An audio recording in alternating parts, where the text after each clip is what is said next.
Hey, everyone! If you enjoy my quantum audiobooks, you can support me by becoming a Patreon member. Your support helps me keep creating, and you'll get exclusive perks. You can also access my audiobooks directly through Google Drive. Check out the link in the description. Now, let's get started.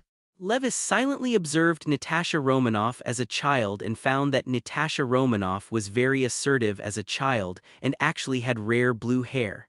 As a child, Natasha Romanoff looked like a little boy, but she was also very cute.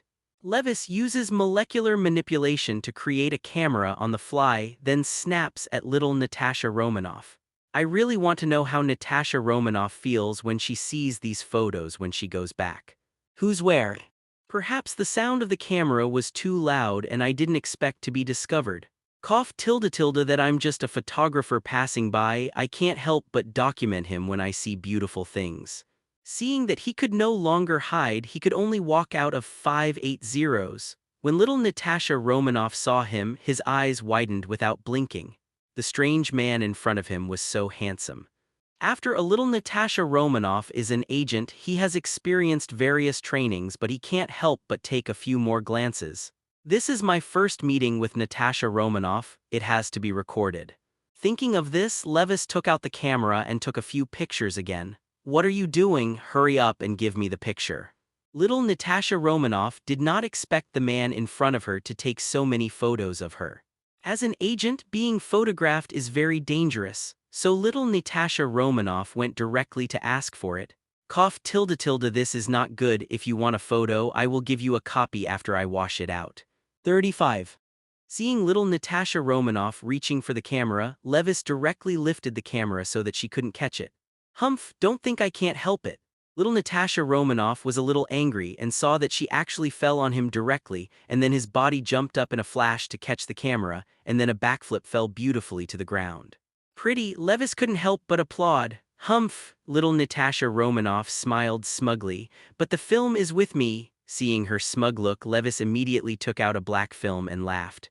Little Natasha Romanoff suddenly collapsed when she saw the slightly smug smile just now. Give it to me. Natasha Romanoff Jr. tried to wrap his body around to grab the film, but this time it wasn't so easy. Levi Stone hid in hiding and the two seemed to be playing hide-and-seek in the backyard. Little Natasha Romanoff seemed to be having a good time too, giggling like a silver bell. Okay. Your parents are coming back, so I'll give you this film. 55. Aware that little Natasha Romanoff's parents are coming back, Levis has no intention of continuing to play with her. After all, her parents are agents, but they are not as friendly as Levis, a stranger. Humph, you are acquainted. 35. Little Natasha Romanoff snorted as she took the film. Hey, who are you? May. A passenger from the future. Levis smiled and added, Little Natasha Romanoff, my name is Levis, remember my name. Levis, Natasha Romanoff frowned when she heard the name, and it puzzled her to find out that this strange stranger knew her name. But when she came back to her senses, the stranger in front of her had disappeared. Not far from Natasha Romanoff, Levis couldn't help showing a faint smile when he saw the scroll in his hand. Natasha Romanoff was very interesting when he was a child.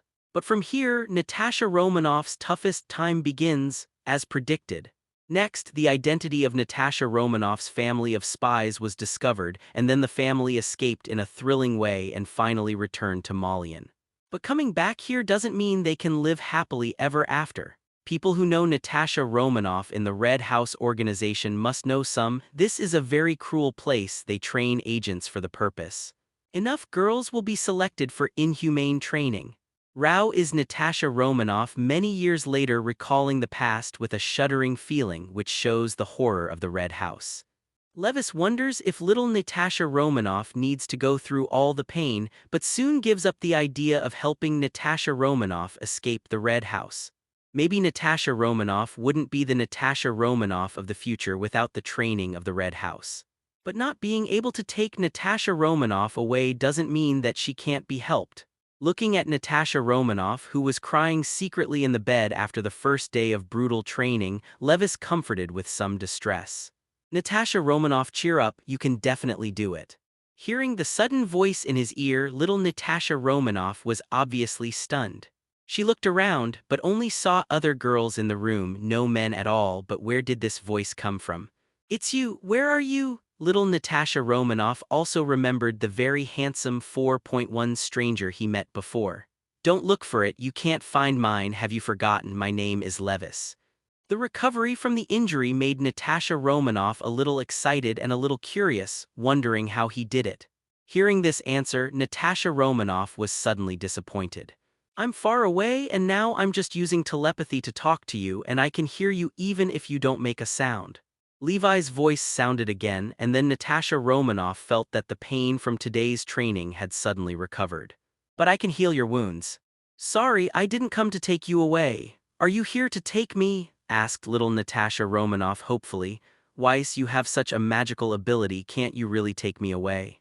"I will be very obedient." Natasha Romanoff still wants to escape this horrible place. "This is something you have to experience, so I have no choice," Levis said helplessly.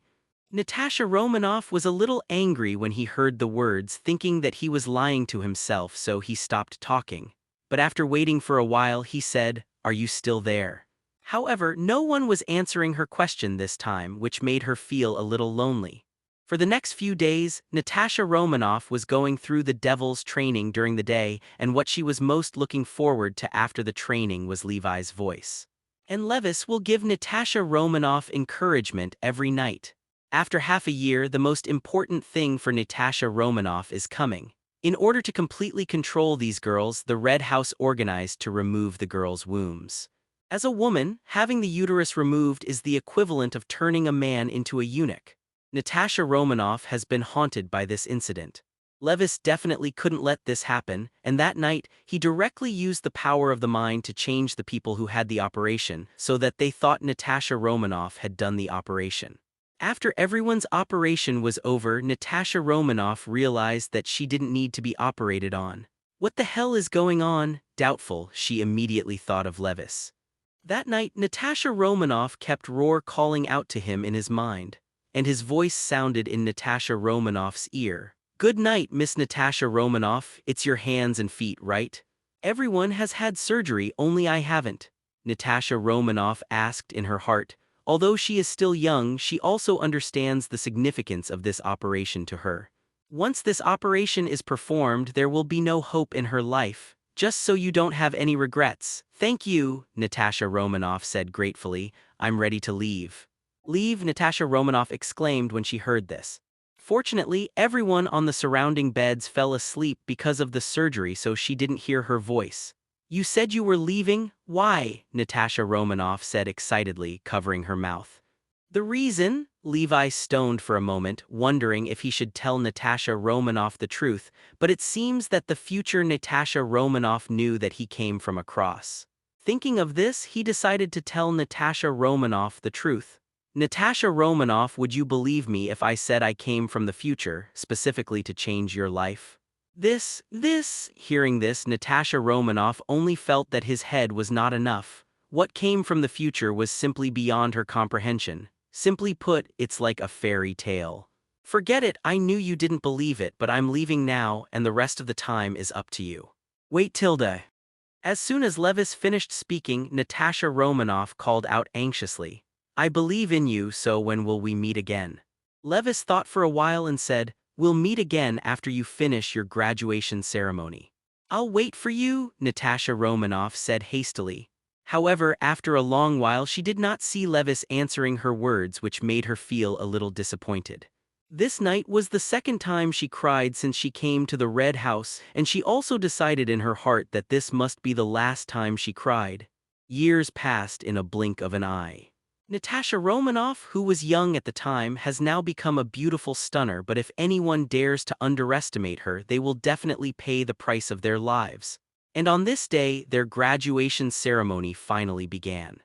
A transport plane took dozens of girls in black combat uniforms to the Arctic wasteland. It is covered with snow and ice all year round, and there are no people around for dozens of kilometers. And the food is extremely scarce here. But the girls who were given the title of Black Widow had to return to the Red House within 2 weeks under such a harsh environment, and the food given to them is only for one person. In other words, if you want to go back alive, you must get food. People without food can only wait to die in this wasteland. 580. After learning about the rule, Natasha Romanoff couldn't help sneering. She was ready to deal with everything. When she got here, she trembled slightly involuntarily. This was not because she was afraid, but because she thought of seeing the person who made her think about it day and night. She couldn't help being excited. No, it's just too excited. Natasha Romanoff didn't explain much because from this moment on they were enemies of life and death. Natasha Romanoff was quick and was the first to grab most of the food the Red House had left behind. Many people around her couldn't help sneering when they saw her trembling all over. Then she didn't want to fight and ran away with food. Why are you afraid? Over the years she remembered what Levis said, and when she finished her graduation that was when they would meet. In this glacial wasteland, only one person is allowed to go out. Most of the people behind them were still snatching the food left on the spot, and only a few people caught up. As the Red House's transport plane left, the battle officially began. As the leader of the Black Widows, Natasha Romanoff is the strongest among them, and the other Black Widows behind him can't catch up for a while. And as long as she can keep ahead, it is impossible for people who have no food behind her to catch up with her. And Natasha Romanoff had most of the food, enough to last till the end. Her idea was right, but the Black Widows who had no food behind them were like hungry wolves chasing after her. Just as Natasha Romanoff was getting ready to rest, the other Black Widows gathered around. Natasha Romanoff saw this and had to fight to the death. At the same time, from an iceberg not far away, Levis watched, but he didn't choose to help, something Natasha Romanoff had to go through. Soon Natasha Romanoff took out the other Black Widows and then dragged the injured body onwards. No one could catch up to her this time. It was not until a week later that Natasha Romanoff finally walked out of the glacial wasteland. When she got here, she could say that she had succeeded, and then she only needed to go back to the Red House. However, Natasha Romanoff was not ready to go back. It stands to reason that after the graduation ceremony, the person she was thinking of should also appear. It was at this time, Natasha Romanoff, long time no see. Levi's figure suddenly appeared beside her. Really, you? Natasha Romanoff shivered involuntarily with excitement, and then rushed over. Levis hugged Natasha Romanoff, who had grown up, and stroked her hair lightly. Natasha Romanoff worked hard. You don't have to stay in the Red House from now on. 0. Really? Natasha Romanoff looked up at him in disbelief. Definitely. Remember what I once said? I'm from the future, so I can't interfere too much in your life, otherwise there will be huge amounts of changes in the future. What if I can't meet you? Manage.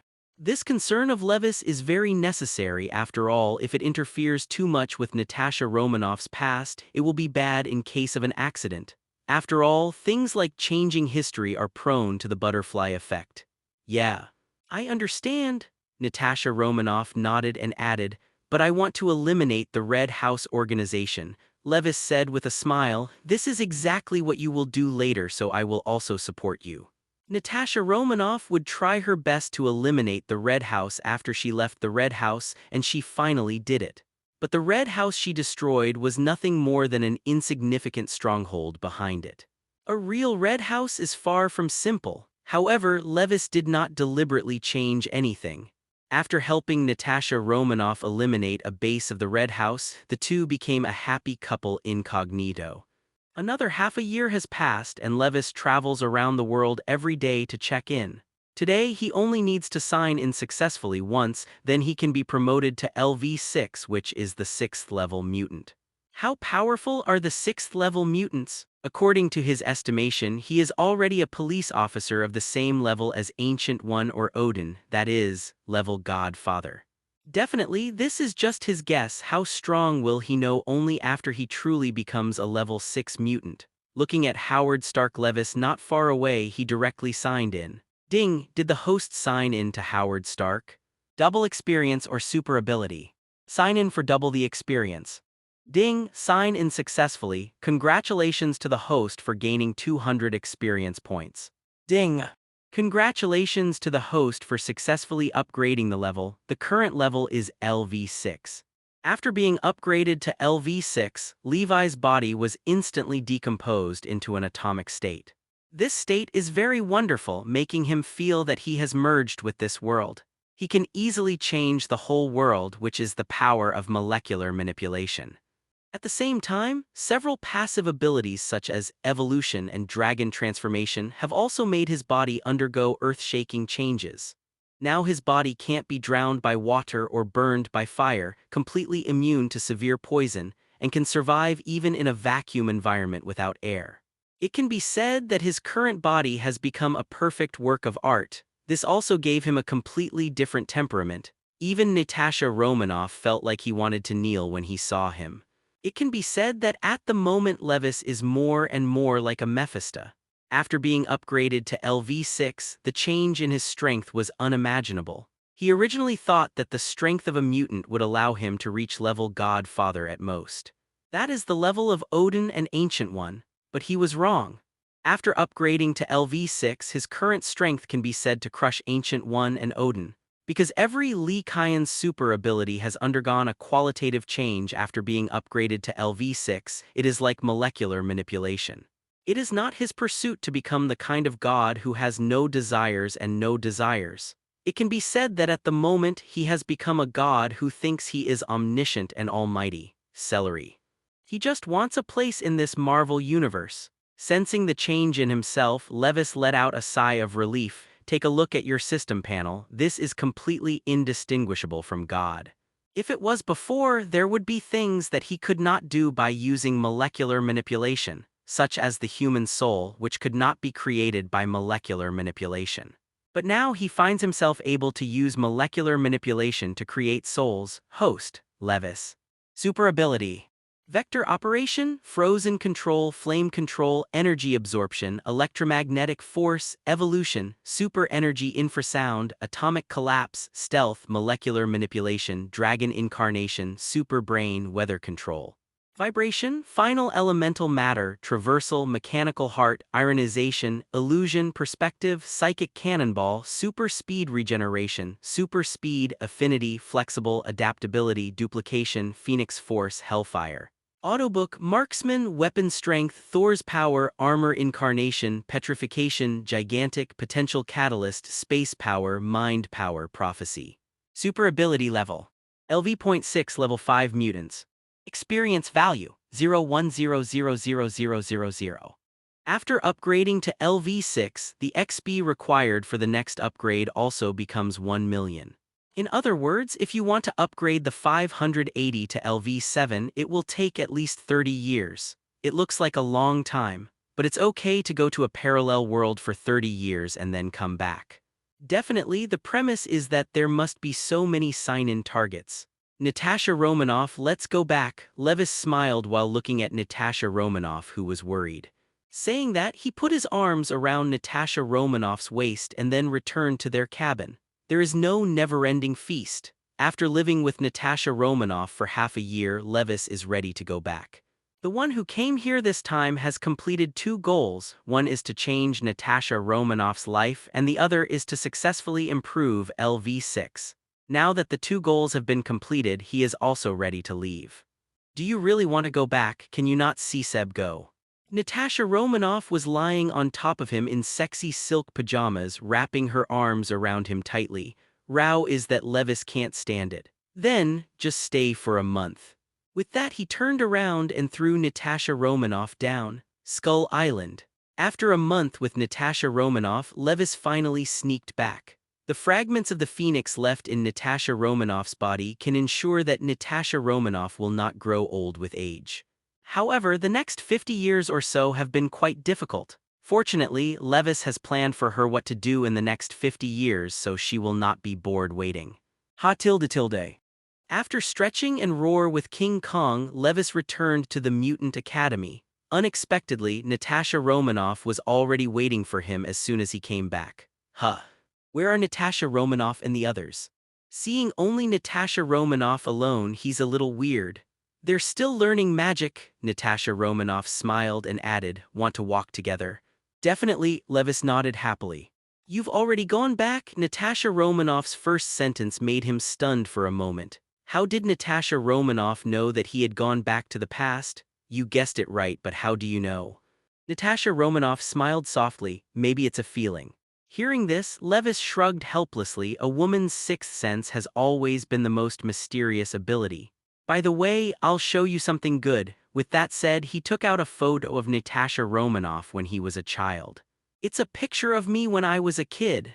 Natasha Romanoff was a little surprised. Didn't you already give me these pictures? In her memory, Levis had clearly given her the film. Because the one I gave you is fake, Levis smiled. When Natasha Romanoff heard the words, she remembered that after she got the film, she didn't seem to wash it out but was delayed by the police. Natasha Romanoff, tell me what happened next. The two came to sit down in the woods next to the school playground, and Levis was very curious about what happened next. Natasha Romanoff carefully recalled what happened after he left and then said slowly. Half a year passed in a blink of an eye. As New York became the first city of mutants, reactions were varied around the world. Fortunately, Levis was ready to let the X-Men and the members of the Brotherhood have merged to form a law enforcement team. This kind of thing cannot be avoided. Levis is not in a hurry. Don't be in a hurry, just take it slow. Although the production of X-Gene Awakening Potion has been increased, it will take a lot of time for the world to open the era of mutants. The following is the law enforcement team instead of law enforcement, running the entire New York City. Strictly speaking, at the moment, New York has become a theocratic city where all the mutants believe in God, which is Levis. However, with the increase in the number of mutants in New York City, the use of ability crimes is not uncommon. Some countries have made it clear that they want to join the mutant city, while some countries are still very resistant to mutants. The next day, when the first ray of sunshine in the morning fell on his face, Levis yawned lazily and finally opened his eyes. It has been more than half a year since the New York War, and he has done almost everything he should do, and the rest is left to the X-Men to handle, and he just needs to be a god. This also caused him to have nothing to do every day, so little Naughty and Katie came up with a solution. Master, it's time to get up. In a daze, Levis, who closed his eyes and was about to fall asleep, suddenly heard a soft voice in his ear. He suddenly opened his eyes only to see little Naughty and Katie wearing JK uniforms. Is it JK today? This is pretty good. Levis looked at the two in front of him, his eyes lit up, and then he pulled them over with one hand. Was going to do some morning exercise for body and mind but was stopped by two girls.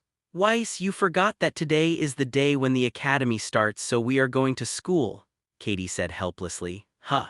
I still have to go to school? Levis is confused. How old is he? And he's a god of mutants, and now you're telling me to go to school? Am I mistaken? Although he was only 20 years old, it was time for school.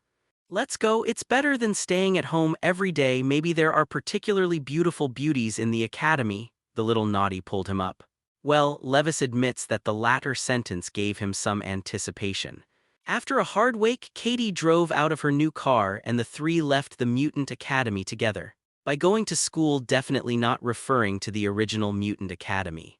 After New York City became a mutant city, Professor X began to build a new Mutant Academy, or remodel the original academy into a Mutant Academy. And Katie and Naughty took him to the largest Mutant Academy in New York City. Because today is the day for the start of school registration, thousands of parents gathered here with their children crowded at the gate of the college early in the morning. Generally speaking, the control ability of adults is relatively strong, and there are also special adult colleges to learn. In general, it only takes a month to easily control it. So now all parents spend their energy on their children, and it is their wish to let their children go to the best Mutant Academy. As long as you are strong enough, you can join the X-Men, which is the dream of all mutants in New York. But it seems to be because the X-Gene Awakening Potion is a compulsory awakening potion, according to the statistics of Miss Misaka. So far, nearly 6 million people throughout New York. However, among these 6 million people, even the 4th-level mutants are relatively few, and currently there are only less than 100 people. Although this number is not small, it is nothing compared to this population base. And the 5th-level mutant has never appeared. This made Levis doubt for a time whether this mandatory X-Gene Awakening agent could not awaken the 5th-level mutants at all. Definitely, it's only been more than half a year since the New York War. Perhaps the potential for level 5 mutants hasn't grown up yet. X-Power User Academy, oh tilde tilde, this name is not bad. Levis couldn't help but be a little surprised when he saw the name of the Mutant Academy. "Isn't this your own name?" Katie complained. When?" Levis looked bewildered, not knowing when he named the academy. The little Naughty and Katie on the side immediately rolled their eyes when they heard the words, looking like they were defeated by you. Japanese symbol, Japanese symbol, Japanese symbol, Japanese symbol, SEEKINGFLOWERS, Japanese symbol, Japanese symbol, Japanese symbol. Last time you said that the name mutant is not good, it should be called power user, so now the names of all academies have been changed to power user. And now the mutants are also self-proclaimed as superpowers.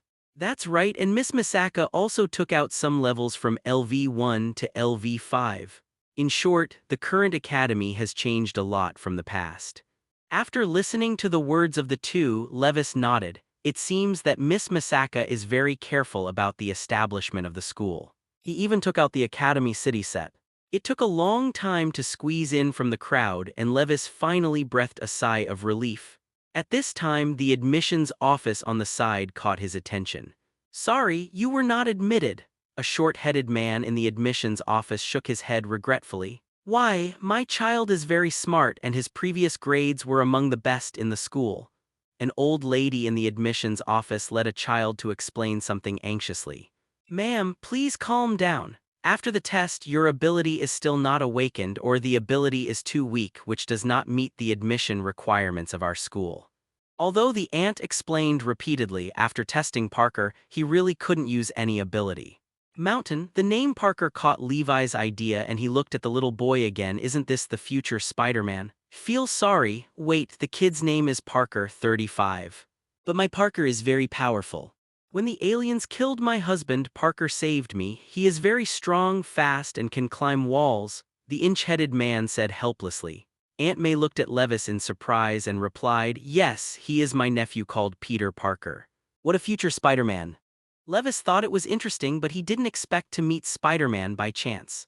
"You!" "Hello," Peter Parker shyly called Roar. Peter Parker is the future Spider-Man. He is definitely a potential power user, but his awakening in the original book originated from the genetic erosion of a spider.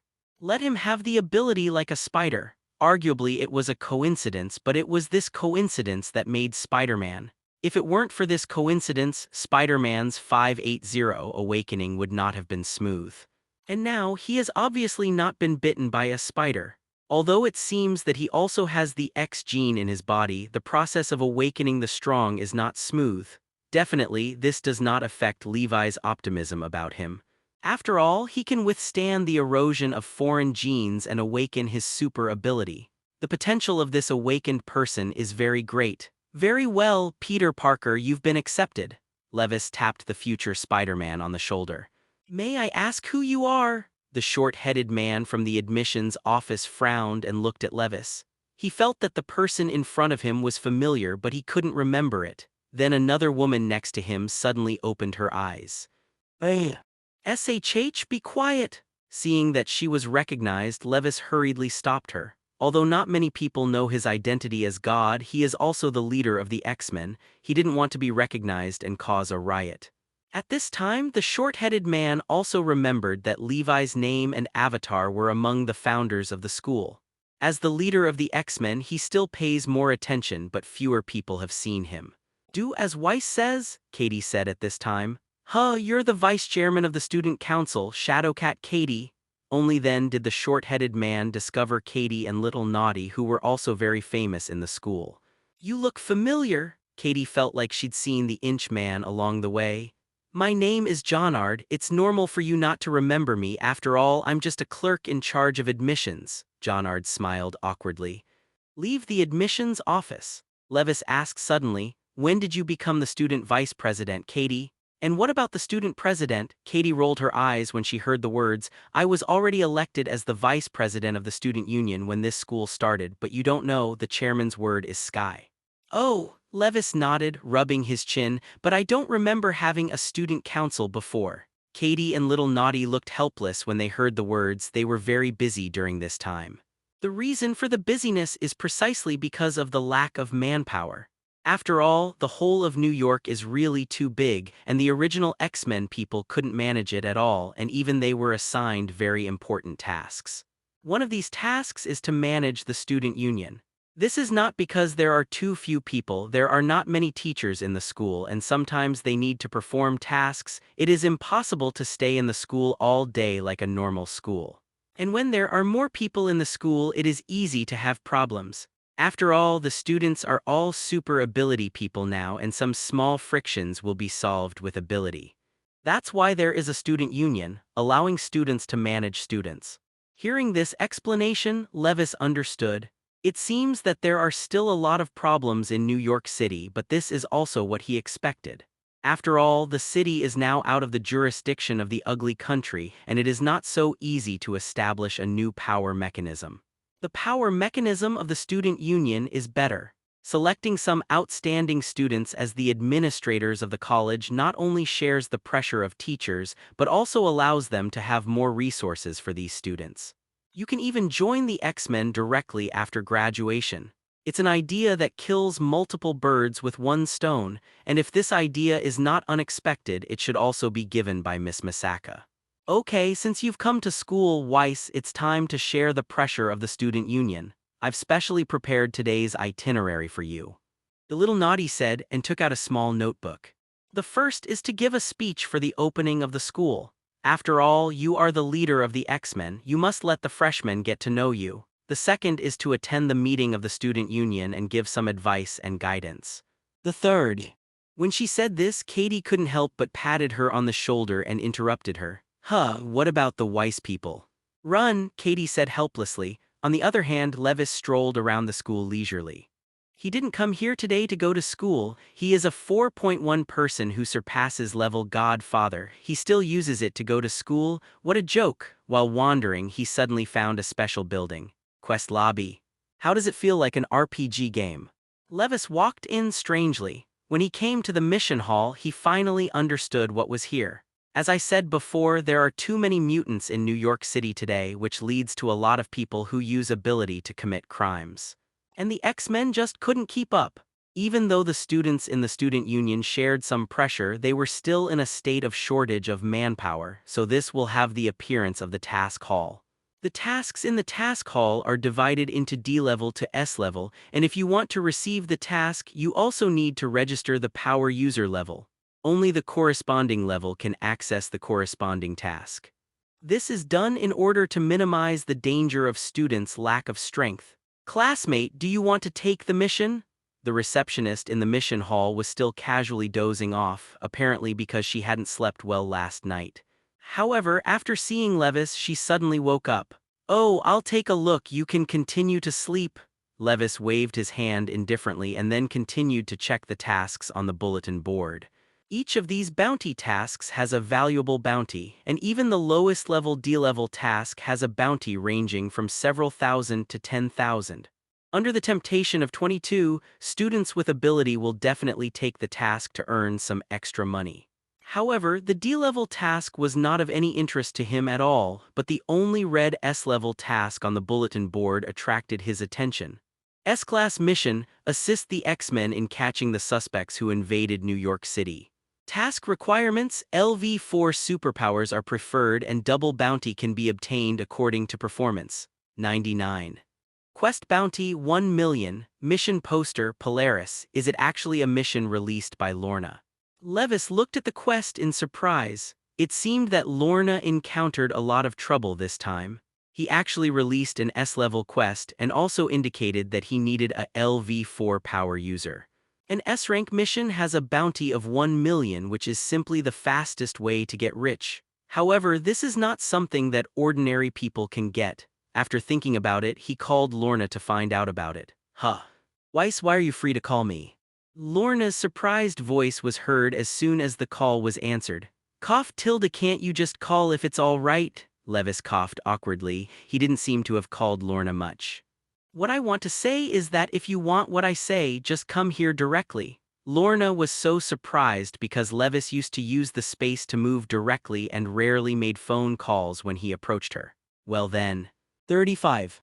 Levi hung up the phone helplessly. At the same time, the other side. Lorna also put away the phone. Hey, big sister, are we going now? It seems that no one in the school has taken up that task. 35, a lowly-looking girl in a gothic dress asked with a cigarette and Erlang's legs crossed. Fran, can't you be more ladylike? Look at what you want. A dark-haired woman on the other side frowned and scolded. Humph. I don't care about you. Fran snorted proudly, ignoring the other party. I think we can catch that guy, but I just didn't play well last time. The last girl with dark circles said with a sleepy look. Don't say anything, our mission has already been taken over. As soon as 99 Lorna opened his mouth, the three of them stopped talking. It was at this time, a figure appeared in the conference room. Wes, you're here, Lorna smiled when she saw the person who came, which made the other three people couldn't believe it. After all, as their eldest sister, she has never smiled like this to anyone. It seems that you guys are worrying about the mission, Levis laughed. How do you know? Lorna was a little surprised. Because I have been to the mission hall of the school before. If you have any trouble, please let me know. It happens that I am free now. Levis said and sat down in Lorna's seat. Fran was not happy when he saw that he was sitting in the eldest sister's seat so unceremoniously. Hey, how can you sit in the big sister's seat? Come down quickly. Fran pointed at his nose with one hand on his hip and one finger. Seeing this, the other two girls on the side turned away from her for fear of being implicated.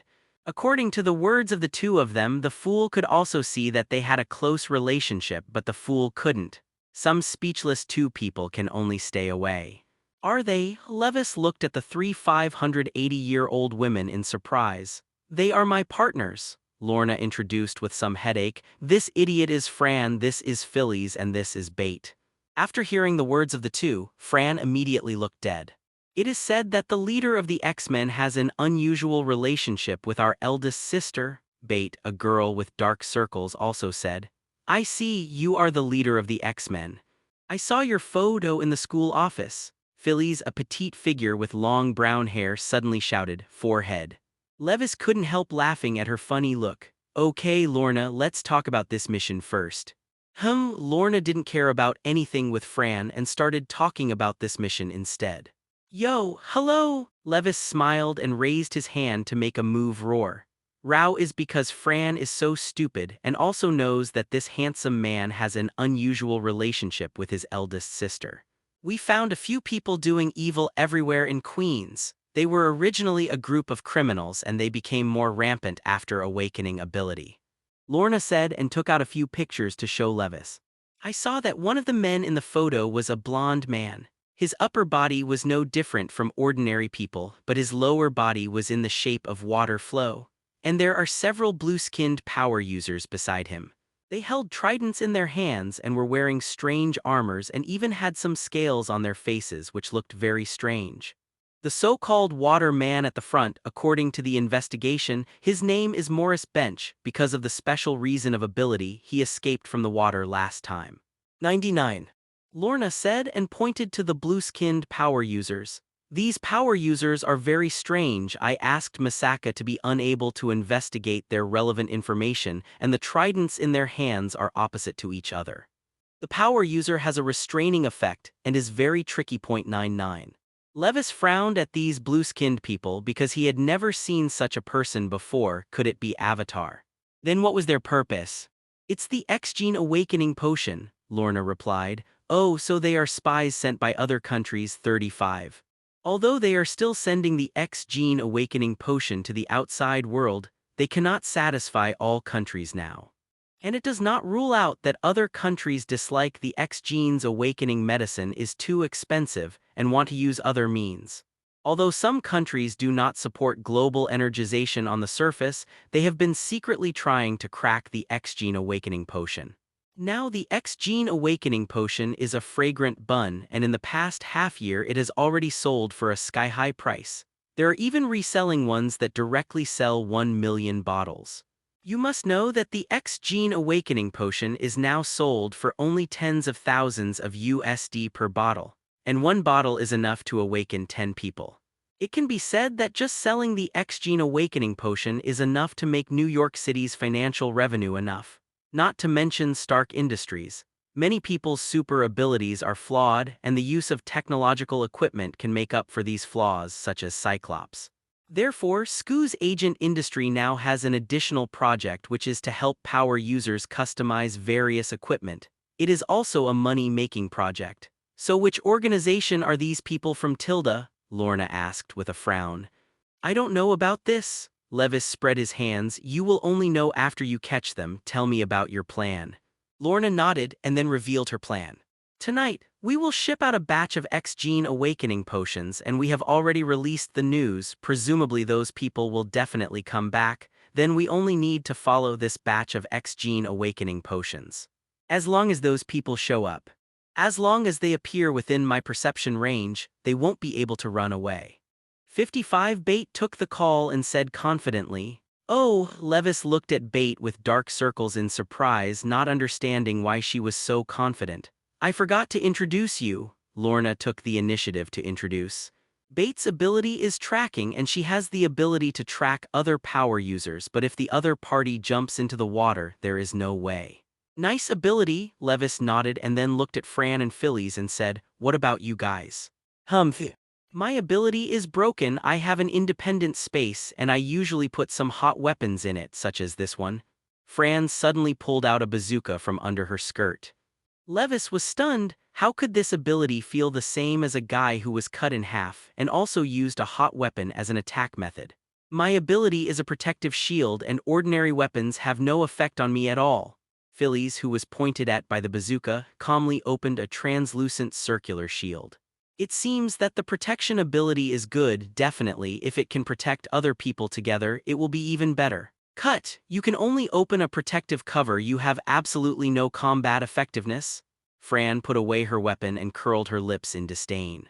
It's enough to have a big sister in terms of attack. Phillies gave her a contemptuous look. What do you mean by that? Does it mean that I am a bit redundant? Fran was very upset when she heard this.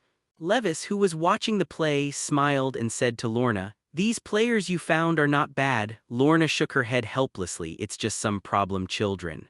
Lee Kyans. Night falls. The vehicle escorting the X-Gene awakening potion had already departed, and the destination was the airport. Once something is on the plane, it's not easy to rob. So Lorna judged that these people would definitely take action on the way, and definitely did not rule out the possibility of the other party ambushing at the airport. Levis and the others followed behind the vehicle that was escorting the X-Gene awakening potion, and the driver was Fran. Unexpectedly, this somewhat out-of-the-way and lively problem girl is actually an old Sigi. The airport is in front. What should I do? Those guys don't seem to be here. Seeing that the vehicle carrying the X-Gene awakening potion was about to enter the airport, Fran said anxiously. Celery, don't worry, they will appear, Levis said calmly. Yes, those people will definitely not miss this opportunity. Lorna also nodded. Fran heard the words and did not speak. Soon the airport is getting closer. However, Morris Bench still did not show up. This is very confusing. Didn't that group of people receive the news of escorting the X-Gene awakening potion? 33 Fran guessed. Impossible. If the other party's purpose is the X-Gene awakening potion, he will definitely not miss this opportunity. Phillies shook her head and denied her idea. No, those guys are here, said Bait, closing her eyes. What? Did you find them? Lorna was also refreshed when she heard it. The corners of Levi's mouth were slightly upturned, and he had already discovered the group of people. When the transport vehicle entered the airport, batches of goods were loaded onto the plane. Soon everything was ready and the transport plane was ready to take off. However, at this time, the captain of the transport plane was ordered to stop taking off. Levis and Lorna came to the transport plane. 580, are you sure they're in there? Lorna asked, squinting at the transport plane. Yes, they must be inside, Bait said firmly. I didn't expect these stinky mice to hide in the transport plane ahead of time. No wonder they didn't find them along the way. Fran took out 2 submachine guns from the bottom of her skirt and looked very angry. They should have wanted to hijack the transport plane after it took off, Phillies guessed. Humph. There is no water here. Let's see where they flee. Lorna snorted coldly and waved one hand, and the rear hatch of the transport plane was violently opened. The corner of Levi's eyes twitched while watching. Hey. Fran, let me ask you, does Lorna always say so violent when she's out on a mission? Definitely in the words of our eldest sister, she shouldn't handle the follow-up anyway. Fran shrugged and said indifferently. Hearing this, Leviston was speechless. Enter the warehouse of the transporter. In an instant, a harpoon stabbed at Lorna, who was walking in front. Humph tilde tilde. Lorna snorted disdainfully, then waved one hand, and a few pieces of iron sheet fell off the side of the cabin wall and flew over. Boom, the weight of the iron sheet is not light and it directly smashes the attackers out. This harpoon is a little weird. Levis also wondered why Lorna didn't control the opponent's weapon. After trying the electromagnetic force, he found out that the opponent's weapon had a strange power. You can't control it with electromagnetic force, unless using psychokinesis. No wonder Lorna didn't control the opponent's weapon. At this moment, several high-pressure water jets shot towards Lorna. Lorna waved one hand and several iron sheets stood in front of him. "Taste my bullets!" At this time, Fran also shot. The two submachine guns shot at each other frantically, completely ignoring those who couldn't shoot. However, when these bullets hit the water man, they penetrated in an instant and did not cause any damage at all. "It's even elementalized." Levis looked surprised.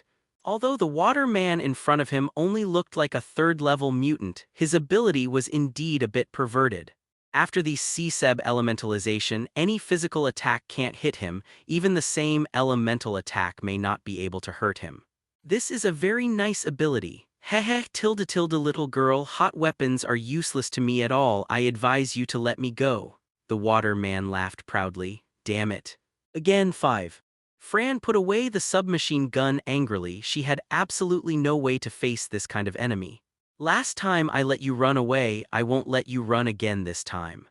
Lorna snorted coldly. Ordinary physical attacks had no effect on this guy, so she took out a coin directly. Immediately afterwards, arcs flashed all over her body. This scene shocked Shuyan, although he is indeed immune to physical attacks, but lightning is his nemesis. After all, water conducts electricity. However, before he could beg for mercy, a dazzling thunderlight had penetrated his body, and by the way, penetrated the outer shell and wings of the transport plane.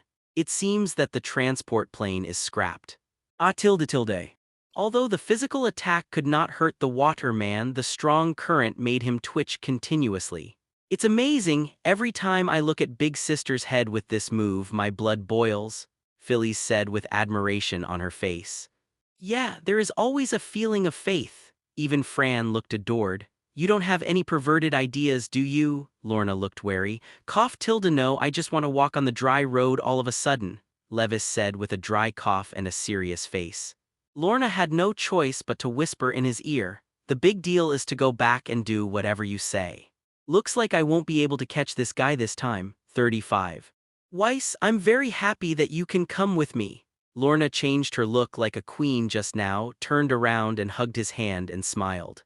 Levis crossed his chest with his arms and yawned a little boringly. Lorna immediately rolled his eyes at him and ignored him. "Really?" Levi's eyes lit up. "But I'm bored." The battle is not over yet and the three blue-skinned power users still want to resist, but this is just catching turtles in the urn. Seeing this, the three looked at each other, and then one of them took off the pillar-shaped thing that he had been carrying. This pillar is about 1 meter long and the whole body exudes a golden luster, but it does not look like any metal. And there are strange runes on this pillar. Levis tried and couldn't use electromagnetic force control. It seems that this thing is a special magic weapon like those weapons in their hands. Immediately afterwards, one of them suddenly cut his wrist, allowing blood to flow on the pillar. For Atlantis. The three suddenly knelt down and shouted piously. The next moment, the golden pillar suddenly lit up and a red light spread out in all directions. "Be careful." That is when Levis was ready to act, Phyllis suddenly stood up, and a transparent protective cover enveloped everyone in it. However, when the red light came into contact with the protective cover instantly dissolved like the first sunshine after snow. "Oops, the shield is broken." Phyllis was a little panicked. This was the first time her protective shield had been broken, so she was in a hurry. At this moment, Levis stood in front of everyone. When the red light touched Levis, it was reflected back instantly. "What exactly is this?" Lorna frowned. These red rays of light spread around, but did not cause damage to any objects around. It should be a weapon specially aimed at power users. As you can see, the general ability will be instantly eroded by this red energy. If the body is hit by this red energy, I am afraid that it will become slaughtered in a short time. Lamb 2, Levis rubbed his chin thoughtfully. So that's how it is. Lorna's eyes turned cold after hearing this. Thanks to the leaders, otherwise we would have been caught. Phillies looked at him with admiration. Just call me Wheeze, Levis smiled. At the same time, the three blue-skinned power users all stood up in shock. It's impossible, absolutely impossible. Why didn't you get hit? Who the hell are you? Humph. Now it's my turn to ask you. Tell me, who are you? Levis asked in a cold voice with his arms crossed. Humph, it's impossible for us to say it. The three of them were stubborn and had no intention of saying it. I saw that they picked up the harpoon again, obviously wanting to fight to the death. However, in the next moment, several iron sheets flew out from the surroundings, directly placing them firmly on the cabin wall. Now you can say it. People on the ground, although you are very powerful, we will never betray the king, one of them said firmly. This guy has already become a prisoner and is so arrogant, let me teach him a lesson. Fran said, and took out the electric shock stick from the bottom of her skirt, obviously wanting to let these people taste the taste of being electrocuted. But it was stopped by Levis. Let me come. Using the power of the mind, he instantly understood the forces behind it. Levis said with a look of surprise, I didn't expect that you are the Atlantis civilization from the bottom of the Atlantic Ocean. This civilization is only a guess, and I didn't expect it to actually exist. Japanese symbol, Japanese symbol, Japanese symbol, Japanese symbol, SEEKINGFLOWERS, Japanese symbol, Japanese symbol, Japanese symbol. What?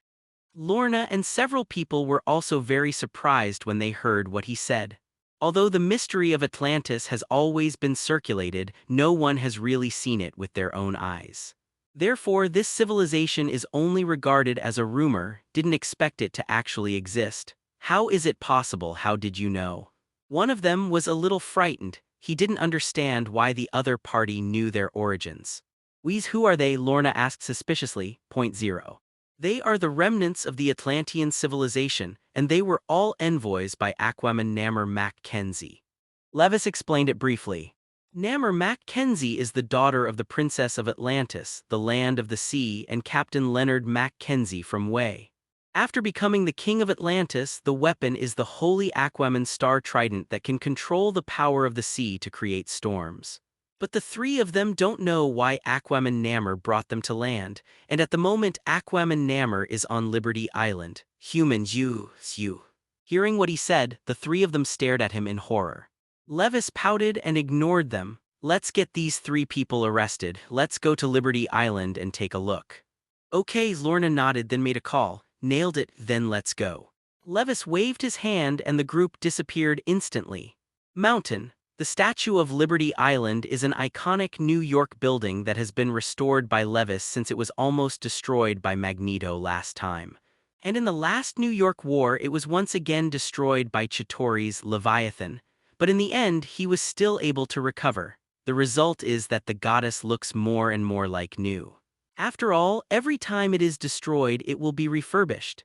And at the moment on the goddess statue, a shirtless man with short hair and strong muscles is looking down at Levis, who is Aquaman Namor. When they looked up, a golden trident emitting golden light suddenly appeared in the palm of Aquaman Namor, and then he lifted the 583 trident and knocked it on the ground again. Boom. An anti-red energy spread toward the surrounding. This is far more powerful energy than before. Humph. Levis snorted coldly and then stood in front of Lorna and the others. With a wave of his hand, the blood-colored energy dissipated instantly. Seeing this, Aquaman Namor's pupils suddenly shrank, and at the same time he said solemnly, Human, why don't you bow when you see this king? Madness. Seeing Aquaman Namor's aloof appearance, even Levis was a little angry. I saw his thoughts move, and a mental pressure directly and fiercely pressed on Aquaman Namor. Aquaman Namor, who was originally aloof, felt this powerful spiritual pressure, and one fell from the goddess without a steady footing. Damn, how is this possible? Aquaman, who got up from the ground, suddenly had cold sweat on his face and saw that the golden trident in his hand released a faint light to help him resist this spiritual pressure. Levis couldn't help sneering when he saw this Aquaman is a soft egg, and all the abilities that can instantly subdue other power users are derived from the golden trident in his hand. This trident is a replica of the weapon of Poseidon, the god of the sea. "Human, are you provoking me?" Aquaman shouted angrily, pointing his golden trident at him. The next moment, several streams of water shot out from the lake next to the statue of the goddess, targeting them. "Control the water." Levis smiled disdainfully. "Be careful," Phyllis reminded, and then prepared to use the protective cover. However, before she could do it, Levis waved one hand and all the water flow was frozen in the next moment. "Okay, it's amazing how much ability does our leader have?" Fran murmured to himself while watching this scene. "I haven't heard of being able to have multiple abilities at the same time." Bait also looked puzzled. "I've heard some." Phyllis touched her chin and said, "It is said that our leader is the first LV5 among the power users and he has so many abilities that he can't even count them. The important thing is that every super ability is very, very powerful." "Is it so powerful?" Fran expressed some doubts. Here, Levis ignored the discussion of the three girls behind him. He looked at Aquaman and said lightly, "If you have any other means, use it or you will honestly explain your purpose." "Arrogant!" Aquaman shouted angrily and said, "Human, I admit that your strength is very strong, but no matter how strong you are, how can you fight Jianghe?" 99. The voice fell and the golden trident in his hand released a dazzling golden light. Rumbling. The ground also trembled at this time. Immediately afterward, the Hudson River outside Liberty Island suddenly turned a huge wave and slapped towards the shore.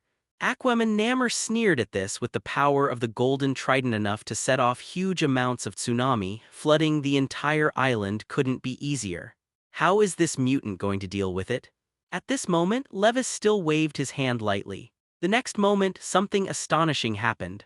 I saw waves of more than 10 meters high on the river surface, but they were frozen in an instant, and even the entire river surface was frozen. A cold wind blew through, causing everyone who saw this scene to shudder subconsciously, and the shock in their hearts could not stop for a long time. "All your ability comes from this staff. Without this staff, how much strength do you have?" Aquaman raised his hand immediately upon seeing this. If the golden trident was still in his hand, he could completely ignore the threat of thermal weapons. The golden trident, which was always regarded as a treasure and never left his body, suddenly disappeared in his hands. Aquaman was stunned for a moment and then angrily shouted, "Hurry up and return my 4.1 things to me," but now without the golden trident he is just a little stronger than ordinary people. This is already stronger than most level 4 mutants. I don't know when the golden trident in the hands of Aquaman actually appeared in the hands of Levis. "Without the trident, I wouldn't even be able to fight. It's a bit of a waste." Levis shook his head disdainfully. He felt it carefully, and there was indeed a very powerful power in this golden trident. It was no wonder that Aquaman was able to exert such a powerful strength through this. Saying that, he actually raised his fist and rushed over, looking like he was going to fight melee. "Don't move or I'll shoot you into a hornet's nest." Fran took out 2 submachine guns from the bottom of her skirt and aimed them at Aquaman. "Maybe we can talk about it?" Without the golden trident, Aquaman could only admit it. "Very well, let's talk about why you, the king of the ocean, came to land." Levis waved the golden trident with one hand and disappeared. Using the power of space to open up a place to store items is very constructive for him. Aquaman was a little anxious when he saw that his baby was gone, but he couldn't help it now that he was anxious. "Come on, don't let me use other means." Levis sneered with his arms crossed. I said. Aquaman was afraid that he would suddenly attack and said quickly, "Actually, we people of Atlantis did not intend to come to land, but last time we were aware of the ancient mutants' revival, so we came out to see." After listening to Aquaman explanation, Levis finally understood the ins and outs. It turned out that after Apocalypse was restored in pyramids, Atlantis got the news.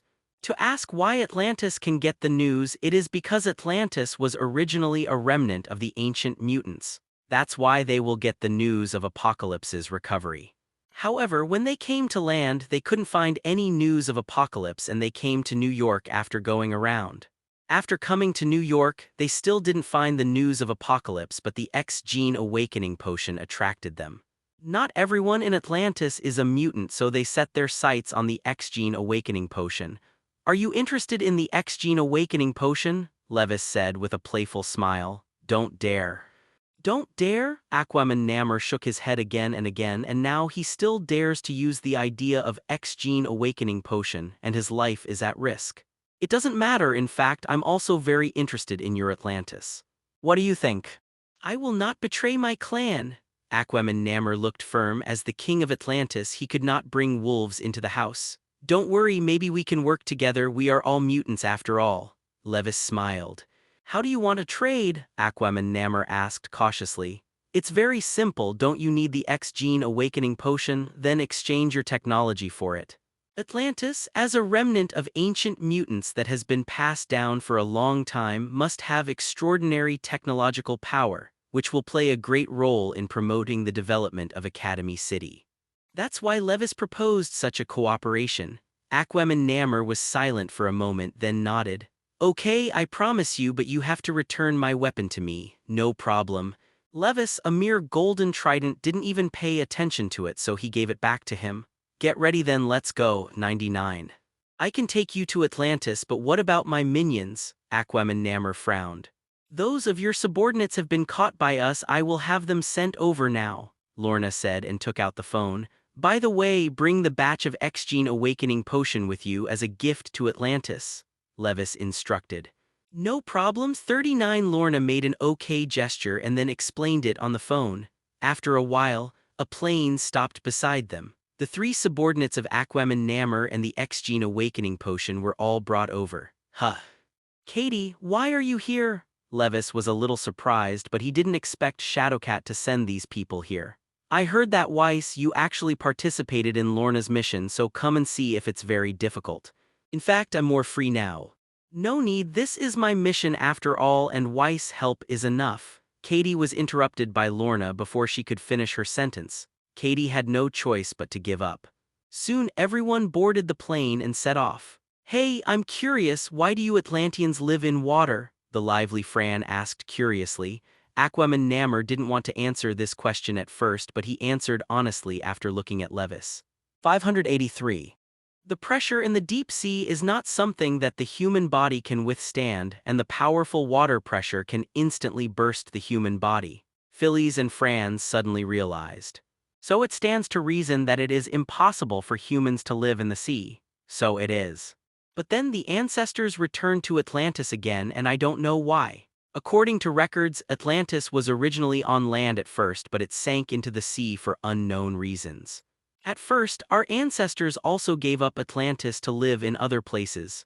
Don't forget that they are all mutants and there is nothing strange about living in the sea." Bate thought of this. Aquaman glanced at her and then explained.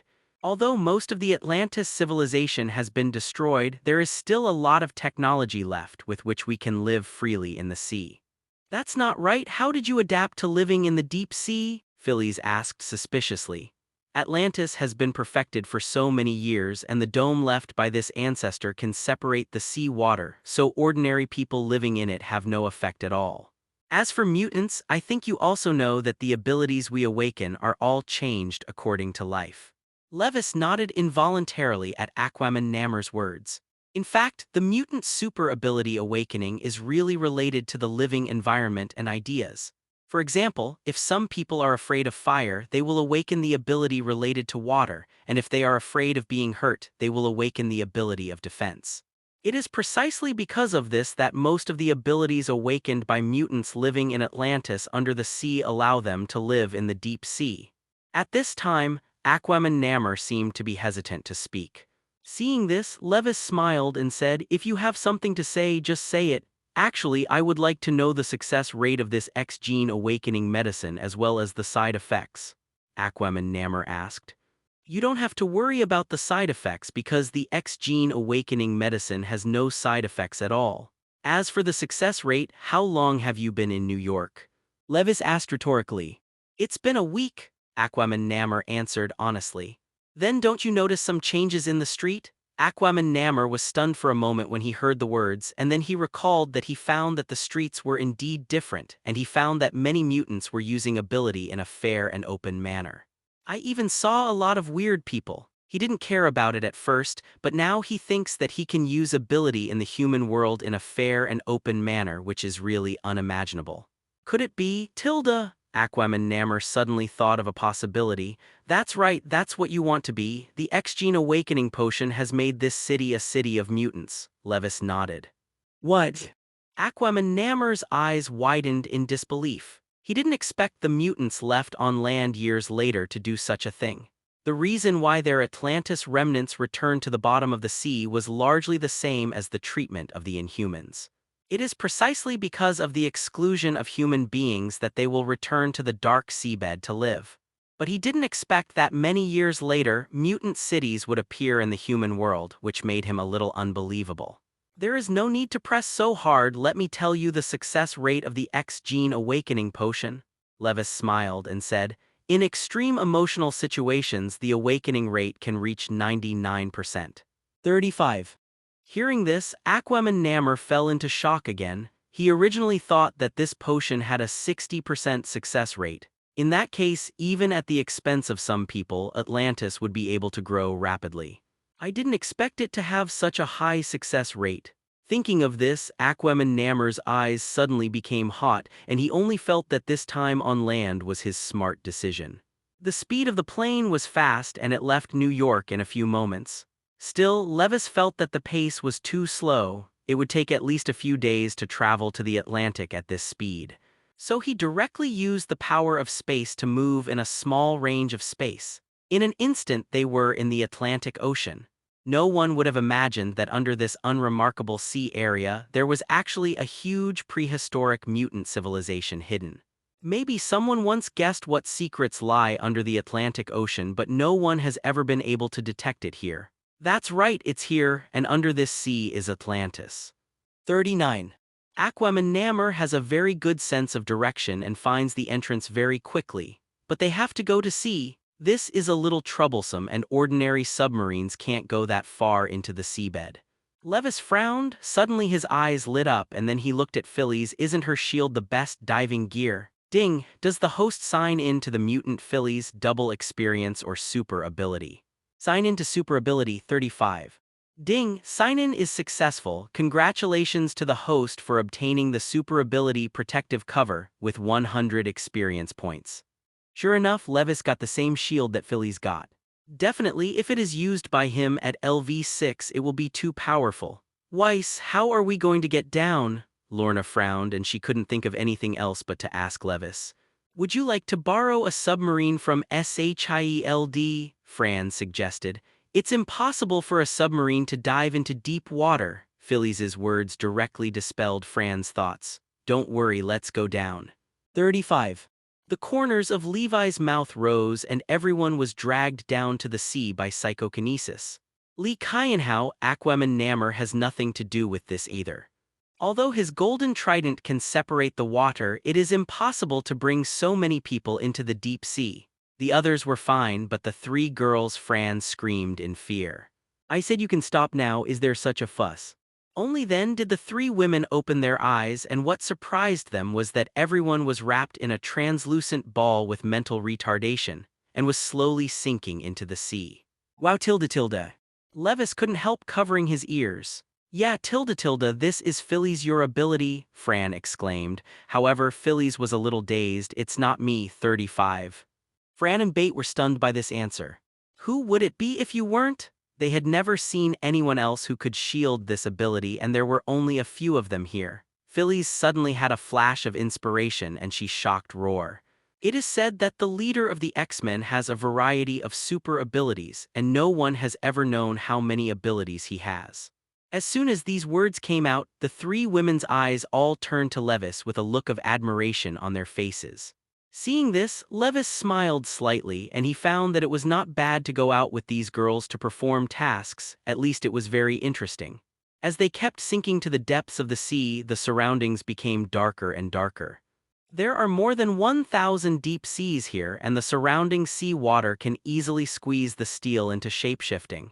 If the human body is exposed to this kind of pressure, it will be crushed instantly. Rao is Fran, and the three of them are a little worried. Is it not here yet? Fran couldn't help asking. Aquaman Namor kept looking around. We have arrived.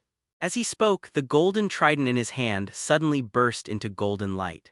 The next moment, I saw a wide range of colorful rays of light appearing on the bottom of the sea. Immediately afterwards, a huge underwater city radiating light appeared in front of everyone. Wow. Is this the underwater city? Even Lorna couldn't help but sigh. That's why Atlantis is hidden too deep, no wonder no one found it. Fran also sighed. Welcome to Atlantis. Aquaman Namor left the protective shield and then brought everyone to the gate of Atlantis. Here, Seb can clearly see that there is a protective shield like a bubble over the entire Atlantis. It is precisely because of the existence of this bubble that there is no seawater in the city, so even ordinary people can survive here. And there is no sunlight, but all kinds of luminous plants make it as bright as day. It can be said that in terms of scenery alone, it is simply a must. After everyone enters the bubble, they can completely suck the air out of the roar. Aquaman Namor, however, frowned. What's wrong? Levis was a little puzzled. I don't know what happened, but the guards here are gone. Aquaman Namor frowned. Usually this exit is handled by a small team of soldiers, but now there is not even a single one, which makes him very strange. Thinking of this, Aquaman Namor had a bad feeling in his heart. Everyone walked towards the Atlantis Palace. It was at this moment that everyone discovered that the streets were actually full of corpses of humans and sea beasts. What's going on? Lorna asked, frowning. It's a sea beast, Aquaman Namor said with a gloomy expression. These sea beasts are large fish distributed around Atlantis. They are ferocious by nature, but generally they cannot break in. Could it be that someone manipulated them? Fran guessed. Impossible. Atlantis is the environment we live on and no one will destroy it. Aquaman Namor shook his head and said, Atlantis can only be in the deep sea. Once the environment here is destroyed, everyone knows what will happen to those who live in the deep sea. Unless it is the kind of person who is full of despair in life and wants to take revenge on society. Just when everyone was puzzled, a blue-skinned person suddenly ran in front of him, similar to the three subordinates of Aquaman Namor. When Aquaman Namor saw the person coming, he immediately greeted him. Tell me what's going on here. It's the king, you are finally here. The visitor looked up at Aquaman Namor and knelt on the ground with a collapsed face. What the hell happened? Say it, 33, Aquaman Namor shouted. It was a woman who came in with a sea beast and all the brothers who did not surrender were killed, the visitor said with a face full of fear. What? Aquaman Namor was furious. He didn't expect someone to break into the palace while he was away. Where is that person now? Wheeze, what are we going to do? Lorna asked with a frown, but don't know who the other party is. Does Marvel still have powerful mutants he doesn't know about? Obviously Atlantis has encountered a foreign invasion, so let's follow along and take a look, Levis said while rubbing his chin. The person who came pointed to the back, just wanted to say something but suddenly fell down, and then his body also withered instantly and turned into a mummified corpse. This scene made Lorna jump a few people. Aquaman Namor was full of anger when he saw this and then ignored Levis and ran directly towards the palace. Just now, his telepathic perception sensed that there was a strange mutant in the palace, and the person who invaded Atlantis was estimated to be him. The whole of Atlantis seemed very quiet. When Levis and Lorna came to the front of the palace together, they saw a large number of Atlantis prostrate on the ground, kneeling respectfully. What are you doing? Get me up. Aquaman Namor at the moment angrily wanted to pull these people up, but no one paid him any attention. I am the king of Atlantis. Aquaman Namor came before everyone and took out the golden trident symbolizing the throne. Yet no one paid him any attention. These people should be under control, Levis said lightly with his arms crossed. Aquaman Namor suddenly looked a little surprised when he heard the words, and then he turned around and ran towards the palace. And when he came to the palace, he saw that his relatives were also kneeling on the ground in a daze. Damn, it's a forbidden place. Looking at the direction of everyone's pilgrimage, Aquaman Namor's expression changed dramatically. Forbidden land? Levis was a little puzzled. Inside is the place where the ancestors of the royal family of Atlantis were buried, and only ancestors who have made outstanding contributions to Atlantis are eligible to be buried here. 39. Aquaman explained with a gloomy face, and then he broke into the forbidden area directly. The crowd followed. Soon they found the intruder in the cemetery. It was a person wearing a black robe and a black hood who couldn't see his face clearly, but judging from his body curve, it should be a woman. "Intruder, who are you?" Aquaman looked at the woman in front of him with a trident in his eyes and asked. "Your king." The woman's voice was very clear and sounded like she was young. And when she turned around, she saw a pair of deep eyes that attracted everyone's attention. The woman had black hair, black pupils, and a bumpy figure. It was hard to imagine that this woman could control everyone in Atlantis. "I'm the king," Aquaman said coldly. "Now there is only one king in Atlantis. Where are the other kings? It's almost the same as his queen. Let go of my people now, or I'll be rude." The golden trident in the hands of Aquaman smashed heavily on the ground, and red halos spread out. Levis blocked these halos at will, while on the other side the black-haired woman had no intention of blocking it. Seeing this, Aquaman was overjoyed, knowing that once the light released by the golden trident came into contact with the mutants, it would make the mutants feel sore all over and no longer have the slightest fighting ability. However, the black-haired woman in front of her did not dodge. "Ha ha ha tilde, now you don't have any resistance," Aquaman laughed. However, the black-haired woman glanced at him like an idiot, then turned around to look at the tombstones in the cemetery as if recalling something. Aquaman was stunned for a moment and immediately became a little embarrassed. "This is what you forced me to do. After killing you, my people will recover." After speaking, he picked up the golden trident and rushed over.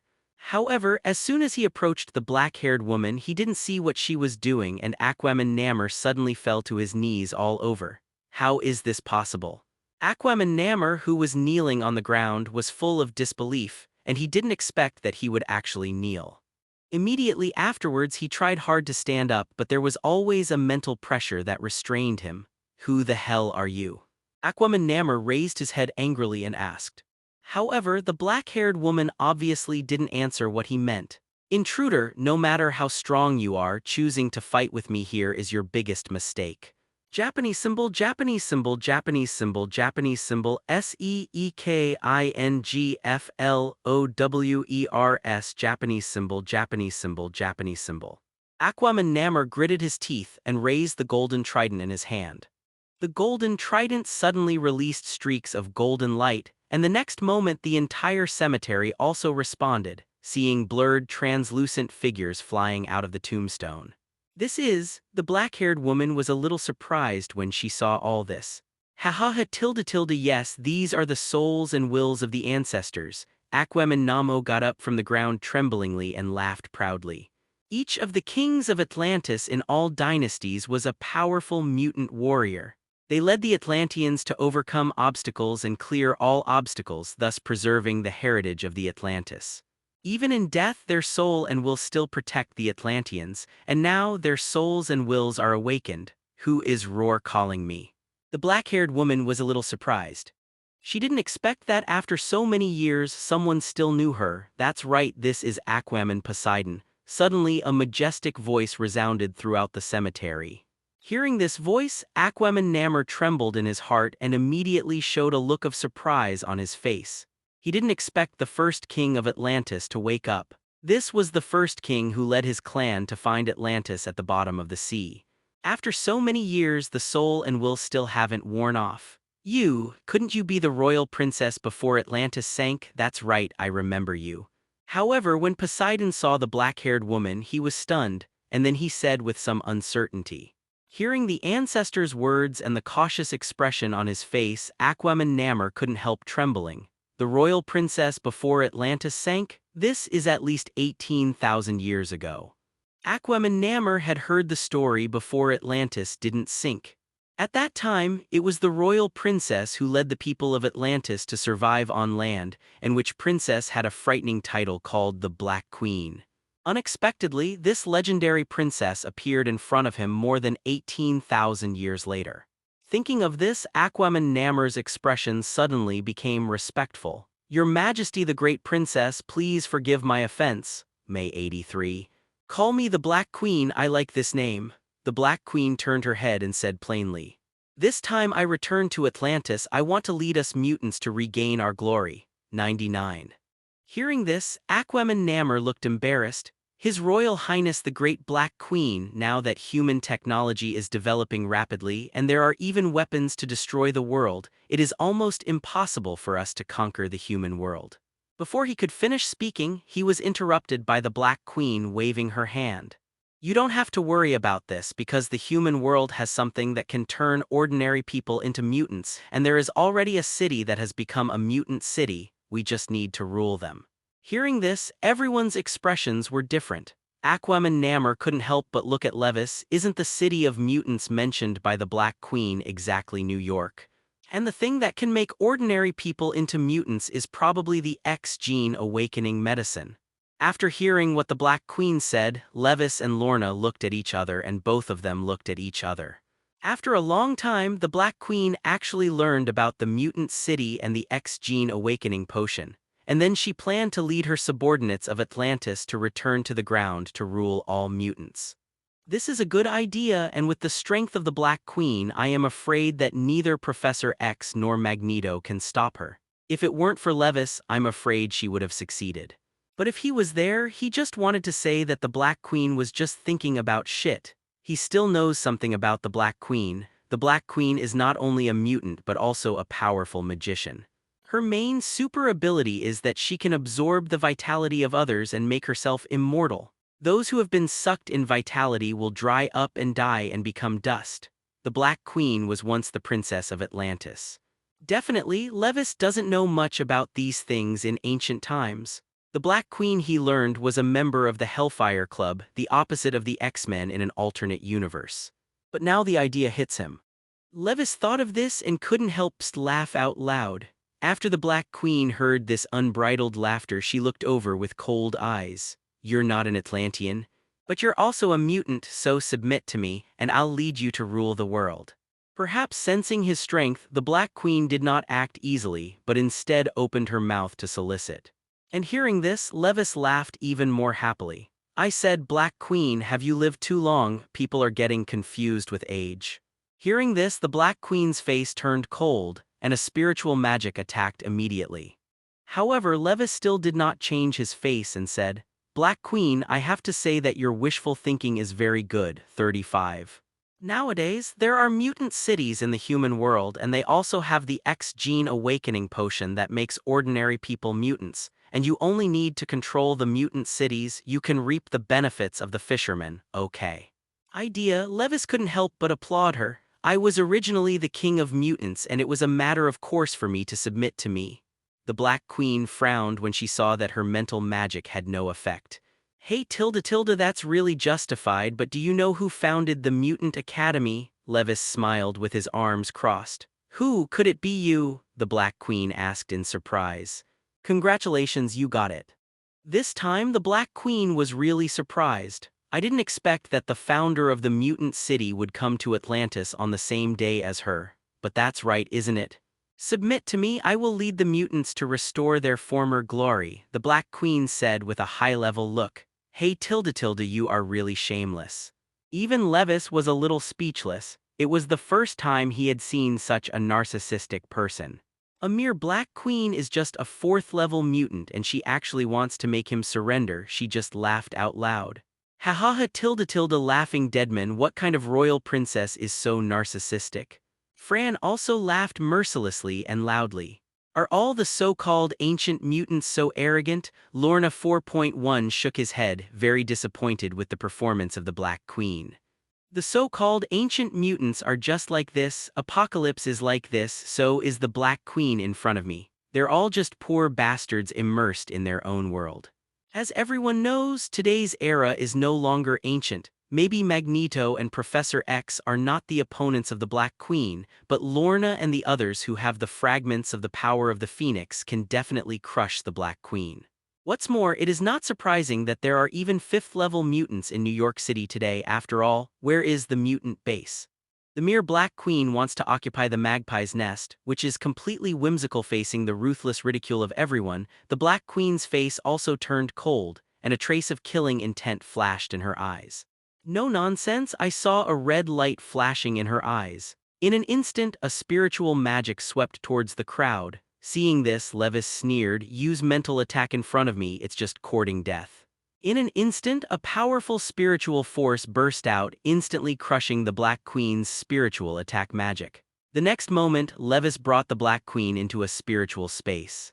How is that possible? The Black Queen was shocked. She really could not have imagined that the mental power of the person in front of her was so powerful. "Humph, what should I do with you?" Levis sneered. "Let's do some torture first."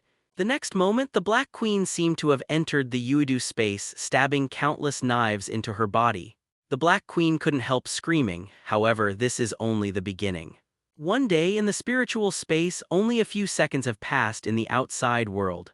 When Levis regained his mental strength with a plop, the Black Queen instantly collapsed to the ground, sweating profusely, gasping for breath with a pale face. At the same time, she looked at Levis with some fear. No one knew what kind of torture she was subjected to in the mental space, and whenever she recalled it, she couldn't help breaking out in a cold sweat. "Who the hell are you?" the Black Queen asked tremblingly. The corners of Levi's lips curled into a smile. "You can call me Roar God." Hearing this, the corners of the Black Queen's eyes twitched slightly, and then she couldn't hold back any longer and fainted. "Wheeze, what to do with her?" Lorna asked, looking at the Black Queen. "This guy dares to attack Academy City's idea. I think it will be solved directly." Fran took out 2 submachine guns from her skirt and said eagerly. In fact, Fran's identity is not simple. She is an agent of a certain organization, but after the New York War, that organization was eliminated by her. So she is very grateful for the opportunity brought to her by the New York War, and she also likes this city full of mutants very much. Any threat to Academy City's existence, she will take action without hesitation. "No, this guy might still be useful," Levis shook his head. "As an ancient mutant, there must be a lot of knowledge in his mind.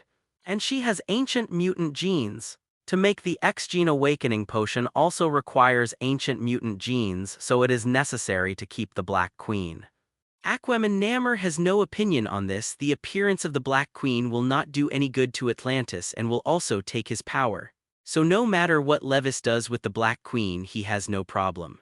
The key is that he doesn't dare to have an opinion. Even the Black Queen is instantly defeated.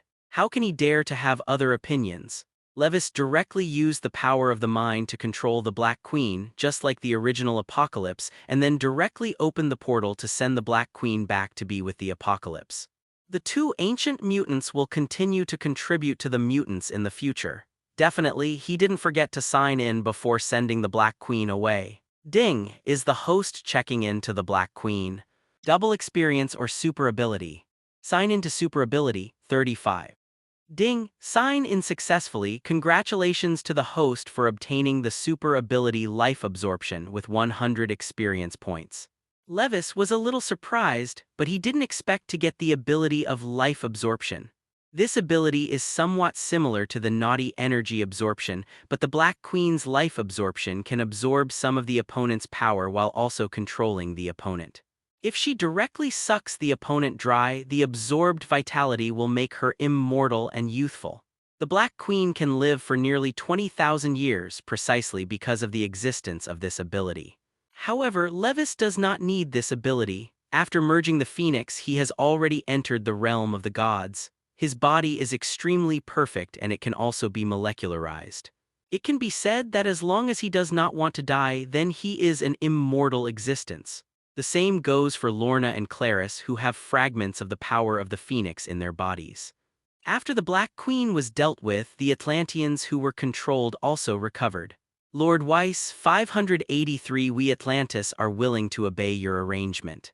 Now Levis has created a city of mutants, and there is also the X-Gene awakening potion, a potion that changes the world. Levis still didn't know the careful thoughts in his mind, but he didn't say it. Since the other party is willing to surrender, then he has no reason to refuse. Sooner or later the whole world will usher in the age of mutants. And if you surrender now, you may still get a share of the pie, so why not do it? But this is normal, after all, he even solved the Black Queen easily. Aquaman is really a little scared. Fear that one day Levis will suddenly wipe out their Atlanteans. Oh, Levis looked at Aquaman, who was kneeling in front of him with some surprise. He didn't expect the other party to have such courage, so he directly surrendered with Atlantis. At that time, the Atlanteans will be able to live in the sunshine upright. What's more, surrender is also very beneficial. The matter of the Black Queen is over, and the issue of cooperation with the Atlantis is left to Lorna to deal with. After returning to the Mutant Academy, Levis began to salt fish again. When you have nothing to do, go to the Mexican Cuckoo Sisters to have a look. Since the success of the X-Gene Awakening Potion, Ma Fei and Phoebe are no longer needed in the X-Gene Underground Laboratory, so Levis dropped them to the Sky Battleship base to manage them again. Although Masaka is in charge there are still some things that need to be handled by someone. Hey, Wheeze, an interesting thing happened at school recently, would you like to hear it? Because it was the weekend, Clarice, Lauren, and Naughty didn't go to school. In fact, as a member of the X-Men, they are also very busy. It can be said that several women in Levis have all become the pillars of the X-Men. After all, who made them all powerful fourth-level mutants? The girls didn't complain at all. Today is a rare rest time, so last night was very crazy, and it was not until almost noon that everyone got up and went to the living room to watch TV. Oh. What's the funny thing? Levis was really interested. Lauren explained. Recently, a mysterious power user has appeared in the Academy. He has accepted many B-level tasks, and even A-level tasks have been completed. Now the school is speculating about his identity. That's right, some people even thought it was a fourth-level mutant from the student council pretending to be. After all, that guy wears a leather cover every time he goes on a mission, Clarice complained. Oh, still wearing a holster? What's your dress, Tilda? Levis took a sip of red wine casually. It's a red spider. This guy's aesthetics are really weird. Little Naughty couldn't help but complain. 35. When Levis heard this, he directly sprayed the red wine in his mouth. Fortunately, Lauren, who was sitting opposite, responded quickly enough to control the sprayed water molecules. You mean spider dress? Is there any problem? The three girls were a little surprised by his reaction. There is definitely a problem. You should all know that I traveled to a parallel world last time and there is a guy in a spider tights. Levis can only use this reason to explain why he knows Spider-Man. So that's the case, so is this guy powerful in the parallel world? Lauren asked curiously. That's awesome. Spider-Man's strength is not bad to be honest, but it is not necessarily how strong it is, and its strength performance is at most the level of a third-level mutant. Then what is the real identity of this guy? Asked the little Naughty. Well, just go and see. Levis shrugged and didn't explain. At the same time, Spider-Man in a black hood is walking down the street. He is carrying a black cloth bag in his hand, which is the spider suit he designed himself and a spider web launcher. It seems that he can go on a mission to fight criminals tonight and earn some remuneration to support his family by the way. Since performing the mission as Spider-Man, Pete Parker has transferred a lot of mission rewards, which also makes him feel the pleasure of being rich. Taking this set of spider suits in hand, it cost a lot of money. Definitely, it's also worth it in his opinion. Hey, boy, throw what's in your hand, 35. That is to say, when Pete Parker happily thought about going out on a mission to fight criminals at night, a middle-aged man stood in front of him. Pete Parker looked around. It was an inaccessible alley and there were hardly any other people in sight. It seemed that he had encountered a robbery. If it was before, Pete Parker would have been shivering with fear and then obediently handed things over to each other. But it's different now. You are trying to rob? Pete Parker asked uncertainly. Definitely don't talk nonsense, throw things over quickly, otherwise I'll be welcome. The Zhongli man said fiercely. Oh. All right then, Pete Parker nodded, making sure his face was not found. He turned quickly and opened the package. What do you want to do? Put down the bag for me and I'll shoot if you don't put it down. When the middle-aged man saw him turn around and open the bag, he immediately became nervous. Who knows if the other party will come up with a big guy? However, just when he wanted to shoot, he saw that the other party actually took out a set of red spider tights and quickly put it on. This scene made him stunned, but as long as it wasn't a weapon, it would be fine. Although the city has now become a mutant city, the threat of firearms is still very large. Ordinary super ability can't stop Li Qianzhao the power of thermal weapons at all. So after seeing that the other party was not holding a gun, the middle-aged man was obviously relieved. Boy, hurry up and throw the bag over here, can you hear me? Don't you want to taste the power of bullets? However, at this moment, Pete Parker had already put on the spider suit. I can give you something, Pete Parker said and threw the empty cloth bag directly. The middle-aged man was very angry when he looked at the empty cloth bag. Boy, are you kidding me? Before he could finish speaking, even Spider-Man kicked him with a flying leg. However, what surprised Pete Parker was that his flying leg was actually caught by a middle-aged man. Boy, you're still young. The middle-aged man sneered, then grabbed Spider-Man and smashed it to the ground. It turns out that this middle-aged man is not simple. He has awakened the super ability that makes his body stronger, and its power is simply not comparable to ordinary people. Even Spider-Man was caught off guard. However, this blow is nothing to Spider-Man. I saw him quickly catapult the sky and then shoot the cobweb with his left and right hands. Using the principle of a slingshot, Spider-Man literally shoots down from the sky. The legs with strong power kicked the middle-aged man more than 10 meters away in an instant and then stopped when he hit the wall. How is it? Big man, it's cool, Pete Parker said with a smug smile. Boy, I underestimated you, but it's still a long way from defeating me. The middle-aged man pushed away the gravel on his body, wiped the blood from the corner of his mouth and rushed over again. Then let's try it, Pete Parker rushed over again when he saw this. The strength of middle-aged men is indeed very great, but compared with Pete Parker, they are too inflexible. Pete Parker shot the cobweb into the sky and the middle-aged man couldn't do anything at all. In just a moment, the middle-aged man was bound by cobweb. Hey, do you think I should take you to the police station? Pete Parker smiled proudly, pulling the bundled cobweb. Hey, little Spider-Man, are you getting too carried away? Just when he was a little proud, several figures suddenly appeared behind him. Pete Parker was startled by the sudden sound and turned around quickly. It's you. Pete Parker definitely knew the man in front of him. Without the other party, he would not be able to enter the X-Power Academy, let alone fully awaken his super ability. In fact, he always wanted to thank the man who let him enroll, but unfortunately he never had the chance and he didn't even know who the other party was. Now seeing this man again, Pete Parker is so excited that he can't help himself. Hey, little Parker, I didn't expect to meet you here. Levis smiled and made a move. Roar. Little Parker, haven't heard of this name, Lauren asked with some doubts. Is it the genius of that class? But I don't seem to have heard of it, Clarice shrugged. I remembered when I was at the registration office one day. Little Naughty finally remembered where she had heard this name. After all, she came to school with Levis last time. However, Pete Parker at the moment was stunned. He didn't expect to be recognized even though he was wearing a holster. Don't be so excited, my name is Levis and they are Clarice, Levis briefly introduced it. I want to know how Brother Weiss did you know me, Pete Parker asked excitedly. Well, I said I have perspective, do you believe it? Levis joked. Pete Parker was a little dumbfounded. Haha, tilde, I won't make fun of you, it's not a secret that you are disguised as Spider-Man, so I know it easily. Levis made a random excuse. So that's how it is, Pete Parker suddenly realized. Obviously this explanation C-Seb is more reliable. Levis was a little helpless about this. He didn't expect that he didn't believe the truth but instead believed the lie.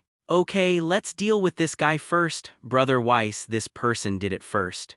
He wanted to rob me, Pete Parker explained quickly, afraid of being misunderstood.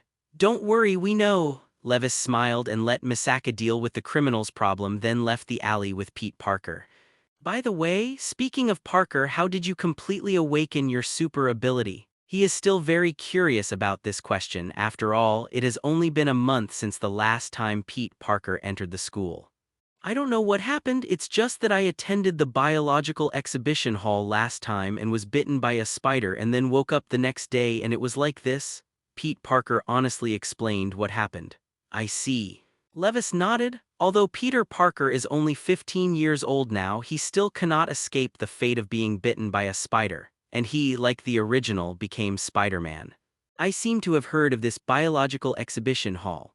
Lauren on the side frowned and thought, "Oh, is there something wrong with this biological exhibition hall?" Levis was curious. Yes, it is said that it is a small-scale biological research institute and they have been studying the technology of biological genetics since before the New York War. Lauren thought, really? A biological research institute, it's not all that worthwhile. Levis shook his head indifferently. Lauren helplessly explained, "Listen to me first, this biological research institute is said to be studying something unusual, so it was approached by the X-Men some time ago but the other side escaped." "Oh, is that so?" Levis became interested. "Misaka, you should have heard what we said just now. Help me find information about that biological institute." "Good master," Misaka replied. Soon Misaka found the relevant information. I saw Misaka projecting several photos in front of his eyes, all of which are red with an abnormal skin color, and there will be explosions. Extremis? Levis looked at these materials with some surprise. Isn't this the Extremis in Iron Man 3? And the people who developed Extremis as expected are Tony Stark's old botanists Maya Hansen and Dr. Killian. Wait, I like to see such a power user. When Peter Parker saw the photos of these people, if he remembered his previous mission. It was when they were performing A-level missions before, their super abilities were all the same. They could create high temperatures and they had a powerful recovery ability, but when they were fighting, these people blew themselves up inexplicably. 99. Speaking of this, Peter Parker was a little palpitated. After all, the last self-destruction was very powerful, and the high temperature released in an instant was tens of thousands of degrees, which was really scary. Fortunately, he has a spider warning, otherwise he may have to explain it. It looks like this group of ordinary people must have some conspiracy, the little naughty thought while rubbing his chin. Yes, these people are indeed ordinary people. It's true that New York has become a city of mutants, but the last time the X-Gene Awakening potion was used in New York, there were still many people who locked themselves at home. Therefore, many people did not absorb the X-Gene Awakening medicine. There are still about 20% of ordinary people in New York today. And after the New York War, all the X-Gene Awakening potions produced were sold, so the 20% of ordinary people did not deal with them in time. After more than half a year of changes, the whole of New York has already reversed from the previous discrimination against mutants, and now almost everyone has super ability. Ordinary people are being discriminated against. So it is understandable that some people want to use Extremis to get super ability. Let me see, they have a deal in Brooklyn. Someone wants to buy Extremis, we can go and see, Levis said as he checked the documents. Everyone heard no comments, and then a group of people rushed to the trading location. Well, it looks like we came a little early. The transaction has not yet started and neither side has come. Levis can only bring everyone to a coffee shop not far away. Peter Parker kept his head down, wondering what he was thinking. Parker, do you have any questions? Levis laughed after taking a sip of coffee. I really can't figure it out. This Extremis will make people explode. It looks extremely unstable, but people still pay for it, Peter Parker said with a puzzled face. Hearing this, Levis explained. This is normal. After all, in today's city of power users, ordinary people who do not have super ability will try their best to get super ability, even if they pay for it, and those buyers are not necessarily aware of Extremis flaws. So that's how it is, Peter Parker nodded thoughtfully. Look, the trader is here. At this time, Clarice reminded everyone. Everyone looked and saw a man in a suit pulling a suitcase and looking anxiously to the trading place. Is that the person? The little naughty looked eager to try.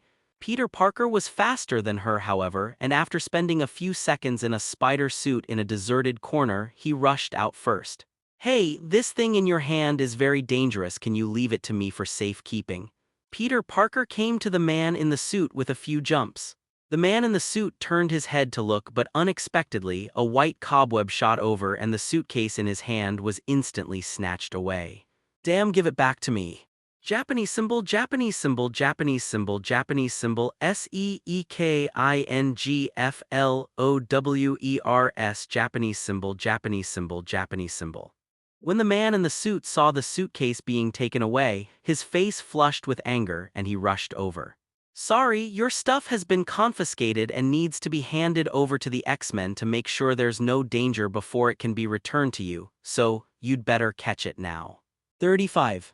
Peter Parker said that a mass of cobwebs shot directly out. The man in the suit was caught off guard and was directly bound by the spider web. Brother Weiss, I brought something here. Ignoring the man in the suit, Peter Parker happily turned around and walked over with the suitcase. Yet at this time, I saw that the man in the suit bound by the cobweb actually turned crimson all over like magma. The spider web was instantly melted by the high temperature. Seeing this, Levis raised his eyebrows and said, "No one in Parker ever told you don't give your back to the enemy." What?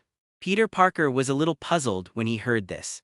He looked back subconsciously and saw that the fist of the man in the suit was less than 1 meter away from him. Mountain. Unsurprisingly, the man in the suit was kicked out instantly.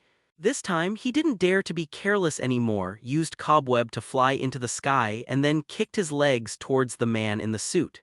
He hurriedly turned sideways and then managed to dodge the punch, and then the cobweb shot out of his hand, instantly restraining the man in the suit.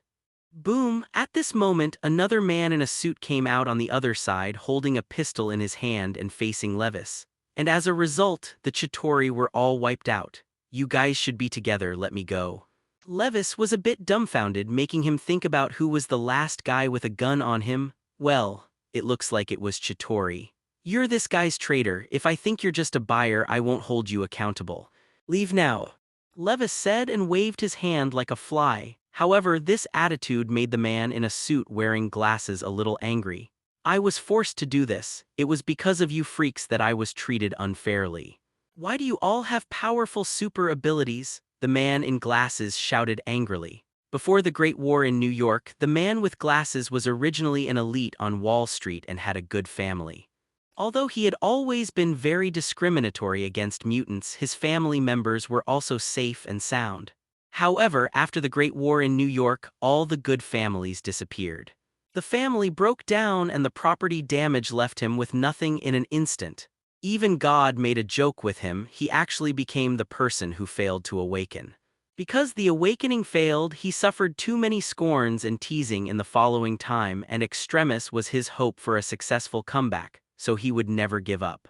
Also at the moment, as the man with glasses got excited, his body turned red as well, and it was obvious that this man had also been injected with Extremis. According to Levis, after injecting Extremis, it does not mean that it is done once and for all, and it is necessary to inject an inhibitor all the time. Otherwise, it will explode. In other words, injecting Extremis is equivalent to installing a time bomb on yourself that may detonate at any time. Seeing the man with glasses rushing over, Levis waved with one hand, and the next moment the man with glasses stood still and calmed down. "Take it back and let Dr. Ethan and the others study it. Maybe they can find the antidote for Extremis." "Well, leave this to me."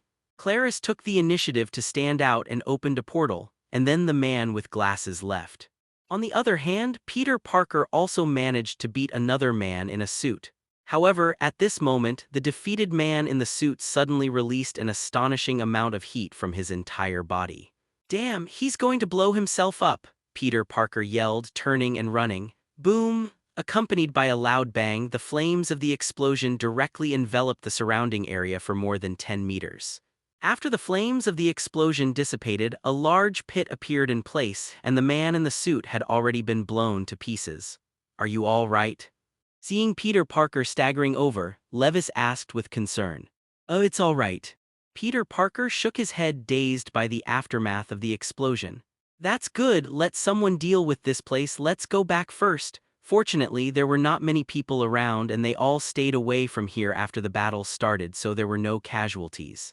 After letting others deal with these matters, Levis and Lauren returned to the Institute and Peter Parker went back to rest. "How about Dr. Eason? Has the research come up with anything?" "Well, I have already taken it." Dr. Eason nodded and said, "After studying the person who was injected with Extremis, we have initially reached some conclusions. This person who has been injected with Extremis can indeed be considered to have awakened super ability, but because Extremis has eroded the X gene in his body, everyone who has injected Extremis has almost the same ability." Dr. Eason said and took out a red test tube. "This Extremis can erode the X gene and DNA of the human body, so as long as the virus is encoded. The DNA of life can be modified arbitrarily. 95. Oh, Levis rubbed his chin and thought for a while. That is, as long as the coding is correct, one can awaken any type of super ability. The previous coding was to give the user the fire and healing ability. If you modify the code, you can get different super abilities. Although it has shortcomings, if these shortcomings can be corrected, then wouldn't it be possible to create an army of the same ability? For example, an army composed entirely of psychokinesis or an army composed entirely of electromagnetic forces. In this way, the qualitative change can be caused by the number of people. If a super ability army can be created, it may be invincible even in the entire universe. Dr. Eason nodded after hearing the words. According to 4.1, it is possible to do what you said, but it is very difficult to actually implement, and the defects of this extremis are also very large. That's it, then you can figure it out. If you can study it. If it doesn't work, you can only give up. Levis is not very interested in creating a super ability army, and it doesn't matter if he can succeed or not. Leave the lab. He suddenly remembered that it seemed that the extremis incident this time had something to do with Tony Stark, and it didn't seem to have much contact during this time. Maybe it's time to take a look. Luxurious seaside villa.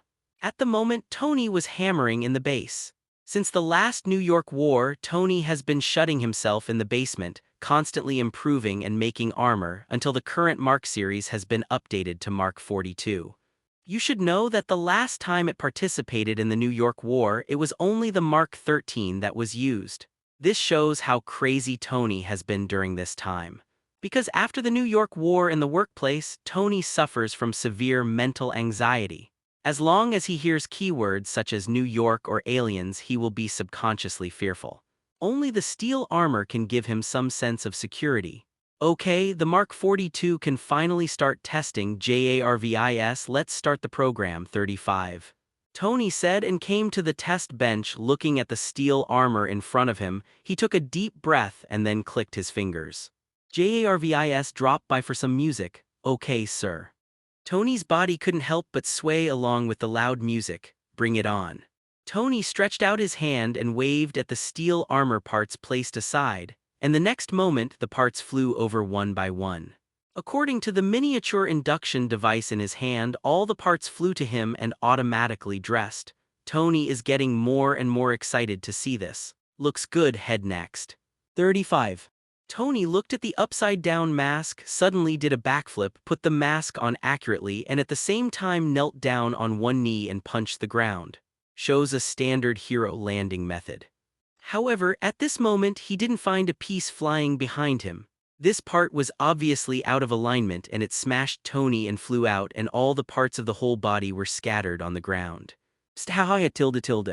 Levis, who had just used the space to move to the villa, couldn't help laughing when he saw this funny scene. Why do I feel that as long as you show up, nothing good will happen to me? Tony groaned a little while lying on the ground in a pose he thought was cooler. Really, it's normal after all, Tony. I'm there every time you're in danger and I've saved you many times so far. Levis sat aside unconcernedly. Hey, JARVIS, help me with that glass of red wine, thank you. Tony thought thoughtfully when he heard this. You mean I'm in danger? Just kidding, I haven't been anywhere in a while. JARVIS grabs me a drink by the way. Good sir. Levis picked up a glass of red wine that was handed over to Tony and clinked the glasses and then laughed. Our playboy is actually an otaku at home, am I right? Tony shrugged helplessly. I thought you knew. What do I know? Levis froze for a moment, then remembered something about Tony's time period. I think you have a very serious anxiety disorder for the New York War. Tony nodded when he heard the words. To be honest, I think you may have super abilities like telepathy. You're right, because of the New York War I'm always nervous whenever someone mentions New York or Chitauri aliens or something, and I'm going to be terrified inside of me. Speaking of which, Tony couldn't help but sigh. Levis heard the words and looked like that. I don't think you need to worry so much. After all, the aliens are calling and I'm still here, and New York is not so weak today. 35. Today's New York has become a city of mutants.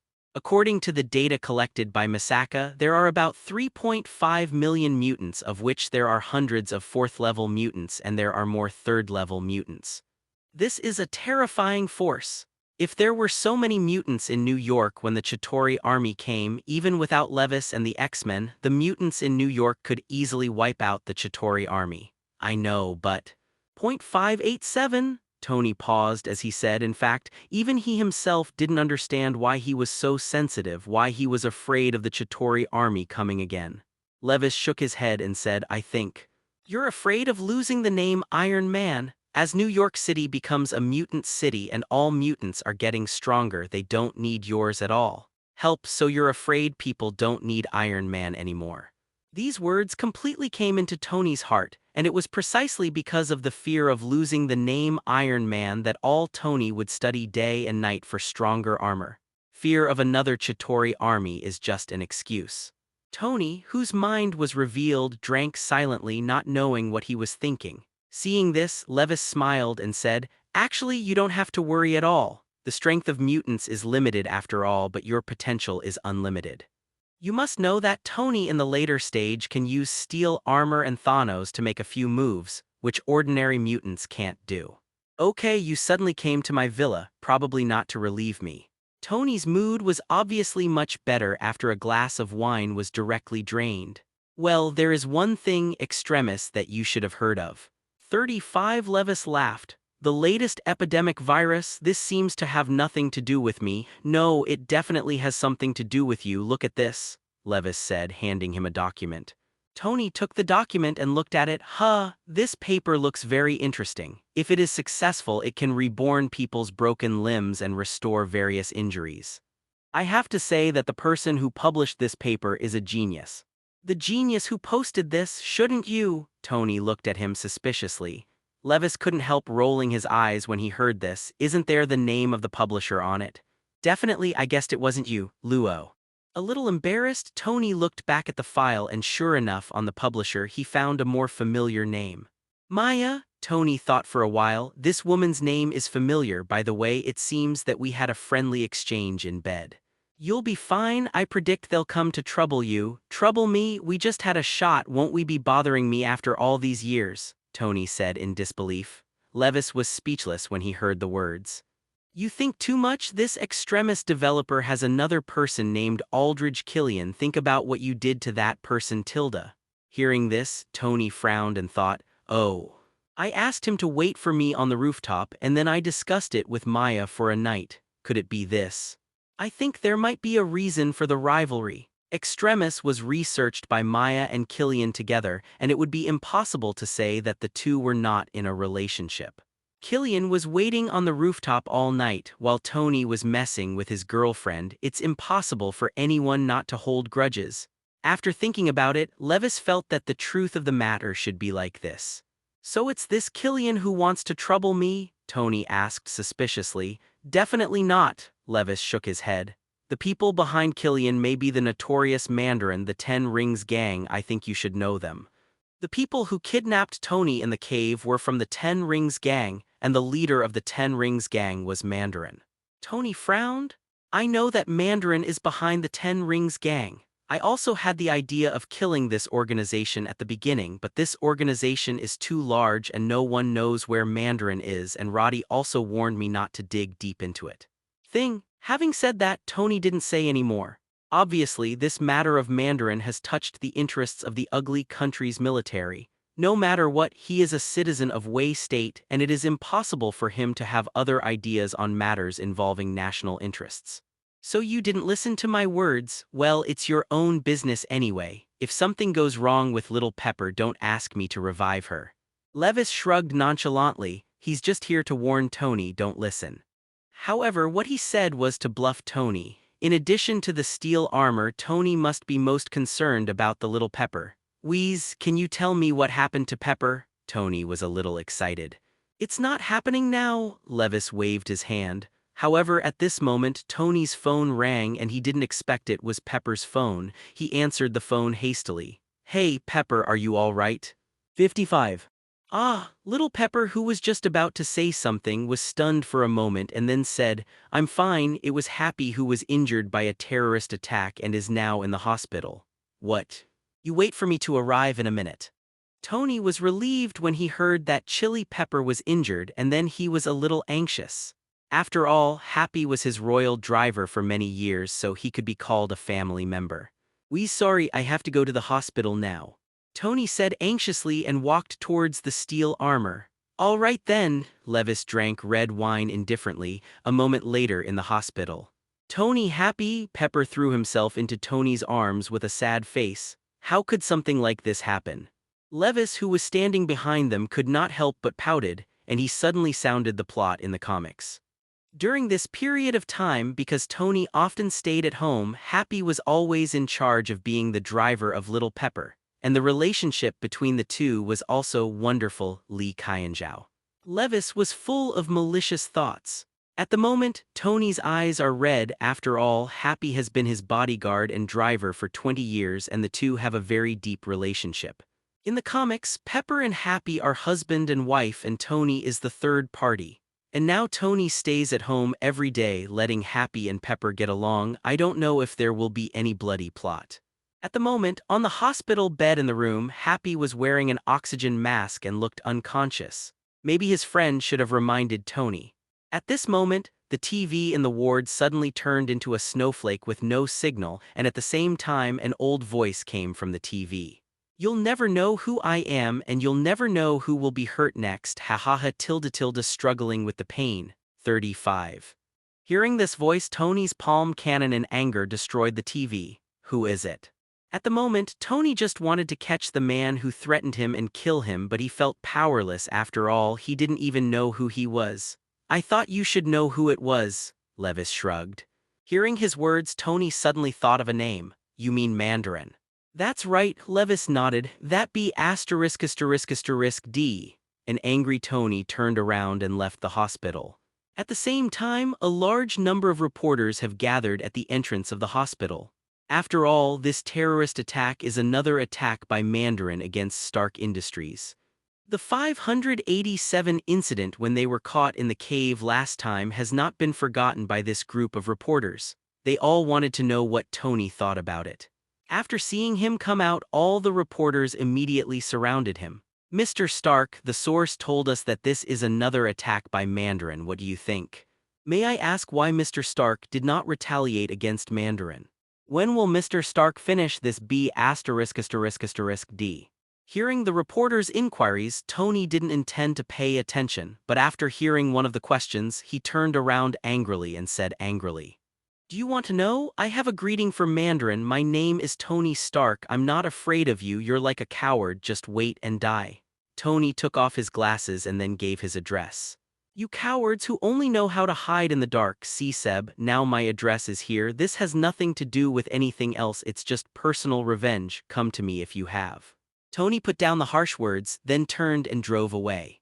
The reporters behind them were stunned for a moment before they realized that Tony Stark had actually declared war on Mandarin, which was destined to detonate the whole of New York. In the Mutant Academy, Levis is watching the news with his arms around Lorna. Seeing that Tony still chose to directly declare war on the Ten Rings gang as in the original book, he was also a little helpless. It seemed that Tony was destined to suffer this time. "Okay, Lorna baby, we won't watch it. I have more fun things to do." Levis didn't pay too much attention to this matter, so he took Lorna into the room and started a friendly exchange between the two. The next evening, Seaside Villa. At the moment, Tony was sitting on the sofa fully armed, waiting for the enemy to attack. Yesterday, he challenged the Tenjai gang directly in a fit of anger. He didn't regret it, but he was a little worried about Little Pepper's safety. But later, he will send the Little Pepper away and face all this alone. Just as Pepper was packing up, news came from Jarvis that someone came from outside the door. "Why would anyone still be here? Didn't I say to be on high alert? Don't you know I just threatened a terrorist?" Seeing that the visitor had entered the villa, Tony could not help frowning. "Sir, there's nothing I can do about it." "Who told you to tell others about it?" Jarvis also learned to refute. But in fact, Jarvis only put people in because he knew that the other party was not a threat. Seeing that the person who came was a beautiful woman, Tony stopped complaining immediately. "Stand there and don't move." Tony, who was wearing a steel armor, raised his palm cannon at the beautiful woman in front of him. "You shouldn't be Mandarin, am I right? 99. The black-haired beauty smiled helplessly when she heard this. It seems that you don't remember. I'm not surprised at all. It's not your fault, to be honest. I don't even remember what I ate for breakfast. As an old lover, lying is a commonplace thing for Tony. I want to say a few words to you alone. It's a more important thing, so. The black-haired beauty gestured, meaning it was inconvenient to speak here. Tony shrugged. Rightly speaking, I wouldn't say no, but now I have an official girlfriend, so you know. Before I could finish speaking, I saw a few packages dropped from the second floor. When Maya heard him call her name, she couldn't help but smile. It's 13 years old, Maya said solemnly. Tony is really scared. After all, there are too many women who have slept in so many years. Who knows if there are any children outside? Don't scare me. If you want to ask me for help, just say so. Yes, it's Maya Hansen, a botanist friend who I met before, but I'm not very familiar with, Tony explained quickly. Tony, are there any guests looking for you? Pepper, who was apparently packing up, found out that there was a beautiful woman looking for Tony. Seeing Pepper going downstairs, Tony came to Maya and whispered, "The police told me that there is a 12-year-old kid I haven't met waiting for me in the car." 5. Although he has taken protective measures every time, it is inevitable that accidents will happen. Seeing Tony so scared, Maya smiled happily. Okay, let's get down to business. In fact, I really want to ask you for help. Help what now? Hearing her words, Tony was finally relieved, but he was also a little puzzled. What is this old friend coming to look for him now? I really wanted to ask you for help now, but after watching TV, I think you might not be able to last for a week, Maya shrugged. Oh really? Hearing this, Tony was a little dissatisfied. At this time, Pepper came down from the upstairs and Tony immediately distanced himself from Maya. Sorry, Happy is hospitalized, but I didn't expect there to be guests. Little Pepper smiled apologetically. Not a guest, Tony corrected. That's the lover, not bad, Little Pepper teased. Tony shook his head quickly, trying to explain, but was interrupted by Maya's words. No, it's a one-night stand at most. Ugh. Yes, Maya said the truth after all, and Tony had to admit it. Is it one of your romantic debts? 35. Pepper is not surprised by this. After all, no one knows Tony's style of life better than her. You know what? Good thing you didn't jump into the fire pit. Little Pepper said seriously to Maya with the appearance of someone who had come over. This is what she said from the bottom of her heart, and now she regrets being Tony's official girlfriend. Tony only felt that his charm was seriously insulted when he heard this, just as he was about to explain something. Maya suddenly saw a few more planes appearing on the monitor on the side, and at the same time a flaming object flew towards the villa rapidly. Hey, Tony, I want to ask if this is surveillance or video, Maya asked curiously, pointing to the big screen. Tony, who was arguing with Pepper about his charm, turned his head and looked confused. The next moment, a cannonball flew in directly. Boom! The explosion was too sudden and all three people present were blown away by the aftermath of the explosion. Fortunately, Tony made the steel armor automatically wear on Little Pepper in time so that Little Pepper was not injured. But his own state was very bad, and this fall directly made his eyes glow with gold stars. Before he could wake up, a large stone fell from the ceiling. Just when Tony was about to play GG by himself, it was fortunate that Little Pepper blocked him. Quick, we have to get out of here. 99. Tony at the moment also lost his previous arrogance. Facing the enemy's sudden heavy fire attack, he was caught off guard and had no ability to counterattack at all. Definitely, the most important thing is the little Chili here. The first task now is to protect the Little Pepper from leaving. However, it backfired with the continuous bombardment of shells, the collapse of the entire seaside villa. Tony accidentally fell into the second basement. Pepper was wearing a steel armor and wanted to rescue Tony, but at this time, several gunships not far away had begun to fire with machine guns. The steel armor is very hard, but the huge force is not uncomfortable. And now the steel armor is the main target of the enemy's attack. Once the Pepper gets close, I am afraid that Tony will also become the target of the attack. Helpless, Tony can only let Pepper take Maya to a safe place first.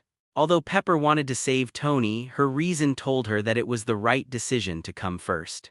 Ask for flowers. However, when Little Pepper rescued Maya, the entire villa collapsed completely and the steel armor on her body also flew out. Although this proves that Tony is not dead, the situation is not optimistic. The anxious little Pepper suddenly remembered something and immediately she took out the phone and dialed. At the same time, Levis, who was inspecting the Sky Warship base, received the call. Little Pepper, did the Ten Rings gang attack Tony's villa? How do you know? Point 0. Little Pepper was a little surprised. She didn't even have time to say it. She didn't expect Levis to already know. Weiss, this is not the time to say this. Tony is in danger now. More than a dozen helicopters have come and the villa has collapsed. Hearing Pepper's anxious voice, Levis didn't talk nonsense. I'll come right away. After he finished speaking, he spoke to Ma Fei and Phoebe beside him and disappeared into the research institute. When he appeared again, it was already at the seaside villa. The Ten Rings gang really did a lot to kill Tony. However, her actions also attracted the attention of the Ten Rings gang on the plane and a few cannonballs shot over immediately. Now this number has at least more than doubled and it seems that the plot has changed a lot. Wheeze, here you are, save Tony, he's pinned down. After seeing him coming, Little Pepper ran over anxiously. As soon as he came here, Levis was surprised by the battle in front of him. After all, only a few helicopters attacked Tony's villa in the original book. So many people came. Yeah, tilde. Seeing a few cannonballs shot towards them with fire, Maya screamed in fright, and Chili hugged her head in fright. Levis poked out his numb ears and then he could scratch with one hand toward the sky. The next moment, all the shells were disintegrated by molecular manipulation and disappeared. Chili Pepper and Maya looked confused, but they were relieved. Hey, you're really unlucky, Tony, Levis gloated when he saw Tony, who fell into the water and was wrapped in coils. Tony, who was struggling, was a little surprised when he heard the voice coming from his ear, but just as he was about to speak, 590 took a mouthful of seawater. Due to the attack just now, the steel armor was severely damaged. Now that the armor has been filled with water, if he doesn't break free, he will probably suffocate. Levis waved at this, and the next moment, all the coils beside Tony were cut off, and then even the steel armor flew up. Opening the mask, Tony immediately spit out a mouthful of sea water. Wheeze, you saved my life again, thanks, Tony gasped and thanked him. I think your villa is pretty good. Give it to you? Tony just prepared to give him the villa, but when he looked up where there were other villas, they had already sunk into the sea. Perhaps I can give you a villa. No, this is very good. Levis touched his chin. Hey, stop chatting, they're here again, Maya shouted anxiously, seeing that they were still in the mood to chat. Levis turned his head to look and saw that all 10 helicopters were surrounded by them. Perhaps it was because of the fact that the shells disappeared from him just now, so these helicopters did not continue to use heavy firepower but lowered their ladders. One after another, strong grown men jumped out of the plane. What do these people want to do? Tony asked with a bewildered look on his face. I think they're all mutants injected with Extremis 35.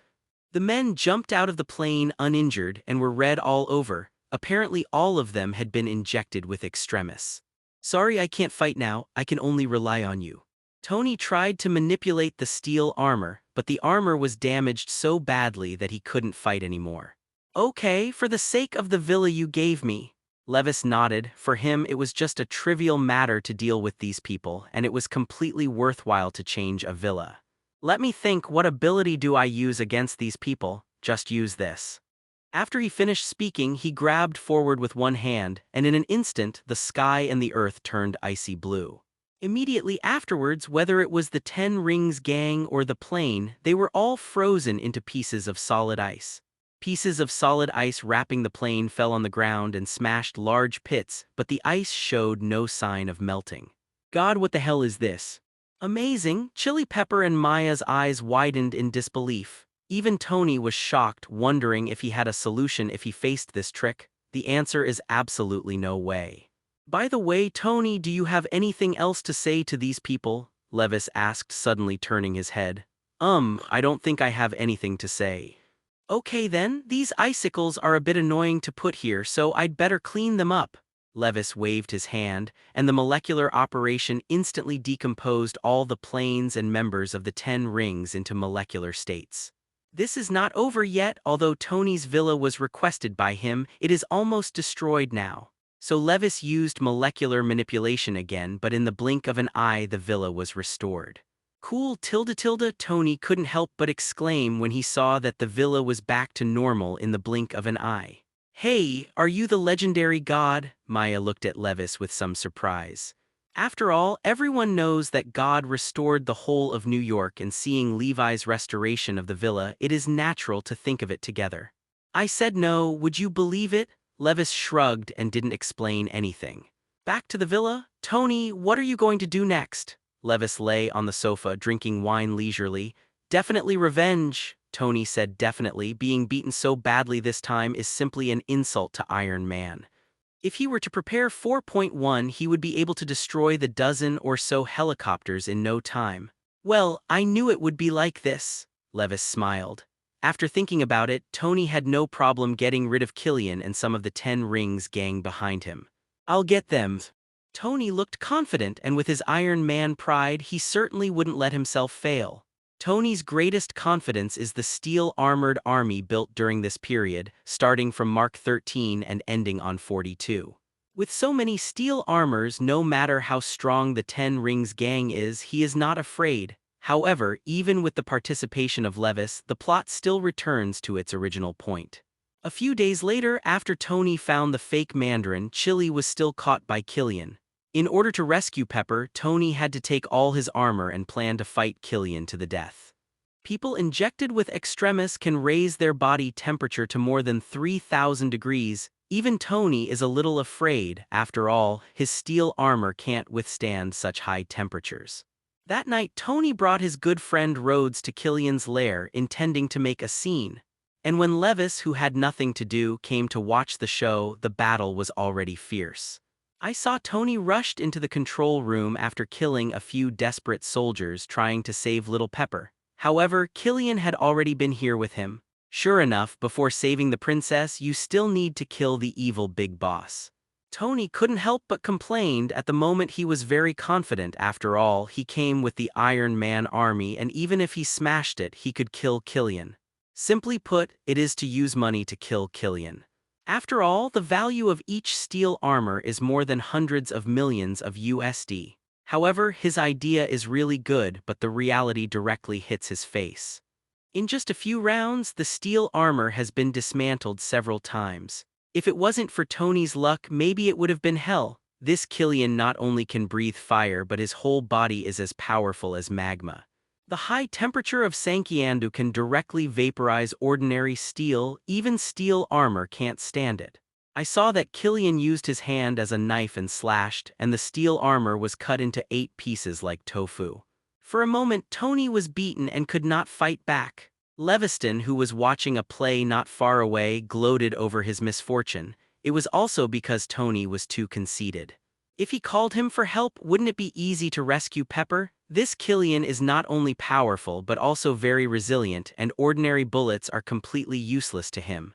Not even a small missile could threaten him. Haha tilde Tony, do you know how much humiliation I have suffered for revenge? But you are so weak now, you are so disappointing to me. 55.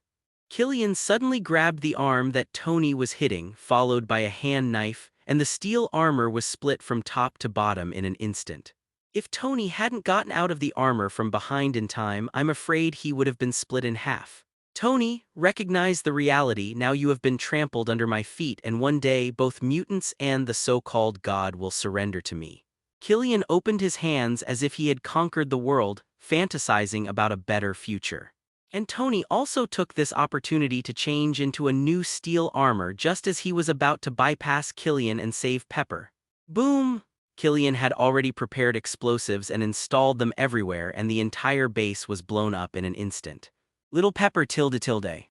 Tony, who was shaken by the aftermath of the explosion, looked at the sea of fire in front of him, and his eyes suddenly turned red. Jarvis, let me kill him at all costs. 39.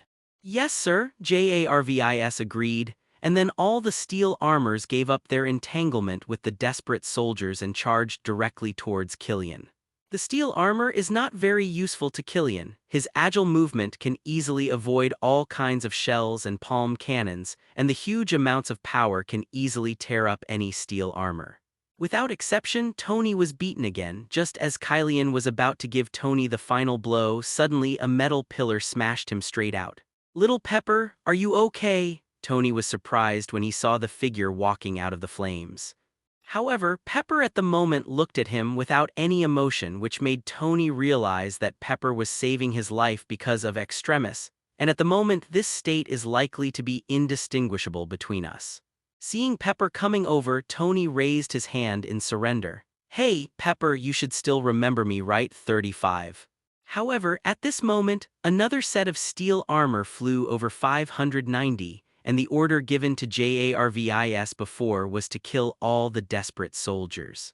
And the little Pepper who happens to be at the moment can also be called a desperate soldier. Jarvis, stop now, Pepper is not the enemy." Tony hurriedly shouted, but during the battle just now, his headset accidentally dropped, causing him to be unable to communicate with Jarvis at all. At the moment, Chili Pepper made a move that made him drop his jaw. I saw Chili suddenly jumped high, and when the steel armor flew over, the red right hand punched out. The steel armor that swooped down was actually hit by this punch, and then smashed the steel armor to the ground extremely aggressively.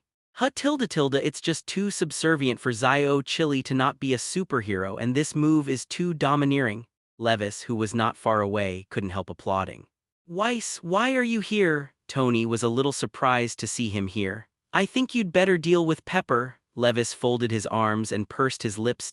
It was at this time Kylian took this opportunity to kill Tony, but the little Pepper on the side suddenly moved and she ripped off the steel armor arm on the ground. Then a punch blasted Kylian out. Immediately after that, he kicked the cannonball that fell from the ground neatly and then added a palm cannon. Boom! The shell exploded in front of Kylian, killing him half to death this time. This neat fight is simply too beautiful. However, Tony, who saw this scene, was almost scared to pee. He didn't expect that such a weak trash could hide such terrifying combat power. Kylian, who had destroyed so many sets of steel armors by himself, was killed in a neat manner. This fighting ability is even inferior to him. Originally, Tony had planned to propose to her after saving Pepper this time, but now he was a little hesitant. In the face of such a terrifying little Pepper, if he dares to disobey, I am afraid that the steel armor just now will be his future end. Marriage is a man's grave. This sentence is indeed true. It's just horrible. This battle made him not very satisfied with his steel armor, but upgrading the steel armor can be put aside. At present, the primary purpose is to study the anti-wife armor. At this moment, Pepper suddenly turned around and set his eyes on Tony. "My dear, it's me." Tony was almost scared to pee. At the moment he wanted to kneel on the ground and beg for mercy, but his self-esteem as a man made him give up this idea. "Tony tilde." At this moment, Pepper shook his head and recovered. "I seem to be a little grumpy just now." 99. "No, nothing." Tony shook his head quickly. In the face of this girlfriend who can tear the steel armor by hand, how dare he say anything bad? At this moment, the sound of the propeller sounded in the sky and Phil Coulson and Melinda jumped directly from the air. "Hey, Weiss, didn't expect you to be here." Phil Coulson and Melinda were a little surprised when they saw Levis. "What's your purpose here?" Levis asked, folded his arms and narrowed his eyes. "Nick Fury has voluntarily quit spying on New York since it became a city of mutants. After all, New York is already a city governed by mutants. So the purpose of the two of them coming here is definitely not ordinary. Sorry, Wheeze, there is a reason to come this time," Phil Coulson said, turning his head to look at the dying Kylian and exclaiming. The power of extremis cannot be underestimated. Kylian, who had been dying just now, did not expect that all the injuries on his body had healed in such a short time. This restore ability is a bit scary. "Very good, as long as you take him back, you can do business." At this moment, Melinda suddenly revealed a strange smile. Phil Coulson subconsciously felt something was wrong with Melinda. "May, what's wrong with you?" 35. Seeing this, Levis couldn't help sneering. "How dare you use telepathy in front of me? It's just courting death." 35. With a wave of his hand, the container next to him was lifted up. I saw a few strong men in black uniforms hiding behind the container. One of them just grabbed the container with one hand and threw it aside. "What happened?" Melinda also recovered at this time. "Who are you?" At this time, Tony and Pepper also noticed the movement here and came over. Die to death? No one answered their words, only to see one of the men with a short head held up dozens of tons of containers and then threw them over. Moreover, I don't know what flammable and explosive items were placed in this container, and a violent explosion occurred when it was thrown over. Rumble, rumble, the flames of the explosion enveloped Levis and the others. Ha ha ha, I managed to solve these people so easily. The inch-headed man laughed proudly at this. Idiot, these people are not so easy to deal with. The leading one-eyed man had a bad feeling instead. Take people, let's get out of here quickly. Speaking of which, the one-eyed man picked up Killian, turned around and left, and the others didn't dare to say anything. However, at this moment, a figure continued behind them. If you are prepared, you may be able to avoid bullets. If you are not prepared, there is not much difference between ordinary people. The super ability of the two is relatively tasteless. Thanks to you, Wes, this time, otherwise we'd be out of luck. 39 Phil Coulson to Lee News have heart palpitations right now, it's mind control and explosion. Phil Coulson's healing ability is at most the level of a second-level mutant, and it can only heal injuries and has no attack power at all. Perhaps because of her partner, Melinda's super speed ability is only level 2 and the speed of secondary mutants is not fast. Levis came out of the flames unscathed. Who told you to leave like this? It has to be said that Phil Coulson and Melinda's mission was too difficult after New York became a city of mutants. If Levis wasn't here, he and Melinda would probably be here. Levis narrowed his eyes and looked at the sudden people in front of him. He didn't remember the original book. With doubts in his heart, he directly used the power of the mind to check the memories of several people. It's actually Hydra, a man named Claire Grover, 35. Levis was a little surprised. Last time, Whitehall, who killed one of the leaders of Hydra for Sky's sake, did not expect Hydra to resurface and choose a leader again. This is exactly what the sentence said: cutting off a head will grow a new head. This is the Hydra. And this group of people was the one sent by the new Hydra leader, Claire Grover, to capture Killian. Before they could say anything, they saw one of the women with tattoos rushed towards them at a high speed, stabbing Levis with a military dagger in her hand. Boom, the dagger was bounced out before it got close, and then the tattooed woman was bounced back and landed heavily on the ground. 590. The speed is good. Levis folded his arms and praised, and at the same time he sighed a little. He didn't expect the Hydra to create a mutant team so quickly. Definitely, after selling the X-Gene medicine to SHIELD, he was ready for this. After all, who doesn't know that SHIELD is Snake's shield? However, no matter how strong the mutants of Hydra are, they are useless in front of him, and this is the reason why he dares to sell the X-Gene medicine. Who the hell are you guys? Phil Coulson pressed again. Did you think I would tell you? The one-eyed man sneered. Immediately afterwards, the remaining people attacked together. Wheeze, help! Phil Coulson hides behind Levis in a useless image. He is a second-level mutant and ability is still useless for healing. Let him fight with these bandits so he can only hide. Levis was a little dumbfounded when he saw this, only to see a twinkle in his eyes. In the next moment, all the Hydra's feet were petrified. What's the matter? My feet suddenly can't move. What's wrong with my legs? I can't perceive my legs. Ah, my leg is broken. Our legs were petrified. After the group of Hydra found that their legs were petrified, they suddenly looked terrified. It's over to you. Levis turned to Phil Coulson after petrifying a few people. Huh. Oh. The terrified Phil Coulson came back to his senses at this time. He really didn't expect that Levis actually has the ability to turn people into petrification. This ability is really terrifying. Come on, who are you? Phil Coulson began to ask questions, but these people were very hard-mouthed, and after using a lot of torture to get no results, he could only give up temporarily. Forget it, let's take them back to the bureau first, then Wheeze will leave first. Okay then, Levis waved his hand and after saying a word to Tony Roar disappeared in place C-Seb, on the Sky Carrier. After leaving, Levis came to Nick Fury's office. Weiss, can't you respect my privacy? Your sudden appearance could easily give me a heart attack. Seeing Levis suddenly appearing in front of him, Nick Fury said helplessly. Don't care about that kind of details and you should be a mutant now, it's not that easy to die. Levis waved his hand and said nothing. Nick Fury's face darkened immediately after hearing this. By the way, I still don't know what your super ability is, let me guess. Could it be your racial ability, invisibility? Speaking of which, Levis himself couldn't help laughing, and Nick Fury's face was getting darker. He was a little surprised to see this. I can't guess right, 35. If he guessed right, he would be a real god. After all, he didn't use the power of the mind and foreknowledge. What did you say you came here to do? Nick Fury apparently didn't explain the idea of his ability. Well, the motion to impeach the president was passed in Congress yesterday, and now the vice president is the real president. Nick Fury thought about it and said it. Is that so? Then SHIELD is wearing a pair of pants with Mr. President now. Levis was a little surprised, not expecting Nick Fury to make such a choice, but it was normal.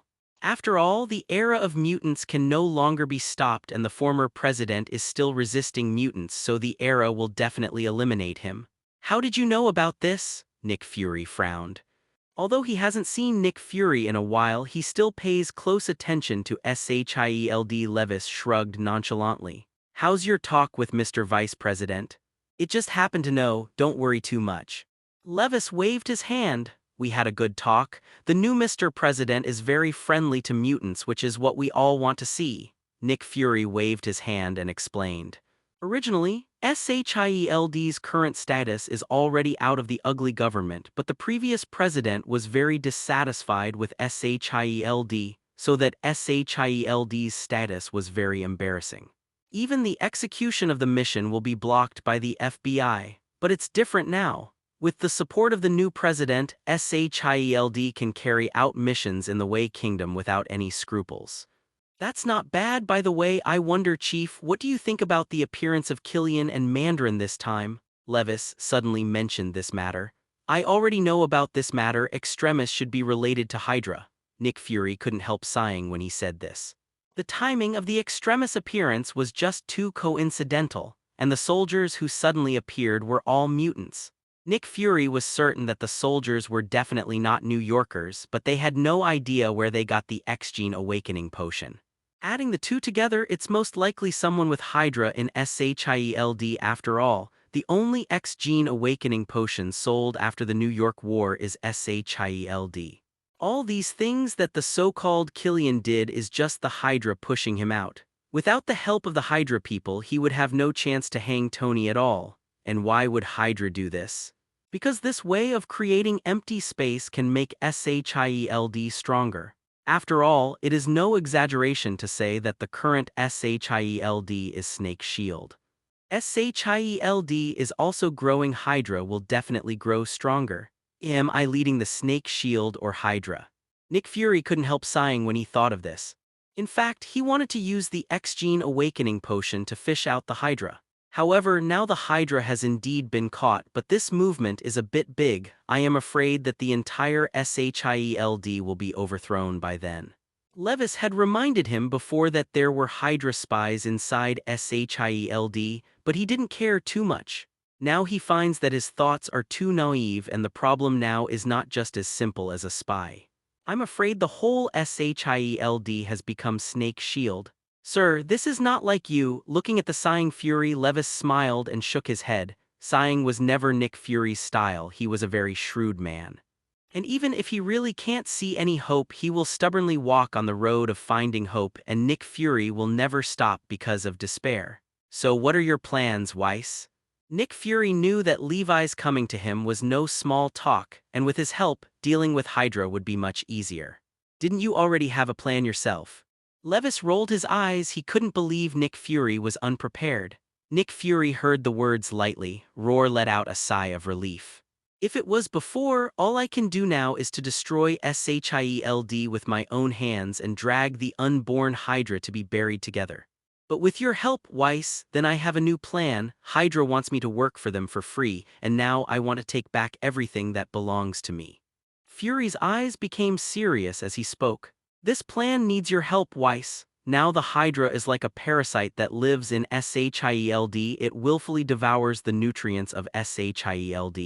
In turn, the Hydra is digested as nutrients. FLOWERS Japanese symbol. Here is a list handwritten by Professor X.35. Levis simply threw out a personnel profile.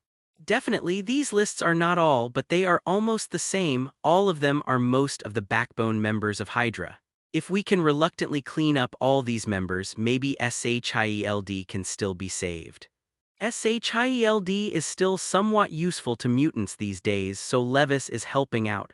Otherwise, if SHIELD collapses now, the future will be completely messed up. Point 0. Alexander Pierce. I didn't expect him to be the head of Hydra. 35. Looking through these documents, Fury turned his gaze to a blond man with a shocked face. This man is none other than the former S.H.I.E.L.D. director who personally promoted him to be the immediate boss of S.H.I.E.L.D. director.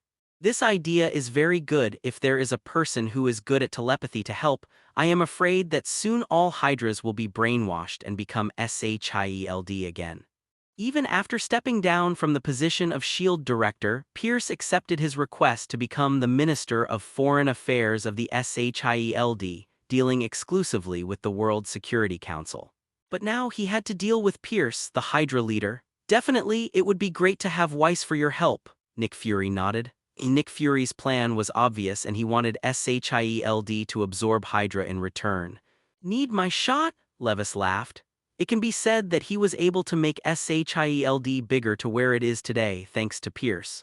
Pierce has treated him well for the past 2 decades, not only as a mentor and friend, but also as his immediate boss. Soon Nick Fury took action and the two came to Pierce's office together.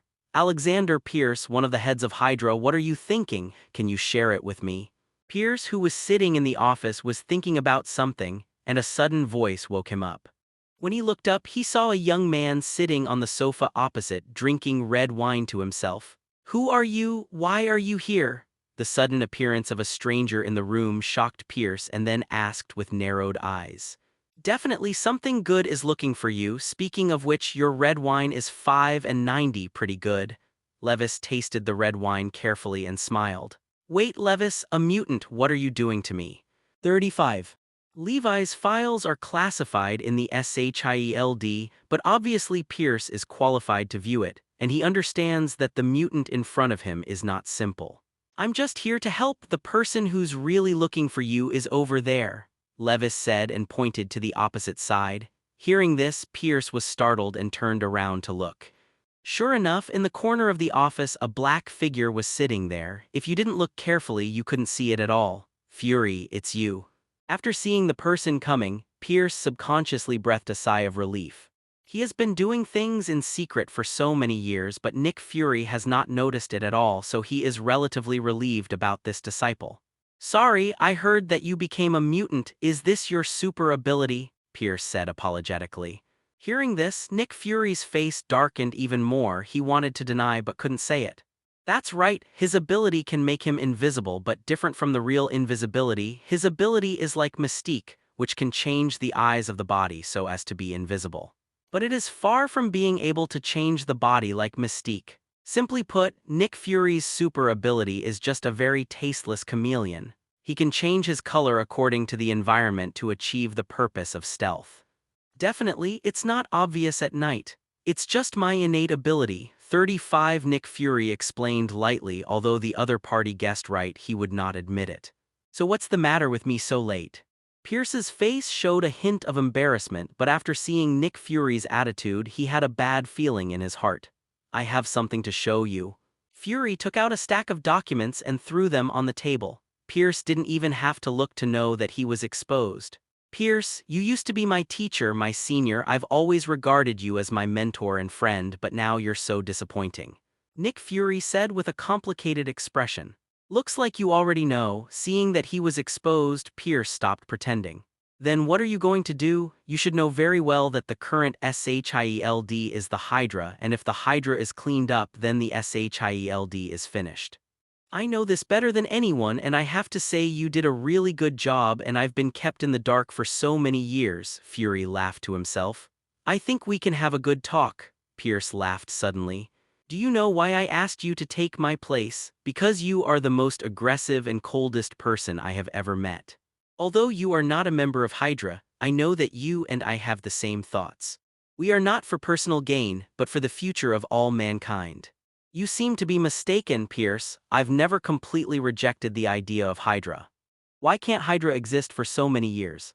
It definitely makes sense, and Nick Fury doesn't deny the idea of Hydra. Seeing the two arguing over their ideas, Levis yawned boredly. I said, Director, is it necessary to have a quarrel with him? I'll just ask Ma Fei to revise his memory. Nick Fury and Pierce were attracted by his voice, and they turned their heads to see that there was a blonde woman beside Levis at some point. You guys want to brainwash me? It's impossible. Don't forget that SHIELD has a special device to monitor our state of mind. Pierce frowned. I know this better than you. This project was researched by Nick Fury himself, and the purpose is to prevent 4.1 from being brainwashed or controlled by psychic powers. Weiss, I'm afraid this won't work. Oh, how do you know if you don't try? Levis is not worried. His mind power can directly modify memory, which is different from general mind control. And in order to prevent the power of the mind from being discovered, he also brought Sophie over to Ted. As one of the 5 Cuckoo sisters with a spiritual network between the sisters, they have been able to exert the strength of the 4th-level mutants. Although it's a lot weaker than Professor X, it's not bad. Nick Fury frowned when he heard this, and then he agreed. Then try it. Simple.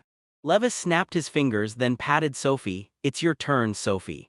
Okay, Sophie nodded and came to Pierce's side. Definitely, in fact, the one who really uses ability is still Levis, after a while. Okay, it's done. 35. So fast. Will it work? Nick Fury looked Pierce carefully but didn't notice any difference. There is a mine detection device in this office, but now the mine detection device has not issued an alarm. Is it really successful? Fury, what's the matter with me here so late? Pierce suddenly looked at Nick Fury with a peaceful smile. Hearing this, Nick Fury was shocked. Pierce, you don't remember what happened just now? What the hell happened to Weiss at 22? Nick Fury said and looked at him. Don't be nervous. Ma Fei has modified his memory just now, and now he is just a kind elder. 55. And what about Hydras? It's up to you to figure this out, and I think with Pierce's help, it won't be difficult for SHIELD to really digest Hydra. I see. Nick Fury breathed a sigh of relief, finally realizing what Pierce was in now. Okay, since the matter here is settled, then we'll leave first. After finishing all this, Levis didn't intend to stay any longer and left the office with Sophie in his arms.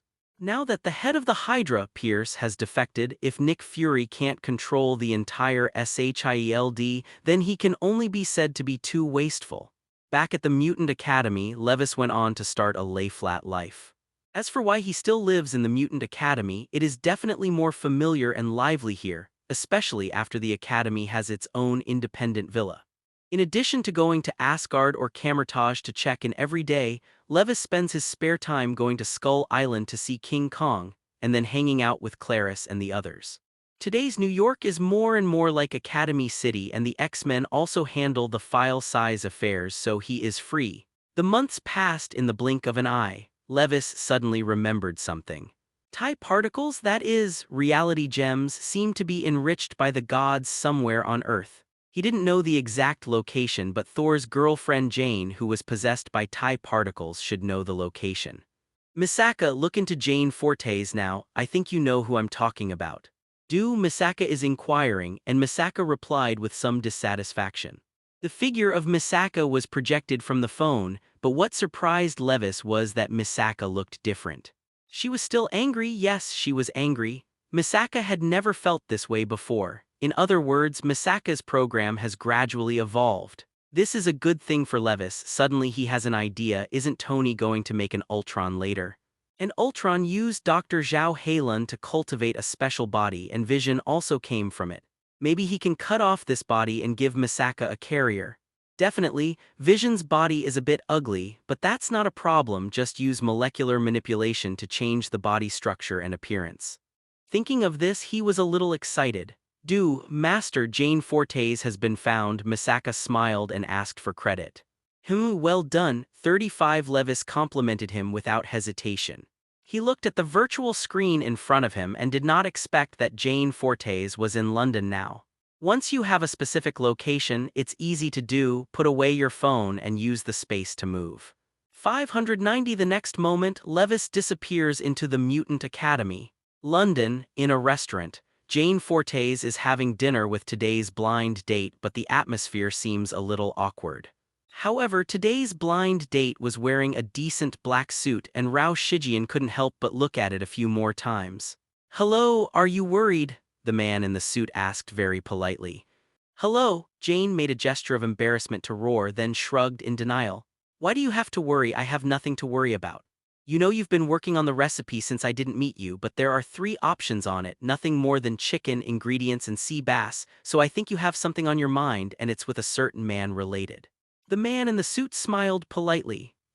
Jane Fortes smiled embarrassedly after being dismantled. "This is a long story. 9, is he still here?" the man in the suit asked after looking left and right. He's gone."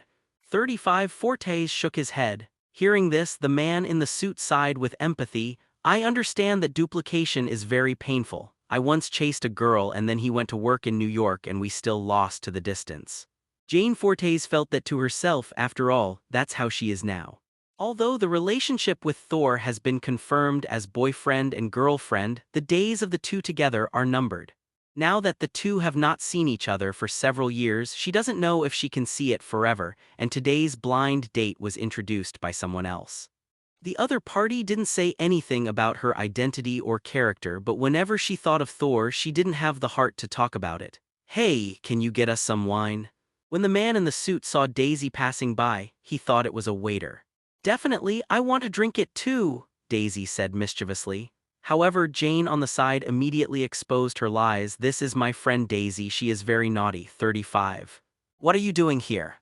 Apparently, Jane had a problem with Daisy's appearance. However, Daisy pulled the chair aside and sat down unceremoniously. "Listen, I just went to your laboratory where your mother works." "Speak the point." Hearing Daisy's words, Jane couldn't stand the embarrassment of her privacy being revealed. "Oh, it's your inspection machine. I thought it was broken." Daisy took out one and handed it to Jane. The function of this instrument is to detect the special energy fluctuations around it. Now the display together is up and down, and it seems that there is a malfunction. Jane looked at the one in her hands and couldn't help frowning in thought. At this moment, a man who was so handsome that he had no friends came over. "Hi." Daisy and Jane, 35. Levis came to the front of the two, smiled, and made a move roar. After Daisy saw him, she was so excited that she couldn't say anything. Jane was also a little excited. "Levis, it's you." "That's right, it's me, just call me Wheeze." Levis nodded with a smile and then pulled the chair beside Daisy's side. "Don't mind if I sit here." "Definitely don't mind." Daisy nodded hurriedly with a crazy look on her face. The man in the suit opposite at the moment is already a little confused. What's the situation? Isn't it a date between the two of them? Why did 2 people suddenly appear? And one of them was so handsome that he didn't look like a human being, which made him lose confidence in his appearance. "Weiss, why are you here? Are you here to find us?" Jane looked at him strangely and asked. "Well, it's not wrong to say that I came to you. I want to ask you for help with something." Levis nodded. "Is there anything you need us to help with?" Daisy said with a look of surprise, but she seemed to realize that her tone was not good and she quickly apologized. "I'm sorry, it doesn't matter. This time I do have something to ask you for help." Levis smiled and waved his hand. "Then what's the matter?" Jane asked suspiciously. "I heard Daisy just now talking about Jane's mother's research room. I'm a little interested in that place, so I want you to take me there." It turned out to be this matter. There is absolutely no problem. 35. Daisy agreed without thinking, and then she took the initiative to pull Levis up and said to Jane, who was beside her, "Jane, just get along with this gentleman. Let's leave first." 5. Forehead. Before Jane could say anything, Daisy dragged Levis out of the restaurant. Jane was a little helpless when she saw this. She was really careless in making friends. When she saw the handsome guy, she even abandoned her best friend. Jane, I want to ask," the man in the suit across from him said. However, he was interrupted by Jane before he could finish speaking. "Sorry, I have something very important right now." Jane got up and chased after him. Only the man in the suit with a confused face was left. This part is that Thor has restored peace to the 9 realms and it should be in Asgard now. 55. "We're not dating, it's just a normal meal." Jane looked at Levis cautiously and was relieved to see that he didn't respond. By the way, Weiss, I want to ask you a question. When Levis and Daisy got into the car, Jane caught up with them. Daisy, you are going too far. As soon as she got in the car, Jane started to hold Lee Nuohao and complained. Sure enough, this is the problem. I know you are not an ordinary person. I want to ask where Thor is now. Isn't this to not disturb the two of you dating? Daisy shrugged. Ask if you have any questions. Levis smiled, actually knowing what she wanted to ask without guessing. Hey, that sounds like a wonderful story, doesn't it? Daisy said in surprise after hearing his words. Daisy, can you shut up? Jane looked at her best friend speechlessly. She was so anxious that she didn't expect Daisy's child to be joking. Okay. Daisy reluctantly closed her mouth and continued to drive.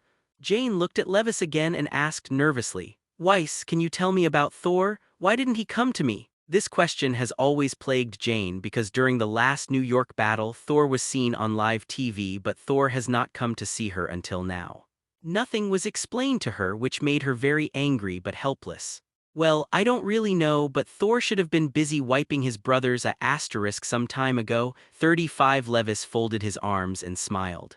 Can you be more specific? Jane asked anxiously. Daisy in front also pricked up her ears curiously and listened. Seeing this, Levis had to say what he knew. You should know that Thor is the Prince of Asgard. Jane nodded. And the trigger for the last New York war was his brother Loki. What, 35? Both Jane and Daisy couldn't believe it. They had to know that the last New York war with the alien invasion ended in a nuclear bomb that almost exploded in New York. All these things have already spread throughout the world. Even Jane and Daisy were not in New York to feel the horror of that battle. But I didn't expect that the war was actually caused by Thor's younger brother. The news shocked the two for a long time, and Daisy almost rear-ended the vehicle in front. And after that? Jane continued to ask. After C-Seb, Thor, the elder brother, is definitely going to wipe his younger brother's asterisk because that war affected not only our Earth. Thor should have told you about the 9 realms before. Things 99. Well, I did tell you, Jane nodded. Asgard, where Thor is located, is the ruler of the 9 realms, and now he should be busy dealing with the chaos of the 9 realms, so it's normal not to see you. Jane didn't know what to think after listening to it. Jane, I think you might as well consider which gentleman just now. We can't stand up to someone like Thor. At this time, Daisy, who was driving, persuaded her. Jian Wenyan didn't have a complicated expression, then looked at Levis and said, Do you think so too, Weiss? You ask me. Levis shrugged and said, I think Daisy is right. Definitely I am an objective suggestion. It's okay, please say it. Jane shook her head and said, Thor is an Asgard. His owner has a lifespan of 5,000 years or even longer, and you are just an ordinary human. Although I agree with what is right, the lifespan limit makes it impossible for you to be together. Moreover, as the future king of Asgard, Thor has a lot of busy time. How much time can you spend together in a short period of time? Or will Thor still like you when you're old? Although Levi's words are a bit cruel, it's also for her good after all. Jane broke up with Thor in the end. Jane and Thor don't fit together in every way. After hearing these words, both Jane and Daisy were silent. The atmosphere didn't calm down until the car stopped. By the way, Wise, how do you know so much about Thor? Are you also the prince of an alien country? Getting out of the car, Daisy asked curiously. Me, I'm definitely a native of the Earth. Levis looked at her speechlessly. Oh, that's good. 35 Daisy nodded in satisfaction. What's good? Levis looked at this girl in surprise. Is this girl interested in herself? I mean that way I can chase you. Daisy said what she said in her heart generously, and at the same time looked at him with hot eyes, waiting for his answer. Sorry, I already have a girlfriend. Levis refused with some embarrassment. He did not deny that Daisy was also a beautiful girl, but she was obviously not the kind of woman who loved herself. It was normal for an ugly woman to have several boyfriends at her age, so he refused without hesitation. What a pity. Daisy looked regretful, but she didn't seem too affected. After all, how could a man like Levis not have a woman? She had long thought of this. She turned around and said to Jane with a smile, Jane, this time it's good. I'm just as broken-hearted as you are. Jian Wenyan could only helplessly roll his eyes. I'm intern Ian. Hey, you're Dr. Ford's. It's a pleasure to meet you. After the three got out of the car, they saw a tall and thin young man greeted them. "This is," Jane asked, looking at Daisy suspiciously. This is my intern," Daisy explained casually and then walked towards the experiment site. Levis followed behind. At the moment, the place where they were located looked like an abandoned factory and there were this overturned vehicle around. As soon as he came here, he noticed that there was a special energy nearby. This is because the seal of TIE particles is loose, so the space is unstable. "Weiss, is this the place you're looking for?" "It doesn't seem strange except for the accident that rolled over there." Daisy's mouth never stopped and she kept asking. "Well, it's right here. I can feel the difference here. Thank you very much." Levis smiled and thanked him. "Haha, it doesn't matter. It's just a little effort, that's all." Daisy chuckled lightly. "When I came to the factory, I saw that there were already 3 people here and they were attracted by the magic here. These people were also very vigilant after discovering the arrival of the 4 of them." "Are you the police?" the girl among the 3 asked vigilantly. "No, we are scientists," Jane said, looking at Levis beside her, and then added, "I am." Hearing that it was not the police, the 3 finally breathed a sigh of relief. After all, this is someone else's factory and being caught by the police is an illegal invasion. "Can you show us what you found?" Daisy asked curiously. The 3 of them looked at each other after hearing the words and then took them to the factory. "I saw a black boy who came to the big truck placed in the factory and raised his hand gently to fiddle with it. Then something magical happened. The big truck seemed to be suspended in space without gravity and then rolled continuously in the air under the action of inertial force." This scene shocked both Jane and Daisy. Levi's arms crossed his chest and couldn't help laughing when he saw this scene. This was the phenomenon caused by the loose seal of TIE particles and even caused the space here to be linked with other spaces, such as Asgard or other 9 realms. But since the location of TIE particles has been found, then he can move. Just when the 3 children brought them to the stairway to show the infinite loop of falling in the air, Levis smiled and said to Jane and Daisy, "You guys play first, I'll look elsewhere." "Oh, then be careful." Daisy and Jane didn't care too much. At the moment they were still amazed by the infinite loop. Levis turned around and left. Following the fluctuation of space, he easily found the space where TIE particles were sealed. It looked like a cave somewhere and the cave was pitch black, but that was no obstacle for Levis. "I saw that in the center of the cave, a huge stone with a cube structure was erected here. In the middle of the boulder there have been cracks in the file size of the palm." Levis used perspective to look inside and saw traces of a scarlet liquid roaming inside the boulder. Seemingly found his arrival, these scarlet liquids suddenly became restless. "Is this TIE particles really angry?" Levis couldn't help sighing when he looked at the TIE particles in front of him.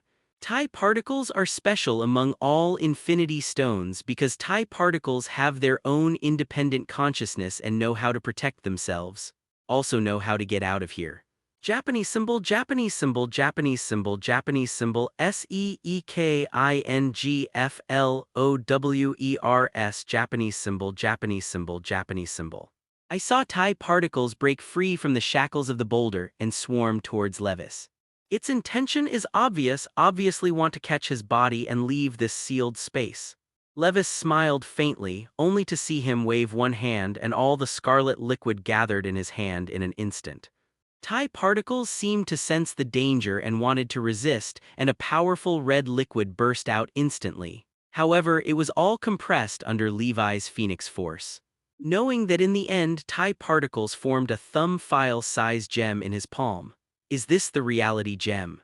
Levis looked at the yellow gem in his hand curiously and then checked in on the reality gem. Ding. Has the host checked in to the reality gem, double experience or super ability? Sign into super ability. Ding, sign-in is successful. Congratulations to the host for obtaining the super ability Fantasy Reality with 100 experience points. Fantasy Reality? What the heck is this ability?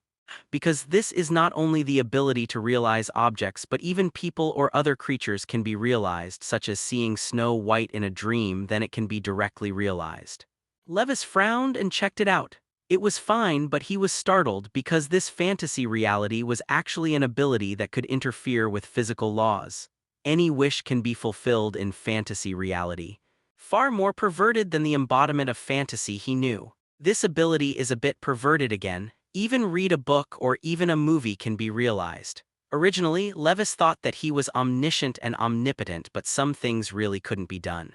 With this ability, he was truly omniscient and omnipotent. Simply put, any fantasy object can be realized after getting the reality gem and signing in to get the powerful super ability of fantasy reality. Levis is in a good mood.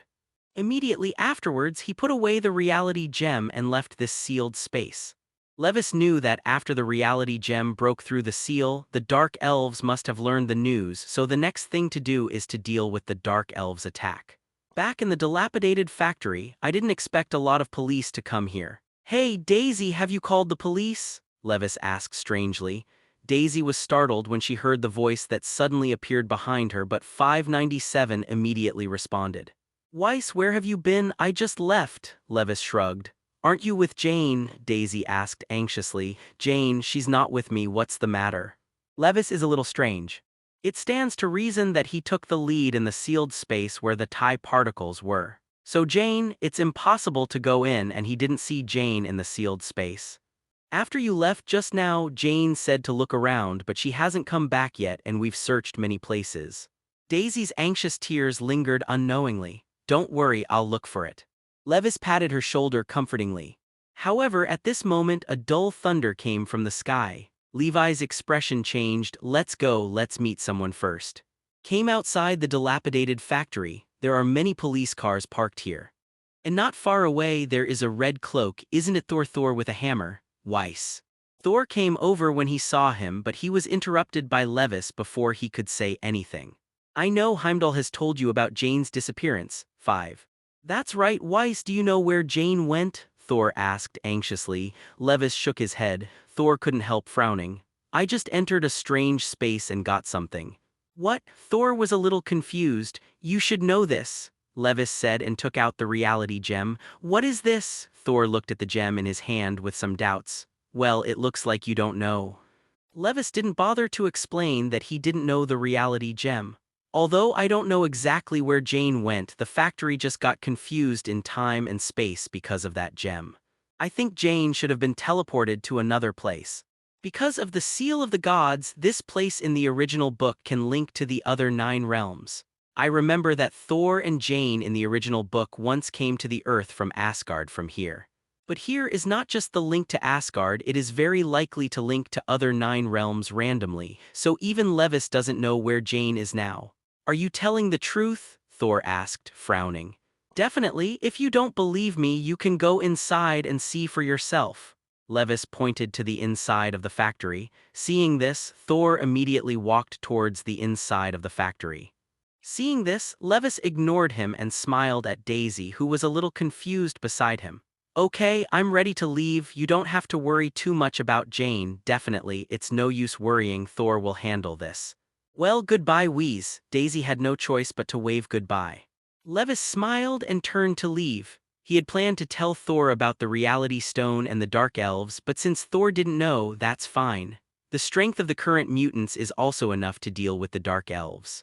If it really doesn't work, Levis can do it himself. But this time the Dark Elves attacked, and it was time to show the strength of mutants to the world. He wants to tell the world that only mutants can protect themselves. In this way, it will also be of great benefit for the world to open the era of mutants. Seeing that everyone started to ask questions, Levis raised his hands and pressed them down slightly. His body seemed to carry a certain majestic aura which immediately made the entire combat conference room quiet. "Yeah, what happened?" Storm looked at him suspiciously. The next day. "Yesterday, the X-Men had all returned after receiving the news, and now they are all gathered here, inside the combat conference room. Fortunately, they were not too surprised. After all, the school has Levi's head." "Weiss, what's the rush to call us back?" Cyclops asked first. "After such a long time, the number of X-Men has also expanded to more than 100 people, and only a dozen people will definitely be able to enter the combat conference room, and 4.1 has already been completed." Many unfamiliar faces were a little shocked when they saw Levis, such a young X-Men leader. Levis glanced across the crowd's faces for a week, then explained, "Soon there will be a drow attack on Earth." Hearing this, the meeting room immediately became lively. Everyone was afraid, fearful, and excited. The last Chitauri invasion of Earth is still vivid, and many of the newcomers here have lost relatives and friends in that war.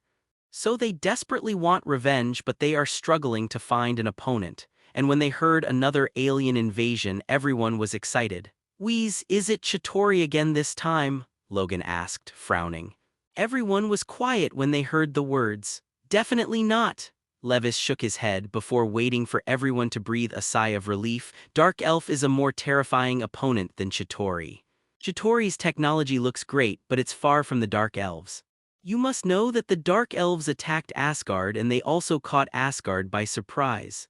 Chitauri can't do that anyway. The Dark Elves are much higher than Chitauri in terms of technological strength and personal strength.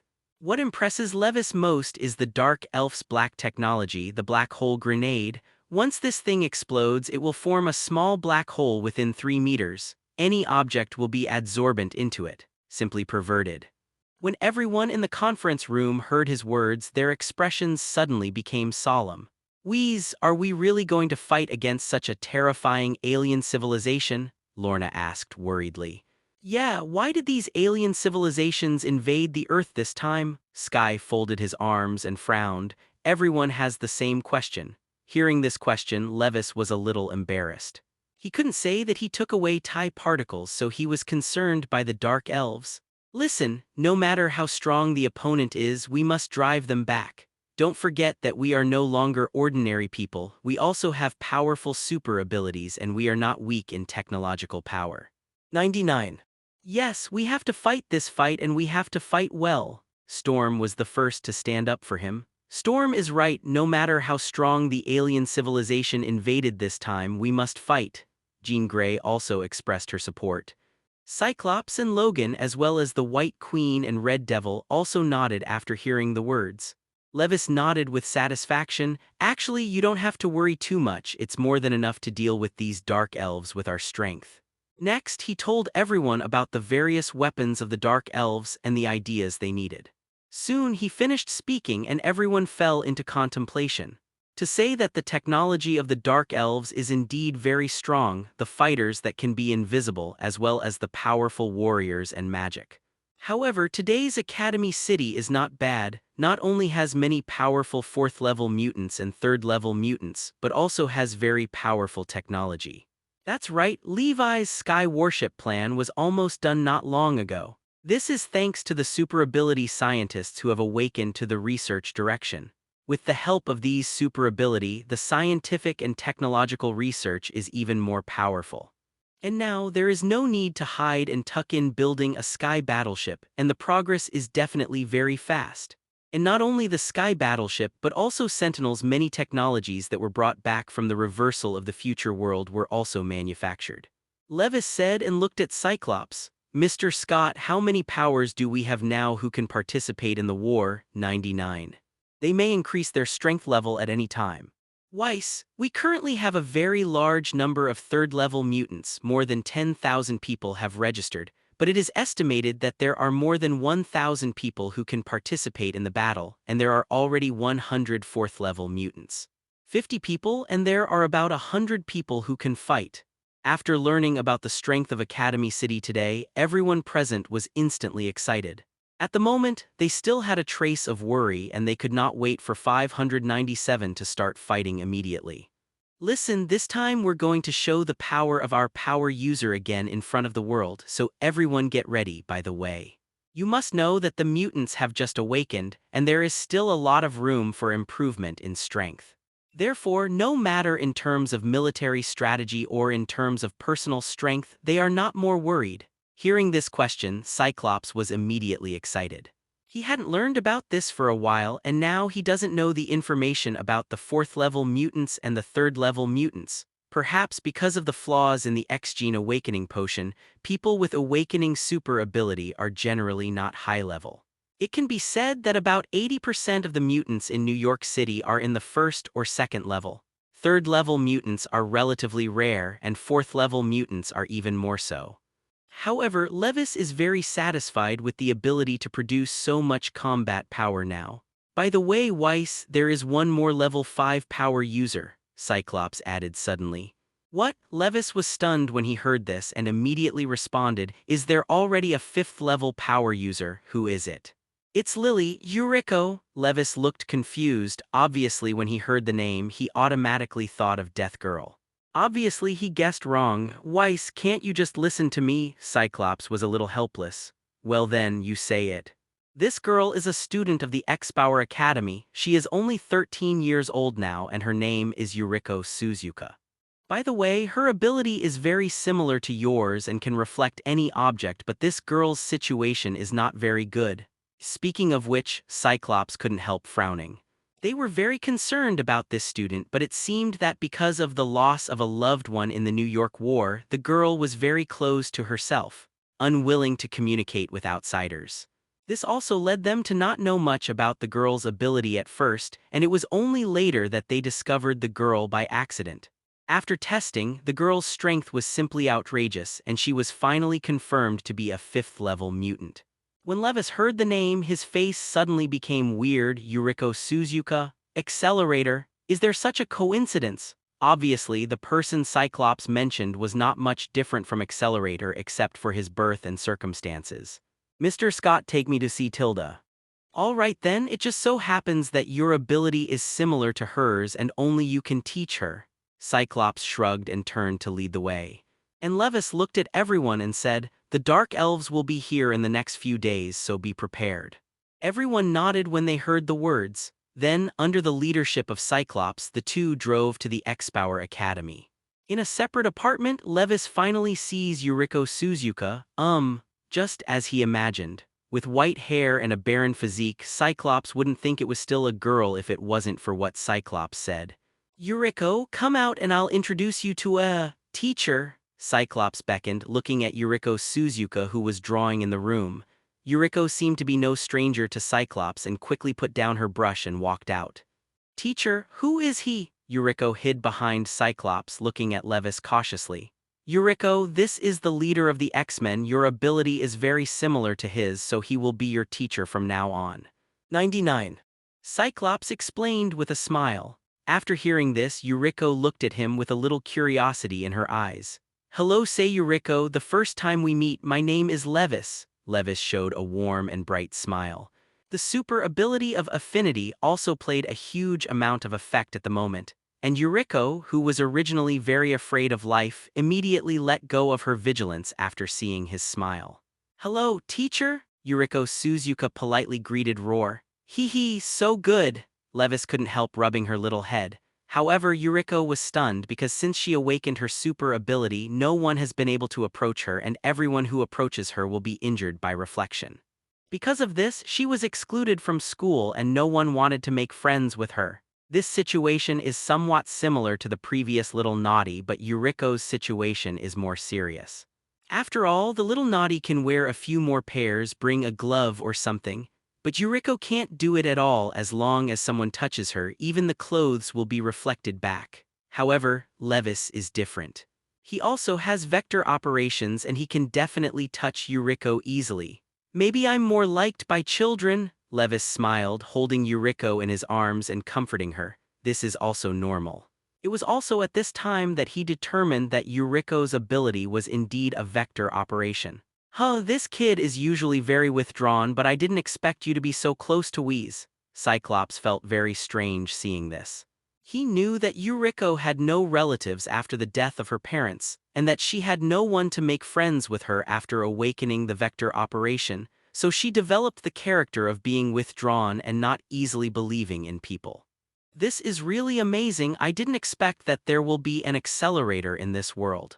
However, when you think of the advent of the mutant era, it is normal for people with the same ability, the kings, to appear. She has been very strong without breaking down because of the death of her parents. Feeling the unprecedented warmth, Yuriko fell into his arms at once. Levis deeply knows that this child is not easy and is also very sympathetic to Yuriko. Yuriko, who was held by Levis in her arms, felt the long-lost warmth. No one has hugged her like this for a long time after she awakened her ability. A rare blush appeared on her pale face and a slight smile appeared at the corner of her mouth. She was really happy. This was the first time she felt the warmth of others after her ability was awakened. Levis put Yuriko down and she was still a little reluctant to part, craving for this warm embrace. Carefully pulling the corner of Levi's clothes, he was a follower behind him, never leaving. Cyclops is still amazed to see this scene and Levis is too popular. It was only after Yuriko met Levis that they became so close, and it took a long time for her and Yuriko to get along with her. Cyclops was a little sad in the scene, and the pak choi that he raised in someone else's field was sad. Levis was amused by Cyclops' eyes. "Mr. Scott, don't worry, I will teach Yuriko well." Cyclops knew about Levi's ability and he was the only one who could teach this child, and his people generally couldn't bear it. "I definitely believe in your ability, then Yuriko will leave it to you." Levis nodded 600 and said, "No problem, I promise to give you a good lily." Yuriko, who was hiding behind Weiss, knew that the two were talking about herself and smiled shyly. "Teacher, I will be obedient." Seeing Yuriko's serious appearance, Levis couldn't help touching her furry little head. Cyclops has other things to leave first, leaving Levis and Yuriko together. After Cyclops had gone, Levis crouched in front of Yuriko and spoke to her. If Yuriko encounters any difficulties in the future, she can come to the teacher and the teacher will definitely help you with things that can help you. Yuriko listened to his words and nodded earnestly, taking this matter to heart. "Teacher, I.35. However, Yuriko, who is used to being withdrawn, still finds it difficult to express her feelings to others because she has been ignored for too long and it is very difficult to express her thoughts now. Levis did not have the slightest impatience and looked at Yuriko gently. "If Yuriko wants to say something to the teacher, just say it boldly, don't worry about bothering the teacher." With the encouragement of Levis, Yuriko gained some courage in her heart.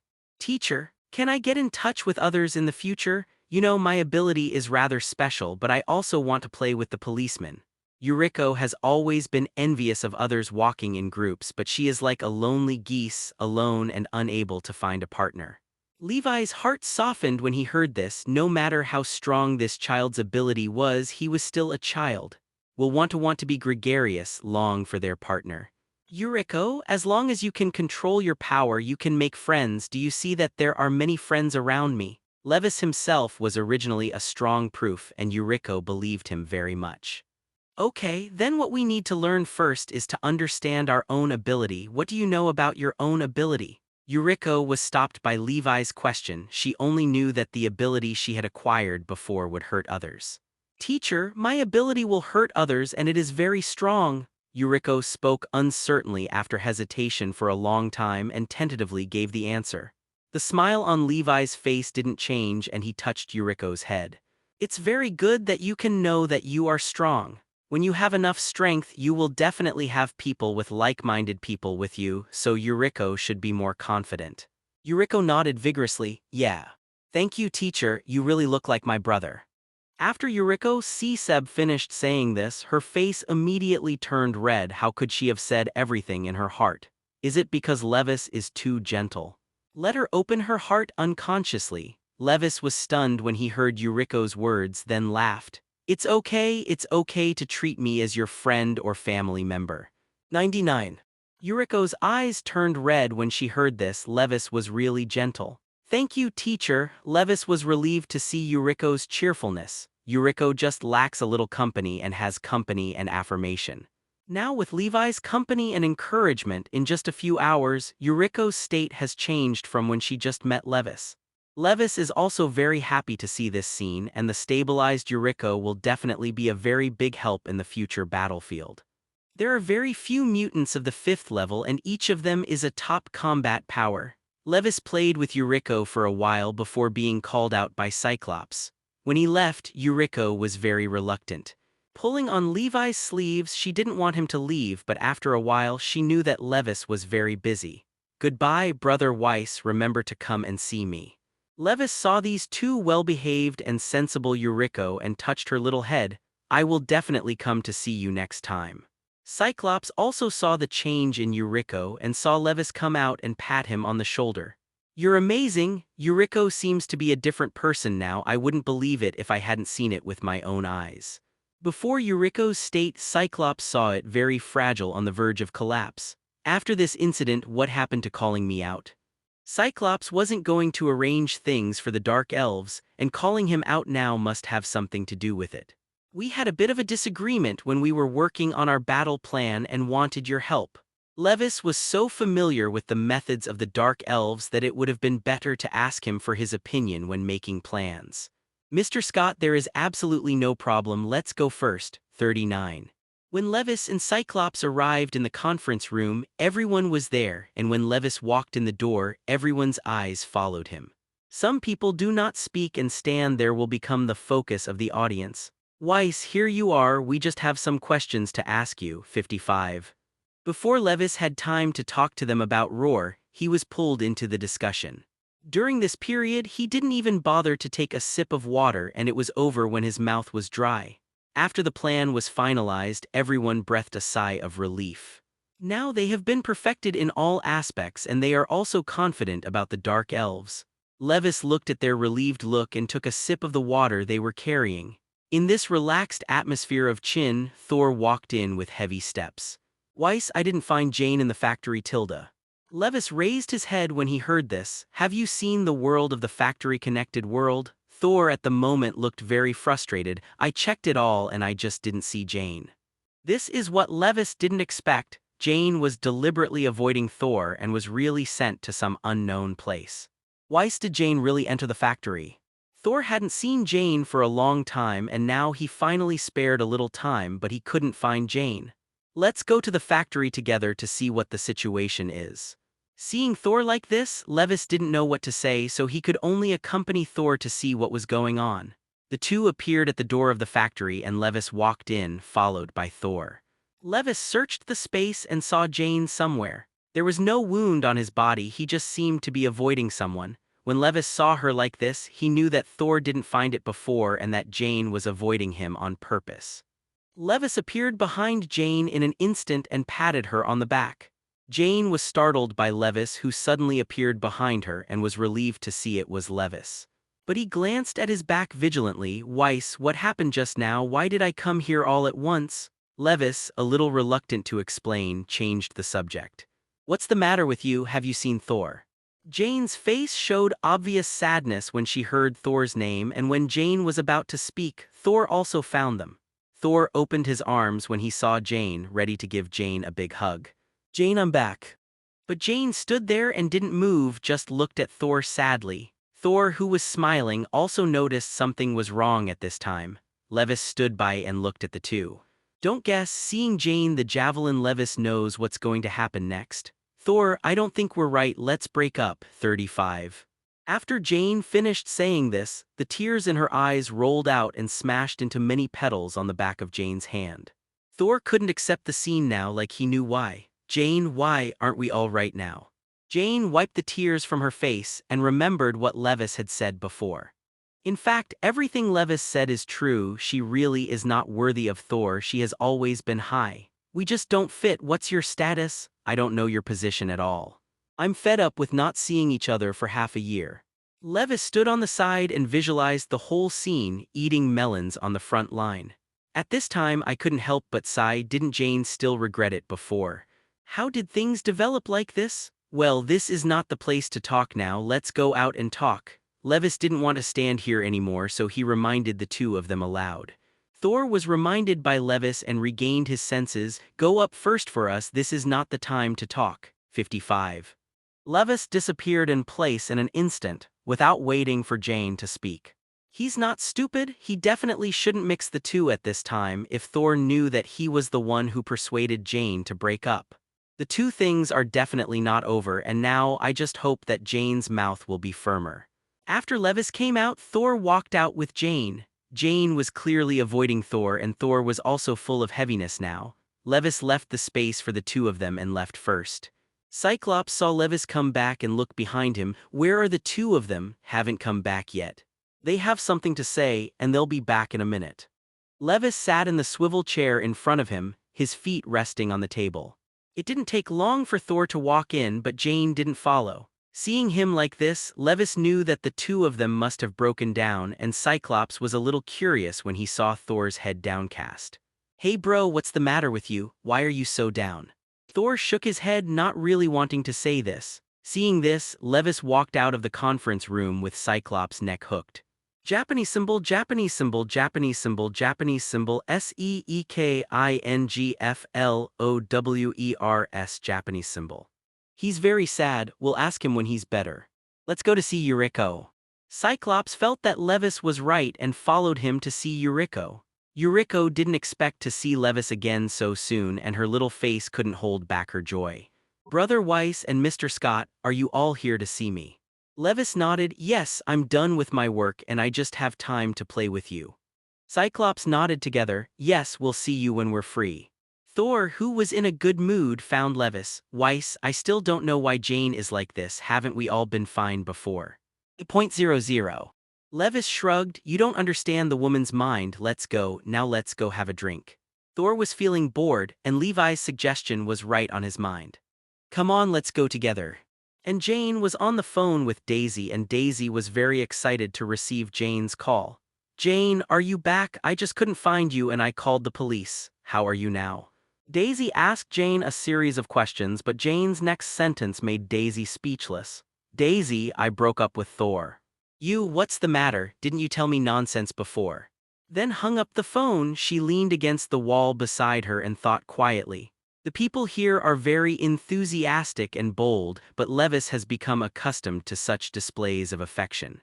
Don't come to my house for a while. I'm preparing dinner now, and Maymay's mood will definitely be much better at this time. Daisy didn't speak for a long time, and it took a long time to say a dry consolation. Thor, what are you going to do next? 39 Mountain. Jane declined lightly. No, thank you, Daisy, I don't want to eat yet. From the moment he came in, he received a lot of hints, which Levis refused all of them. On the side of Levis and Thor, only Thor was drinking all the time. Levis held the glass in his hand and looked at the twisting figure on the dance floor. Jane wiped the tears from her face. I think you're right, we're really not suitable. 5 Thor buried his head and drank the suffocating wine and heard Levi's questioning for a while without speaking. After a long silence, Thor spoke. I don't know either. What can you do, Weiss? What can Levis do? This was what he suggested at the time. Thor, you need to know what Jane is worried about in the first place. Give her enough security. Levis found a random sentence to fool Thor, and Thor seemed to really think about it. Is it really that I'm not doing enough? I'll go to Jane later. I must know the truth about this matter. Levis can't help but swear, is this guy a love brain? Wait, it's better for you to calm down for a while, otherwise I guess you will get the same result if you go now. He was really about to be speechless and quickly persuaded Thor, who was already ready to move. This guy has a 60 point, and Levis is afraid that he will do something impulsively when the time comes. This one-sided suffocation ended with Levi's strong rebuttal. Otherwise, I don't know how long it will take, and it's a relief to send the drunk back to Levis. He understands how badly a broken love can hit a person, but Levis believes that Thor estimates that there will be no time to feel uncomfortable. After all, the things waiting for him to deal with are not yet, and it is impossible for him to stay with a woman for too long. Not as Levis expected, Thor hurried away the next day after waking up. Now things have changed a bit. TIE particles have now been taken away by him. This is not a small change, and I don't know what kind of development this change will cause in the future. But he wasn't very worried about the changes. They all agreed on how to deal with it, so it didn't bring any pressure to Levis, and the day was still going on. As time passed, Cyclops wondered if the Black Elf had disappeared along the way. So far there is no trace found, Levis. Weiss, didn't you say that the Dark Elves invaded? We have been preparing for this for so long, and we haven't seen a shadow yet. Are they not coming? Levis was golfing with someone and stopped what he was doing when he heard Cyclops. As long as we are prepared, it doesn't matter when the Dark Elves are. Levis was talking. A man came down from the sky and stepped on the lawn on the ground to make a deep hole. Thor, are you back? But Thor's current state is not very good. His clothes are covered with blood and there are wounds on his face and mouth. Toria coughed up blood before he could stand still, and Cyclops was so frightened that he quickly supported him. What's wrong with you? How could you be so seriously injured? Thor did not answer Cyclops' words but looked at Levis. Wheeze, what was the last time you asked me about the Dark Elves? Levis raised his eyebrows when he heard this. Have you met a Dark Elf? That's how your wounds came about. He understood when he heard Thor's words, otherwise he wouldn't have returned to Blue Star in such an embarrassed manner. Have you met? Tell me about the situation on your side, 99. Thor showed a very painful expression when he heard this and shook his head for a while without saying a word. Everyone who saw him like this knew that this must be a sad thing, and some couldn't bear to ask. Forget it, since you can't say it now, then wait until you want to say it. You go to heal first. When Levis saw Thor like this, he knew that he couldn't ask anything, and he didn't ask any further. Let someone take him down to heal, and after they left, Cyclops walked to Levi's side. Thor is too miserable. Is this dark elf really so terrifying? Levis frowned and thought for a while before speaking. We just need to deal with it well, and I'll take care of other things, 95. His words seemed to give Cyclops a dose of reassurance, and he felt a lot more at ease. With Levis in this matter, they can't go anywhere, they just need to do their own thing. After Cyclops left, Levis disappeared in the blink of an eye. He was going to see what was going on over Thor's side, and Levis was moving very fast. When we arrived at Asgard, what we saw was a mess, and the ground was full of scattered battleship wrecks. They were dealing with the post-war battlefield, and just by seeing the battlefield they knew how intense the battle was before. Levis also saw Heimdall, who was walking on the surface, and a flash appeared behind him. His sudden appearance made Heimdall instantly vigilant, and the weapon in his hand moved roar to Levis. But it was easily blocked by Levis. Hey. Don't be nervous, man, I'm Thor's friend. Hearing Thor's name, he withdrew the dagger from his hand and glanced up and down at Levis. I know you, Thor told you about you, Levis. Levis spread his hands and looked at the battlefield behind him. Are you guys okay? Seeing the mess, Heimdall also sighed. As you can see, it's not as good as you imagined, but you have to pay attention. That guy's ambition is more than that. 55. Heimdall gave Levis good-natured advice, and Levis nodded. We'll pay attention, then I'll go back first. Heimdall nodded. Now is not the time to chat, there are still many things to deal with. When Levis returned to his residence, he happened to meet Yuriko, who was looking for him, and Yuriko jumped up happily when she saw Levis. Brother Weiss, I've come to see you. Levis didn't expect Yuriko to come out the door to look for him, rubbing her furry head. Why is Yuriko here? Is there anything you want to tell me? 35.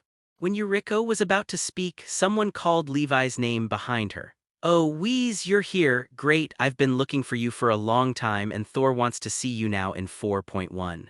Levis comfortably patted Yuriko on the shoulder. Really? I'll go right now. Yuriko knew that Levis really had something to do and nodded obediently.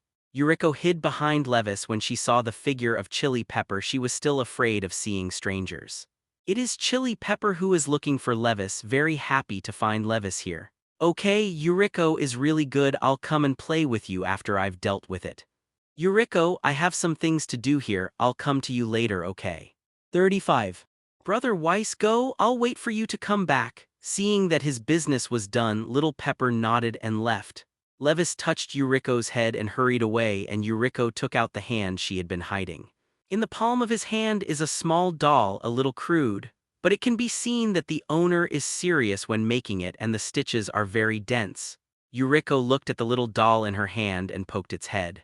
Turning to leave the place, Levis came to the room where Thor was now. Thor felt it as soon as he entered the door and looked up at him. Weiss, are you here? Levis didn't answer and walked over to Thor. Wheeze, how did you know about the Dark Elves? Even I only knew about this time. 55. Thor knew what Levis said before from other people's mouths, and now there are countless questions in his mind that he wants to ask Levis. I can't explain this matter for a while, but I'll talk to you later when I have time. I just went to Asgard to see it, and it doesn't seem like things are very good. You just escaped here, right? Levis deftly changed the subject, and Thor's question was not easy to answer. Sure enough, after Levis said this, everyone's attention was no longer on this matter. The Dark Elves are waiting for their time, and their ambitions are very big. Thor also listened to his father recently, so he told the Dark Elves about the Dark Elves to the people present. That is, when the 9 celestial bodies converge, he wants the entire universe to enter darkness. Cyclops rubbed his chin and thought, but you also mentioned a TIE particles thing. Where is this thing now? Thor shook his head. He didn't know where he was, but he absolutely couldn't fall into Malekith's hands. I came back to find this thing and it must not fall into the hands of others. Thor wanted to find such a thing but didn't look at it at all. Levis stood beside him and didn't speak until he heard this. "TIE particles are here with me." Everyone in the room looked at him and everyone was shocked. "Why are you there?" Thor was the first to ask the question they wanted to ask, and everyone was curious about it.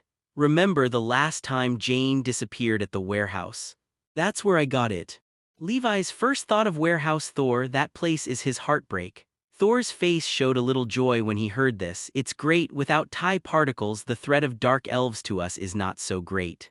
If nothing else, Thor still recognized Levi's ability very well. "Okay, don't worry everyone, prepare well." The topic was almost over and other people began to leave the room one after another. Seeing that there is nothing to do here, Levis is ready to leave, but was stopped by Thor and let Levis stay alone. Finally, the two of them were left in the room and Levis spoke first.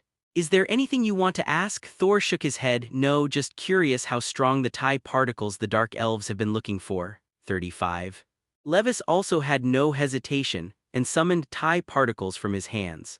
Thor expects something else that looks cool, but all that floats in Levi's hands is a small, seemingly ineffectual gem. "It's TIE particles. It's not at all what I imagined." 35. Thor looked a little disappointed at this little gem, and Levis couldn't help laughing bitterly when he heard what he said. "Don't underestimate him too much. It's just compressed by me, but ability is not reduced." Levis got the ability to sign in on this. Definitely, he also knows that this thing is not as unremarkable as it looks. There was still a little doubt in Thor's eyes, and Levis squeezed the thing in his own hands. "If you don't believe it, then you can see it." Levis imagined a tang knife in his mind, and the tang knife gradually solidified in his hand with his imagination. In the end, what fell into his hands was a gleaming tang sword. The blade was very sharp without looking at it. Levis took it in his hand and waved it twice, quite handy. Then he looked at Thor, who was standing aside. "It can materialize everything you imagined, but the ability to use it is not so strong." 995. Thor heard this explanation from Levis, and his previous disdain for the gem had completely disappeared. This gem ability is completely against the sky, and it can realize its own ideas. From the current point of view, this treasure is the safest place to put it with you. Thor knew that Levis was strong, and what was even more rare was Levi's love for this place, and he wouldn't use this gem to do anything special. So it's not safe to put it in Levi's hands at the moment, and that's what Thor wants to know. Now, after the confirmation, there is nothing else. After the two chatted for a while, Levis left. After Levis left, Thor also left the room, wanting to see Jane, wondering how Jane was doing recently. Thor still couldn't let go. Levis turned around and went to Yuriko's room after going out. He remembered that Yuriko looked for something before. When he went, Yuriko was painting and the brushes around her were scattered all over the floor. Very fascinated, Levis walked over to her without making a sound and saw the painting she was drawing. Children do not have any skills in drawing, but they are very focused. Levis can tell at a glance that one is him and the other is Yuriko. Yuriko, who was called out, was so frightened that she hid the painting in her hand, not wanting others to see her words. Turning her head, she saw that the person standing behind her was none other than Levis, and a smile appeared on Yuriko's face. Yuriko is willing to share all her things with Levis, revealing her emotions in front of him. "Brother Weiss, this is the doll I made for you. I heard that people in the East will make peace amulets for their relatives. Here are the peace amulets I got for you." 99. Yuriko is very powerful, and the painting looks very similar. "What is the matter with you coming to see me this morning?" Yuriko knew what a peace talisman was and thought it was very suitable for Levis. "Brother Weiss, what I drew is the two of us. Look, are they very similar?" "Brother Weiss, are your affairs settled?" When Yuriko saw that it was Levis, she did not hide the painting in her hand and handed the painting to Levis. Yuriko felt a little embarrassed when she mentioned this and hesitantly took out a doll from her back. Levis nodded. "It's almost done. Are you painting?" Levis saw the doll in Yuriko's hand and gave Yuriko a deep look. Yuriko saw that he didn't move, thinking that Levis didn't like it and timidly wanted to withdraw her hand. "Brother Weiss doesn't like this doll. Then I will make you a better one next time." Although she was a little sad, she still didn't want to show her sadness in front of Lu Heng. No, Yuriko, you've done a great job, I think it's cute. Levis reached out and took the doll from Yuriko's hand and touched Yuriko's head. I'm just so happy, I'm very happy to receive Yuriko's gift. Yuriko's original uncomfortable letter, because of Levis's words she became happy at once. Really? Brother Weiss just likes it. Levis just didn't have anything to deal with right now, so he played with Yuriko for a while. Levis only escapes after Yuriko falls asleep. Levis, who was about to go back to his room, saw a familiar figure on the side of the road and was doing it on the ground in a dejected manner. The red cloak knew at a glance that it was Thor. He walked up and patted Thor's back heavily. Hey, what are you doing here, man? Why do you look so unmotivated? Thor glanced at Levis, then went into a daze. When Levis thought she couldn't speak for a long time, he suddenly spoke up. I just went to see Jane and I saw that Jane was very intimate with a man. Levis glanced at Thor and patted him on the shoulder reassuringly. Now things have developed like this, Thor, you should let go, and Jane has already let go. Thor covered his face in pain and he still couldn't figure it out. He just left for a period of time how things developed like this. Okay, don't feel bad, let's go play a game of golf. This is Levi's favorite sport lately and it's pretty fun. As for Thor, he is definitely not in the mood now. I won't go, I need to be quiet, you can play by yourself, Tilda. Levis shrugged his shoulders when he heard this and had to go first. Now most of the things are handled by division of labor and there are not many things that need to be handled by Levis. Although everyone was nervously preparing for the battle, Levi lived like a retired grandpa. Cyclops is very busy compared to his leisurely pace. Hey, Wheeze, do you really have nothing to do today? I can always see you playing around. 55. After watching Cyclops for a few days, I was a little jealous, but when I saw Levis again today, I couldn't help it. Levis reluctantly spread his hands. He also felt a little bored with such a day, but the other people seemed to really have nothing to help him. Mr. Scott, it's not that I want to be so idle, it's just that I really don't seem to have anything to deal with. Levi's words do sound a bit flat, but what he said is true. Cyclops rubbed his temples. Then I have something here, do you want to do it? Levis also felt like his bones were going to rust and it was better to have something to do now. He readily agreed. Okay, does Mr. Coster need my help? 39. Cyclops, who was immersed in his work, found a folder from his hand and handed it to him. It's just a small matter, I believe you can handle it soon. Levis opened the document in his hand and read it from beginning to end. The problem of the battleship, there are some materials missing, I need to buy it. Levis remembered that the procurement was handled by a department and it didn't seem like a serious matter. Yes, the material things are not as simple as they seem. Cyclops seemed to know what Levis was thinking and explained it out loud. We have ordered this batch of materials for a long time, but the manufacturer has not responded to us for a long time. We also sent people to check, but now these people have not come back because of the recent preparations for the war. We have not checked. It's just the time now, so I'll work hard to check it out. After Cyclops finished explaining, he immersed himself in his work and Levis flipped through the information in his hand after listening. In that case, I'll take a look. After finishing speaking, Levis used ability to send himself directly to the address on the document, a somewhat desolate mountain forest. Levis walked leisurely in the factory as if he was on a sightseeing tour. He noticed that the factory looked as if deserted and he didn't see a single person there. There was not even the roar of machines that would appear in the factory, and there was a dead silence. Levis frowned at the strangeness and walked into a factory building. There were no lights in the workshop and it was dark, but it didn't affect Levis. Walking in the dark is almost the same as walking outside, avoiding the scattered things on the ground. There seems to be a fight here and a lot of things are scattered on the ground. From the scene you can see how chaotic the scene was at that time, and Levis did not find anything after looking around in it.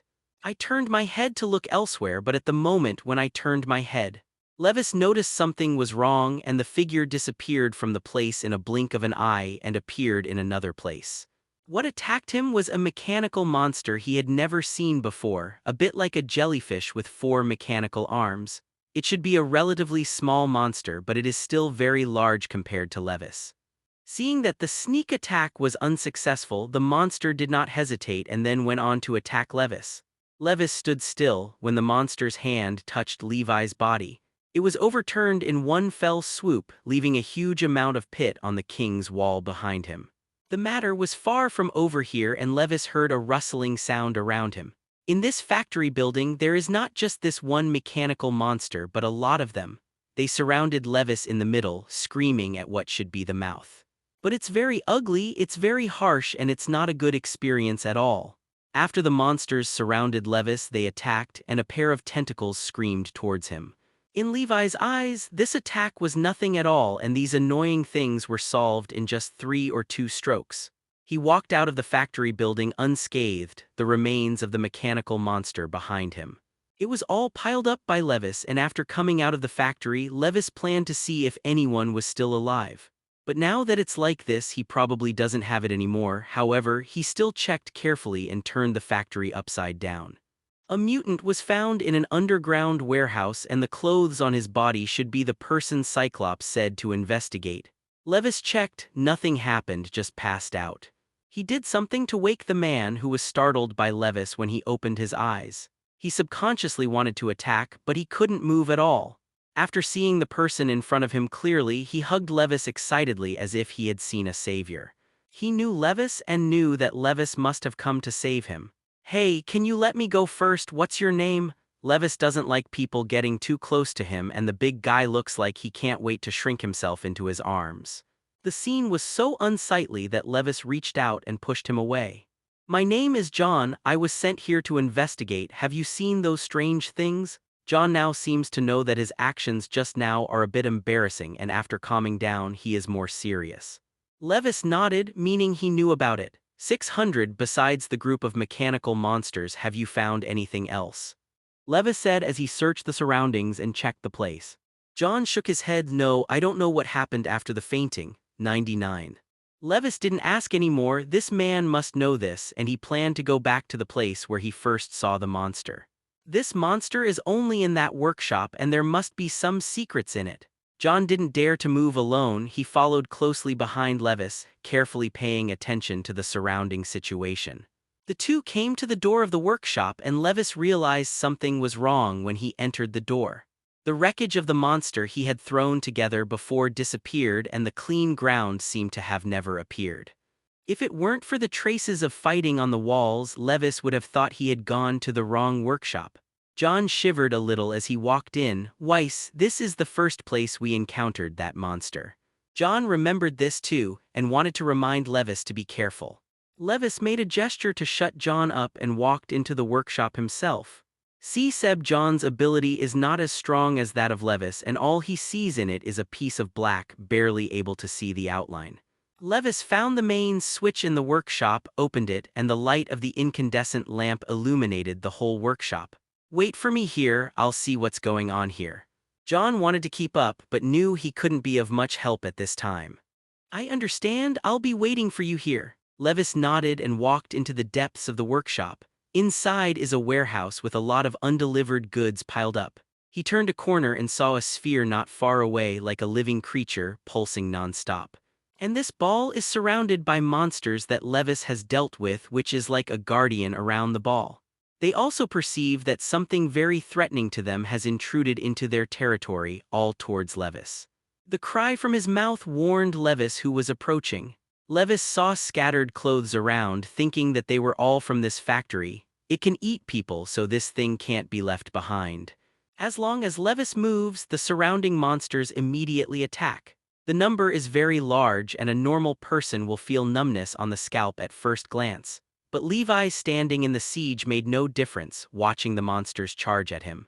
Standing in the middle, he didn't move, but the monster rushing towards him seemed to be pinched by an invisible giant hand. The parts on his body were torn apart in a blink of an eye and were thrown into the corner like a mass of garbage. Levi's performance is so strong that these brainless monsters have awakened their instinctive fear. There is already a faint intention to retreat, but the ball in the middle seems to have some communication with them. Originally, the monster started to flinch and rushed forward without fear of death. Levis faced these with ease. The monsters were wiped out in a blink of an eye by Levis, whose ultimate goal was the ball in the warehouse. The hard souls stepped on the solid ground, and every step perfectly matched the pulsation of the ball. Levis walked for a while and heard a voice, the voice of a girl. The voice appeared directly in Levi's mind, and Levi's expression didn't change. The girl opened her mouth with a pitiful smell, begging Levis to let him go. Levis didn't answer, his hand stretched out like a sphere, and the touch felt a bit like human skin, but it was very cold. When he stretched out his hand, there was a faint flame in his heart. The female voice in his mind saw such a flame and thought that Levis wanted to let him go. Immediately she began to thank her, but things didn't turn out the way she thought. The small flame in Levi's hand ignited as soon as it touched it, burning him. Levis expressionlessly listened to the female voice screaming and cursing in his mind, and finally cut off the connection between the two. The ears were cleaned up a lot, and Levis went out of the warehouse after the treatment was done. Seeing John standing outside and craned his neck to look this way, he was obviously relieved to see Levis come out. "Wheeze, my God, what have you done in there? I seem to smell something burnt." As soon as John got closer, he smelled the burnt smell coming from the warehouse, and he immediately covered his nose. Levis shrugged his shoulders lightly, "Just a little bit of crumbs." 35. John nodded when he heard this. "Are we leaving now? Do you have anything else to do?" "Check to see if there are still people alive in this factory area," Levis said and walked towards the door. "This workshop should be gone." After walking around the entire factory area, there was no movement in this instrument. It seems to be the worst result. There is no one living person in this factory area. Not sure what happened to the other workshops. There may be survivors. John heard this and knew it was time to play. Here, Levis also has his own judgment. "Let's go back first, and someone will be responsible for the later things." He took out an instrument from the bag he was carrying behind his back and started scanning around them. Levis freed one hand and grabbed the corner of John's shirt, disappearing in place. John wanted to go back for a long time and agreed immediately. "Weiss, how can you let this kind of thing come? Just leave it to me." Levis took the people back to X Academy, and John wanted to cry again when he saw the familiar place. God knows how nervous he was in that factory, and now he's finally back. Levis left him in the infirmary and went to Cyclops. Cyclops was not surprised to see Levis come back so soon and glanced at Levis. "Well, what's the situation over there?" Levis sat opposite Cyclops and told Cyclops everything he had just seen in the factory. "How can there be such a monster there? I'll send someone to check later." Cyclops did not expect such a monster to appear, so it is no wonder that there was no news of the people who were sent later. "It's really worth checking it out. I don't think it's that simple." Cyclops also thought, but now to prepare the Dark Elves, there are simply not enough people to send out. He told Levis about it and wanted to see how Levis was going to deal with it. After listening, Levis frowned and thought, "Right now we're mainly dealing with the Dark Elves, and we'll put this matter later." After all, the time that Thor said was coming soon, and Levis could still distinguish the priorities of things. Cyclops nodded, agreeing with his opinion. "I will also choose some people to investigate over there, so I won't sit idly by like this." "Okay, let's deal with it this way." After dealing with it, Levis returned to his lazy look, leaning on the chair and watching Cyclops handle things. Levis is a little flat now, but Cyclops is used to it now. "If you are okay, you can leave early. I have nothing to entrust you with here." When Levis heard this, he relaxed his hands and said, "If that's the case, then I'll leave first." Levis left when he heard that he had nothing to do with him, and Levis, who had opened the ability, disappeared in front of Cyclops in a blink of an eye. Cyclops sighed helplessly when he saw the empty seat in front of him. "It's really more popular than Deadman." But Cyclops just complained and complained, but he didn't have much feeling in his heart. When Levis returned to his room, he saw someone waiting for him at the door of the villa. Levis knew who it was from the back. "Clarice, are you waiting for me?" Hearing Levi's voice behind her, Clarice turned her head. "Weiss, did you just go out?" Clarice's observation was very careful, and she saw the mud on the edge of Levi's shoes. "There is no such soil in the city. Levis must have just gone out." Levis nodded. "I went out to deal with a little thing and now I'm back." 99. "Oh, that's right, I also prepared a surprise for you." With a mysterious smile on her face, Clarice opened the door for Levis to enter. Levis glanced at Clarice and then at the open door, a little curious what the surprise she was talking about. "Is today a special day? How could you suddenly surprise me?" 35. Clarice just smiled and didn't answer him. Levis also had no hesitation and stepped into the room with no lights on, but these had no effect on Levis and he went inside calmly. When passing the kitchen, the door of the kitchen was pushed open and the person in the lead was Polaris. Happy birthday. The people behind were all familiar faces from Levis, and they came out pushing a huge amount of cake. It was really a surprise. He didn't even remember that today was his birthday. Thank you so much everyone. If you didn't say, I'd forget that today is my birthday. Clarice came out from behind and urged Levis to make a wish.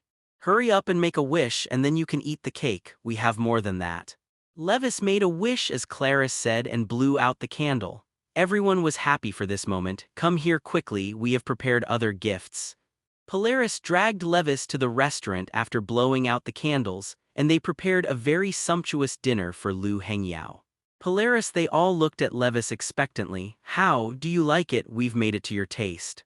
Levis took a general look and did it with great care and he really liked it. Thank you, I like it very much, all I like to eat. 39. Japanese symbol, Japanese symbol, Japanese symbol, Japanese symbol, SEEKINGFLOWERS, Japanese symbol, Japanese symbol. Then let's start now. Clarice put Levis on the main seat and the others also found their seats and sat down. Try it, we made these especially for you. 35. Levis took the utensils at hand and tasted it. It's very good, all of you are very delicious. 35. After drinking and eating, several people were a little drunk and Levis sent them back. When I got home, I saw Clarice, who was a little drunk, was sitting in the seat and looking at herself. I also prepared some other gifts for you, I hope you will like it. 35. Clarice took out the prepared present from behind and handed it to Levis. The packaging of the gift is very delicate and Levis is quite heavy in his hand. Point 0, what have you prepared for me? You open it and take a look, you should like it. Clarice didn't answer, watching Levis unpack the gift with a smile on her face. Levis glanced at Clarice and opened the gift in his hand. It is a pair of machetes. The workmanship is very good, and from the material point of view, it is known to be very expensive. Most of them now use hot weapons, and such cold weapons are relatively rare unless a few abilities are linked to weapons. For example, Ritor's hammer, but this hammer is also a relatively special weapon, and few people except Thor can afford it. Levis rarely resorts to weapons, but this one is really good. He nodded and was satisfied. I love it, it's great. Following Levi's idea and being able to expand and contract freely, Levi's researched it and there are other new uses. As if they had autonomous consciousness, the two blades climbed up Levi's arm and turned into a bracelet-like decoration. Try this pair of double-edged blades. I added some other functions to it. Levis took out the pair of blades from the box when he heard this and waved them in his hands. Do you like it?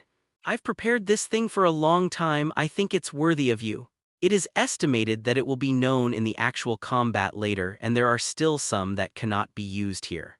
It's good if you like it, otherwise it's worthless no matter how good it is. Clarice was relieved to see that Levis liked it. It's not that he has been looking for such a long time and Levis doesn't feel interesting after playing for a while. Rest now, it's not too early. Time passed very fast and it was time for the predicted arrival of the Dark Elves. Levis and Cyclops stared at the screen in the surveillance room under everyone's attention. A huge amount of column appeared in the sky and the overall appearance was black. There was still unknown dust that could be seen with the naked eye floating around, and his appearance along with the clear sky turned dark. When people who didn't know it saw this scene, they all started to avoid it. After the last round of invasion, they knew that this was definitely not a good sign. Levis saw this scene on the screen and his expression did not change.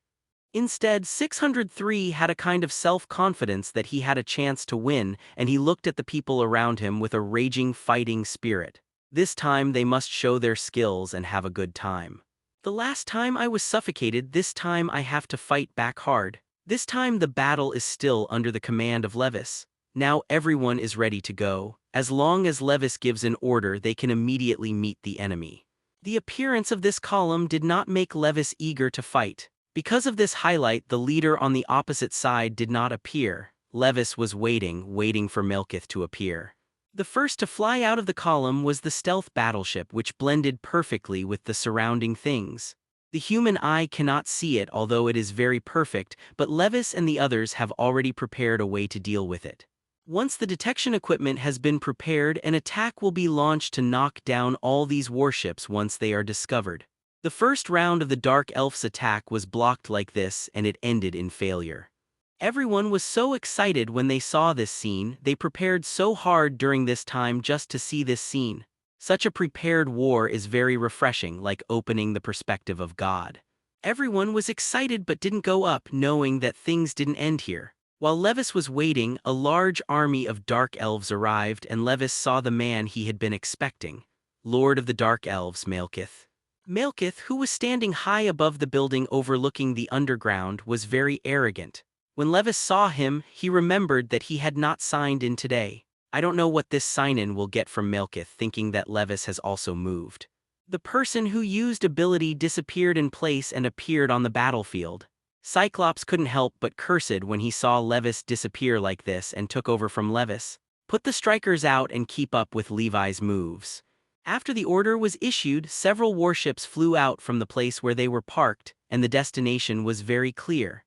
Levis stood not far from Malekith so grandly, and a very strong contrast was formed between a person and the densely packed people on the opposite side.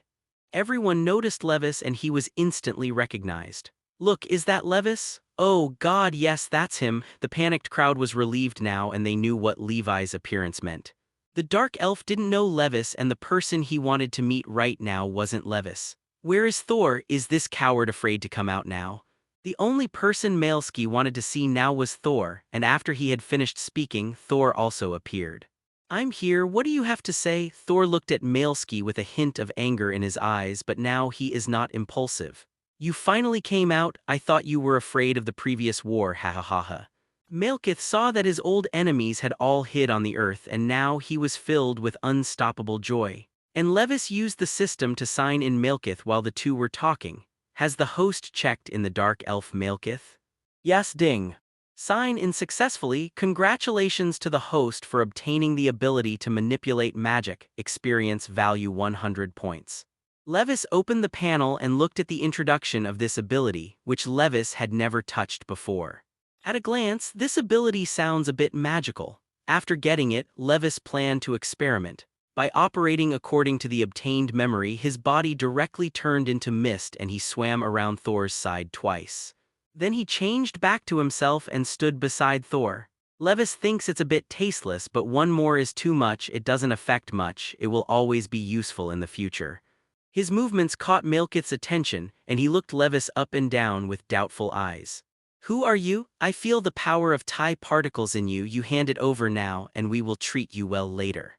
The magic Levis used was exactly the same as his, and he could definitely recognize it at a glance. And Levi's body has the breath of Thai particles. Malekith stared at him. You don't need to know who I am, you just need to remember your results. Levis shrugged his shoulders, saying this very lightly. He didn't care at all about his eyes that seemed to swallow himself alive. Levis had this confidence, and he also had the ability to fight against Malesky. But his words angered the necromancer who was standing beside Malekith. Bold, and how can we speak like this to our monarch? Neither Thor nor Levis took his words to heart. Malekith made a gesture. The necromancer immediately closed his mouth and silently stood behind him. It's getting late, start now. The time for the reunion of the 7 celestial bodies is approaching, and Malekith wants to use this time to plunge the entire universe into darkness. 4.1 I have to say, his idea is very crazy. There was originally Thai particles in Malesky's plan, but I felt it when I was awakened that day. After that, I didn't feel it, and now it will appear on this person. But Malekith didn't mind having more power. Give me that human being. After Malekith gave the order, countless soldiers rushed out behind him. The targets were all rushing towards Levis, and Levis didn't move after seeing so many confessions. Already ready for battle, the figure shuttled among the group of dark elves. Wherever Levis passed, they lost their ability to move. It fell heavily from the air to the ground, throwing up a cloud of dust. In the blink of an eye, none of the people who rushed towards Levis and the others were standing, and they were all lying on the ground and their lives were unknown. Thor's side also finished processing the crowd on his side, and Levis smiled when he saw him. Hey, Thor, you're a little slow. Thor took back his hammer and dealt with a dark elf who was about to get up from the ground. I think it's okay, definitely it's for me. Thor was not angry at what Levis said, and the dark elf on the opposite side was very annoyed if the two chatted with no one. The necromancer standing beside Malekith couldn't help it. Your Majesty, these two are too much, should we teach them a good lesson? 5. Malekith also raised a little anger in his heart, but his face was not revealed at all. They're just ants that stand in the way of our plan, you go and fix them. Malekith didn't want to delay any longer, and all the army behind waving his hands were dispatched. 22 overwhelmingly charged towards Levis and them, and not only Levis but towards the city behind them. The darkness was like locusts crossing the border, and they set off overwhelmingly. While they were in action, Cyclops was not idle either, and the man who would arrange the arrangement was also sent over. Levis and they are not acting alone, and there are countless people behind them. The war between the two armies is about to break out, and the first to do it is definitely the Dark Elves. They fought fiercely on the battlefield, and Levis and the others were not vegetarians. In such a battle, he was not at all cowardly, and the melee became a group. When Levis was fighting, a red shadow flew by his side and he whistled frivolously. Hey, man, how are you now? I'm here to help. Nyan. Levis knew who it was when he heard the voice. Tony, it's a coincidence that you came here. Because heroes always appear when they are the most handsome, I always have to pick a time to appear. When Iron Man Tony was talking to Levis, he also took care of the surrounding Dark Elves. Then it flew past Levis, and the target ran towards the black pillar standing between the sky and the earth. Levis quickly followed, and now the most important thing is to destroy the device in the middle. The two were on the left and one on the right, and there were people behind to help them clear the road ahead. The distance between Malekith quickly narrowed, and the two quickly reached his vicinity. The location of Malekith's station was at the heart of the device, and Tony didn't stop and rushed straight towards Malekith. Definitely Malekith's ability is not ordinary, otherwise he would not be the monarch of the Dark Elves. When he raised his hand to prepare for counterattack, his brain suddenly felt a burst of pain. This made him miss the best opportunity to attack. Levis and Tony, side by side, quickly stuck in front of Malekith. Levis didn't use all his strength, and he also wanted to know how strong Malekith's ability was. Just interfered with a little skill, but that's just a little bit for Levis. If this ability is used on ordinary people, they may lose their minds and become a fool. Malekith was just a little lost, but he was still very strong. The two men quickly approached the attack. Malekith also responded, and the body directly atomized and dispersed, appearing in another place. The attack of the two was empty, but they had already expected it. According to his intuition, he turned his head and rushed to the next position, and the three of them were fighting in the air. Levis hadn't done this for a long time, and he specifically suppressed his ability and played Malekith heartily. But the more he fought Levis, the more frightened Malekith became. He has too many abilities, and there are no less than 10 kinds of abilities that he has shown. Moreover, Levi's combat awareness is very good, and some abilities that seem to be useless can always be used by him in combat. He can also play perfectly with the players around him and is a very tough guy. After the two men fiercely attacked Malekith, they retreated step by step and gradually approached the core of the device. Malekith always knew the goals of the two, but he didn't expect them to be so difficult. He knew that the latter part could not be retreated any longer, and Malekith stood where he was and used his strongest move. The two were directly repelled far away, and Levis rolled in a circle and quickly stood up from the ground. Without stopping, he rushed up again quickly, and Tony's response was equally quick. The two were not affected at all. In the melee battlefield, Levis also has the upper hand. This match was the most suffocating match the Dark Elves had ever fought, and they were always restricted by people who were in no position to be disadvantaged before. As if there were traitors among them, their fathers were all checked out. This feeling is simply too uncomfortable, and the beating person is full of anger. It's almost time for Levis to see, and he doesn't want to waste time with Malekith. Using a little phoenix power, this is completely enough. In the face of Levi's menacing attack, Malekith had no ability to resist, and he was defeated in the hands of Levis in an instant. Seeing that the person had been disposed of, Tony rushed to the side of the device and violently destroyed the still-running device. When Malekith was held in his hand by Tolte's trash, he looked at him with disgust. After the installation of 607 stopped, the surrounding sky was swept away from here as the center. The people left after Malekith was defeated by Levis had no heart to resist, just like a plate of loose sand. Cyclops took care of the rest and Levis fell to Thor's side with ease. What are you going to do with him now? Thor also had to deal with Malekith in his hands and disappeared with the person in his place. Laser shook his head. Our battle can be overwhelming and the losses can be ignored. Thor dragged Malekith. You can rest assured about this matter. I will take it back and deal with it and I will handle everything here. Not just for you but also for ourselves, you can handle the rest. 55. Thor knew that if it wasn't for Levi's help, he didn't know how tough it was this time. I plan to go back to Asgard to find my father to deal with this matter and the rest of the battle is handed over to the X-Men. Levis is almost seen, there is nothing of himself here and disappeared in place in an instant. Weiss, thank you for your help this time. Levi's reappearance was in the general guidance room where Cyclops was. Why are the losses on our side serious? Cyclops has never fought such an easy fight, even though the opponent is very strong. But Levis is easy to handle and Levis is now the reassurance of their team. With Levis there, they were all very confident. Levis didn't know what was on their minds and followed the situation on the screen. After Malekith was taken away by Thor, the remaining Dark Elves were completely headless. It was easily cleaned up and this matter even came to an end. What do you plan to do with the remaining people? There are not too many people left to be caught.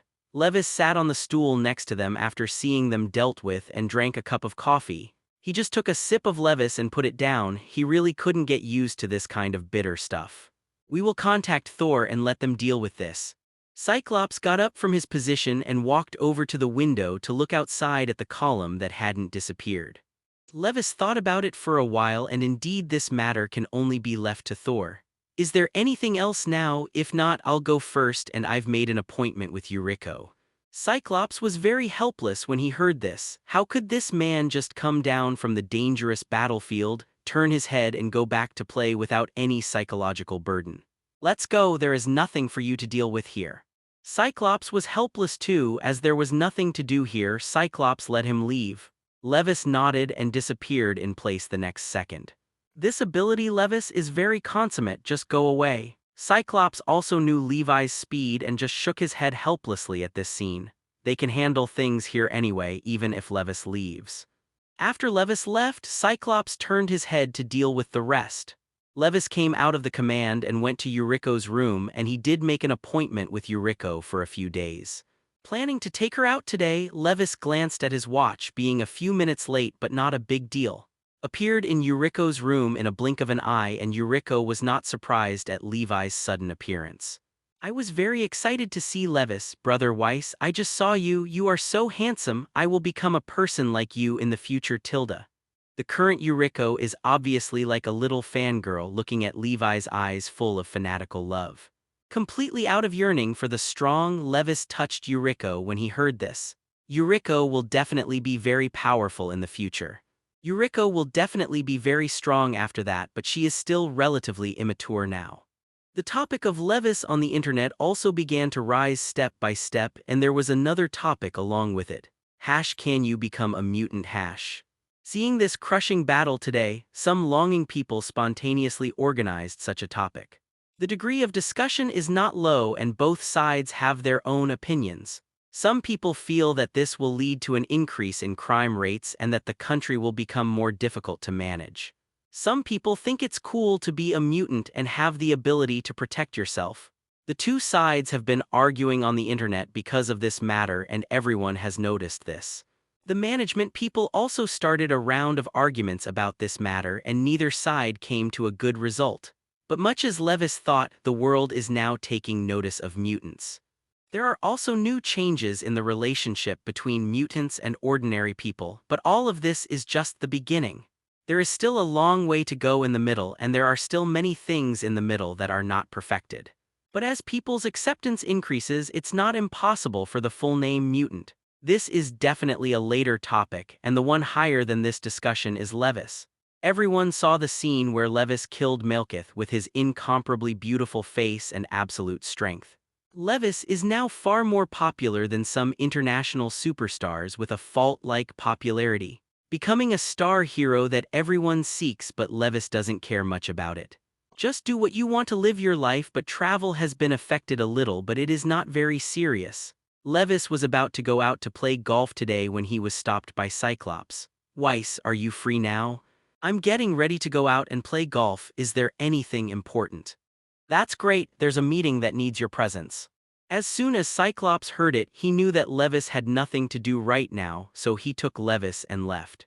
Levi, who was dragged away, was confused. What are we going to do now? Everyone's desire to become a mutant is unprecedentedly strong. It is definitely not only Way, but other countries are also eager to do this. Now a potion outside has been fired to a sky-high price, and it may be difficult to buy one even at the sky-high price. The production of medicines is too small and the supply and demand were completely unbalanced before. Now Nick Fury approached Levis to discuss the matter, and he was playing golf when he found Levis. "Wheeze, I have something to tell you." Levis hadn't seen him for a long time and was a little surprised that he came to him. "Director, why are you here? Did something happen?" "It's about the X-Gene reagent, which is in short supply right now, and the prices outside are ridiculously high. Levis didn't manage it, it was Sophie and Phoebe who handled it. I'm not dealing with this matter, or I'll ask Phoebe to come over and ask about the situation." Nick Fury nodded. "Okay, I just happen to have some questions to ask her." Levis called Sophie and Phoebe, and they showed up quickly. Levis asked both parties to sit down. "Wang Zhao, tell me what happened. About the X-Gene reagent, can you provide me with some more? The outside world is in short supply right now. The amount of reagent Levis can give out each time is too small, not to mention now that some people can't afford it and start to make trouble." Levis didn't mind the high price of the potion, but Nick Fury's words got Levis thinking. "We've done our best, but our people are so limited that we can only provide so much." Phoebe pays attention to the changes in the outside world and has a very good understanding of the changes in the price of medicines. But now it is really doing its best to make it, and the demand is too great. "Are you picking out people to open a branch?" What Levis thought was that one factory was not enough, so opening a new factory would always alleviate some of the problems. This medicine should also make a lot of money. Levis did not check it, but the profit of the medicine must be not low. "There is no way, the license we applied for has never been granted, so we can't open a new factory for the time being." Phoebe definitely thought about it too, and submitted an application a long time ago. "But until now, there has been no movement, and I have asked many times, but the answer given is that it takes time." Levis didn't expect such a place to be stuck, and permit approvals are always handled above. Levis, not expecting a problem here, looked at Nick Fury. "Then this matter is not something we can handle, it may be some kind of trick." Roar. Only Levis knew that now they might be the thorn in the side of an ugly country, and a government would definitely not allow such a dangerous existence. What's more, everyone's enthusiasm for mutants is now unprecedentedly high. After all become mutants, the upper management will be completely questioned, so it's not surprising to make such a move now, and Nick Fury frowned. The current president still supports mutants. How could he do this now? He couldn't figure it out, and Levis didn't want to talk to him anymore, so he started to order 607 to evict him. "Go back and think about it yourself, I have other things to deal with." Nick Fury wasn't stupid either, knowing that Levis was in a bad mood right now and didn't do much to stop. "I will ask this matter carefully, and I won't bother you now." Nick Fury got up and left, leaving Phoebe and Levis in the room. "Phoebe, you are responsible for the medicine, and report to me if you encounter anything." Phoebe nodded. She still knew about it. "I know, I will ask you for instructions when there is a major decision." Levis nodded, and there was nothing else to do now, and let Phoebe go. Not long after Phoebe left, Cyclops came to find Levis. "Weiss, there are representatives of several countries who insist on seeing you. I can't decide. Do you want to go and see?" Levis thought for a while after hearing this, and decided to go to see which countries it was. "Let them go to the conference room, call the others, and I'll go over in a moment." Cyclops nodded, hung up the video, and Levis changed his clothes unhurriedly and passed by. Walking into the conference room, the eyes of everyone else in the conference room fell on Levis. The news they inquired about seemed to be more agreeable, and they exchanged a few well-known eyes with each other. Levis sat in the seat they had reserved for himself, and Liu Heng saw Asian faces among the representatives. Levi's eyes glanced at the few Asian faces and then withdrew. Not knowing which country these men were sent from, Levis revealed nothing. Levis came to the table, they all stood up, and Levis had a trick roar. "Hello everyone, what are you doing here today? These people come and say that they have no purpose, and this is simply impossible. These people have a lot of each other." The first to speak is an Asian face. "Hello Mr. Lee, on behalf of our Sakura Nation, I came to you to discuss the period of the X-Gene reagent." One person said the other people must come here for the same purpose. "You are all here today for this." The others didn't hide it either, and they admitted it frankly. Since they are here to talk about things, they must have enough sincerity. "I am a relatively straight person. Since you are all here for this matter, then I will tell you straight." 99.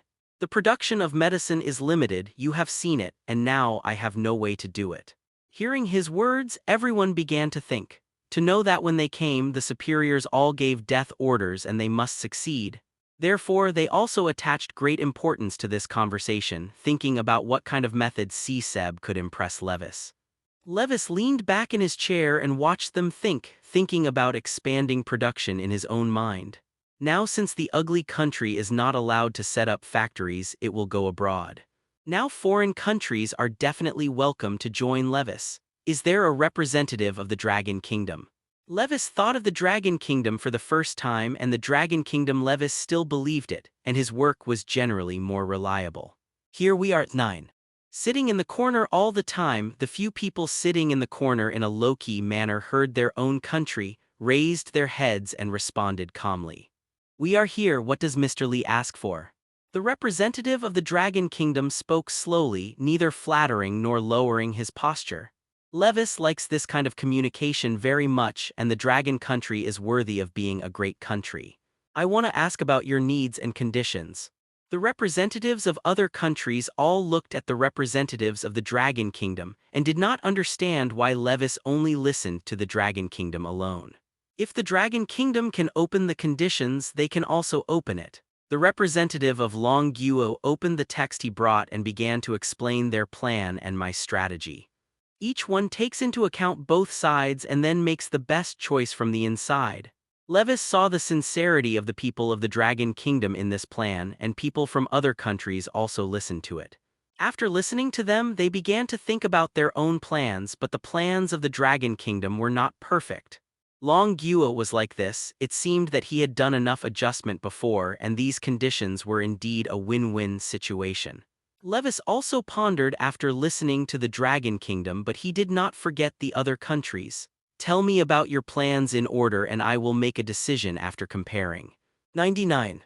Levis still knew that a bowl of water was needed, and other diplomats heard this and told Levis their plans in order.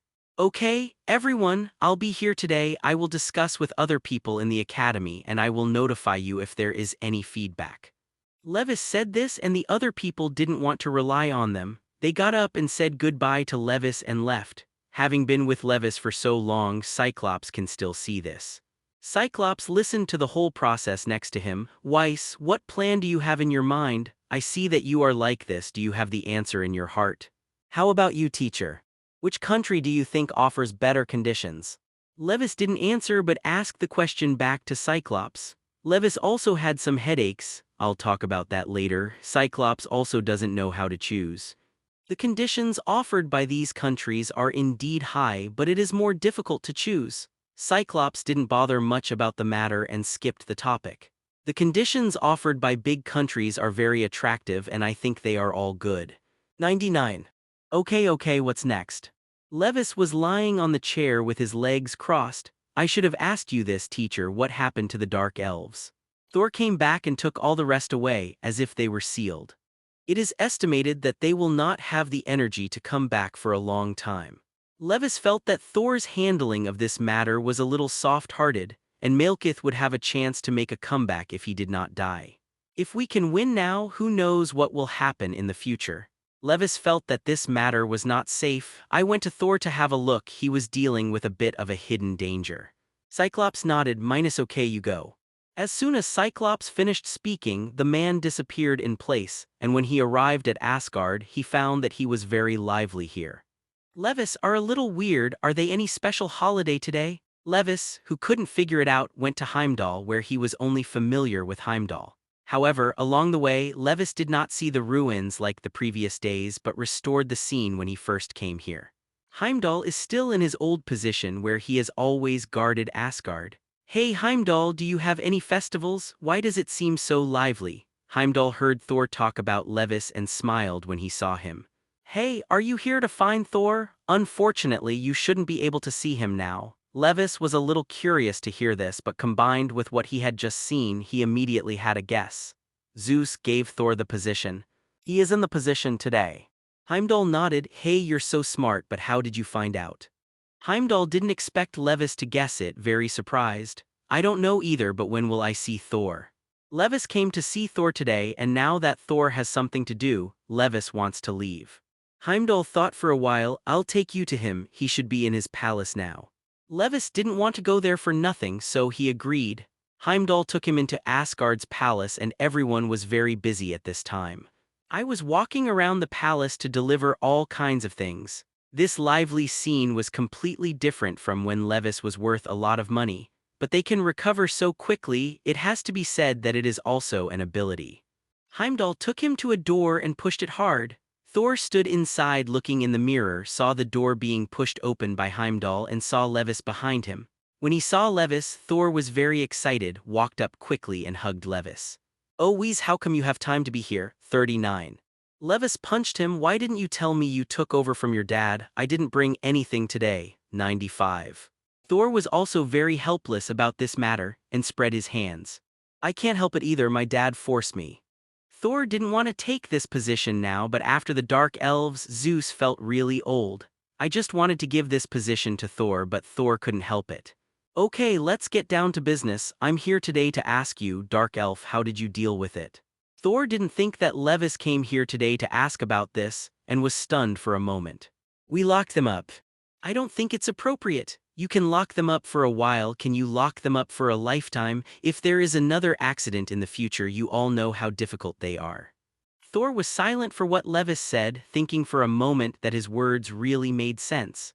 I see what you mean. I'll take care of this right away. Thor was still very persuasive at this time, and he also thought about Levi's words. That's what Levis came here for today, and he planned to leave after seeing Thor's heart. Okay, I'm here today to talk about this, and I'll leave now. When Levis was about to leave, Thor stopped his hand. Man, are you really going to leave without looking at it? I think this is quite interesting. You must not have seen it before. Thor knew the process, but Levis certainly didn't, so he pulled Levis. Is that so? I'll think about it. Levis was a little hesitation when he heard this. He really hadn't seen it and there was nothing to do now. Levis felt that there would be no problem in staying to have a look, ask for flowers. Okay, I'll take a look. Thor was very happy to see Levis agreed, and dragged Levis into his room. Thor, are you ready? As soon as the two entered the room, they heard a gentle female voice called Thor. Levis and Thor looked back and saw a gentle woman. Mother, it's all done. Frigga, who came in, definitely noticed Levis. Oh, it's so nice of you to come too. Frigga had seen Levis, and Thor had brought it up a lot during this time. Frigga's impression of Levis is still very good. Levis also made a move roar with Frigga. Hello, nice to meet you. Levi's action made Frigga very happy and she couldn't help but smile. 0. Thor, let's go. We're going to the front hall now. Everyone is already waiting for you. Frigga didn't forget today's business and let Thor follow in his footsteps. He also turned his head and called Levis. Weiss, you should follow. Levis nodded with a smile and followed their footsteps to the front hall. Everyone in the front hall had arrived, and when they saw them entering, they all saluted them. Watching Thor walk up to the platform above, Levis stopped in the middle of a crowd. After all, this was Thor's special show, and he also knew that it was not appropriate for him to keep up, so he took a glass of champagne and stood in the crowd watching Thor. Single G. These things are so complicated that I don't want to take over at all. Shan, this thing is really fate. Levis also sighed and then looked at Thor. After the chat was almost done, he struggled out of the crowd and walked to Levi's side. I have to say that Thor is very majestic at this time, somewhat like Zeus. After Thor was blessed, he also chatted with the others. When I wanted to hit this, Levis couldn't help but shook his head. Some people didn't have to do anything to get to the top, and some people couldn't catch up with them for a lifetime. The entire handover was carried out solemnly and solemnly. When Thor finally took the crown, the people below all sent their highest blessings. Thor's face was smiling, but Levis could see that he was a little unhappy. When I wanted to hit this, Levis couldn't help but shook his head. Some people didn't have to do anything to get to the top, and some people couldn't catch up with them for a lifetime. This thing is really fate. Levis also sighed and then looked at Thor. After Thor was blessed, he also chatted with the others. After the chat was almost done, he struggled out of the crowd and walked to Levi's side. These things are so complicated that I don't want to take over at all, Shan single G.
Hello, everyone! As we wrap up this video, I want to share a quick note. I have a Patreon account. If you'd like to support me and enjoy on-demand audiobooks, you can become a Patreon member. Alternatively, you can check out my Google Drive link, which has 500-plus novel audiobooks available through my Ko-fi or Patreon shop. I appreciate your support.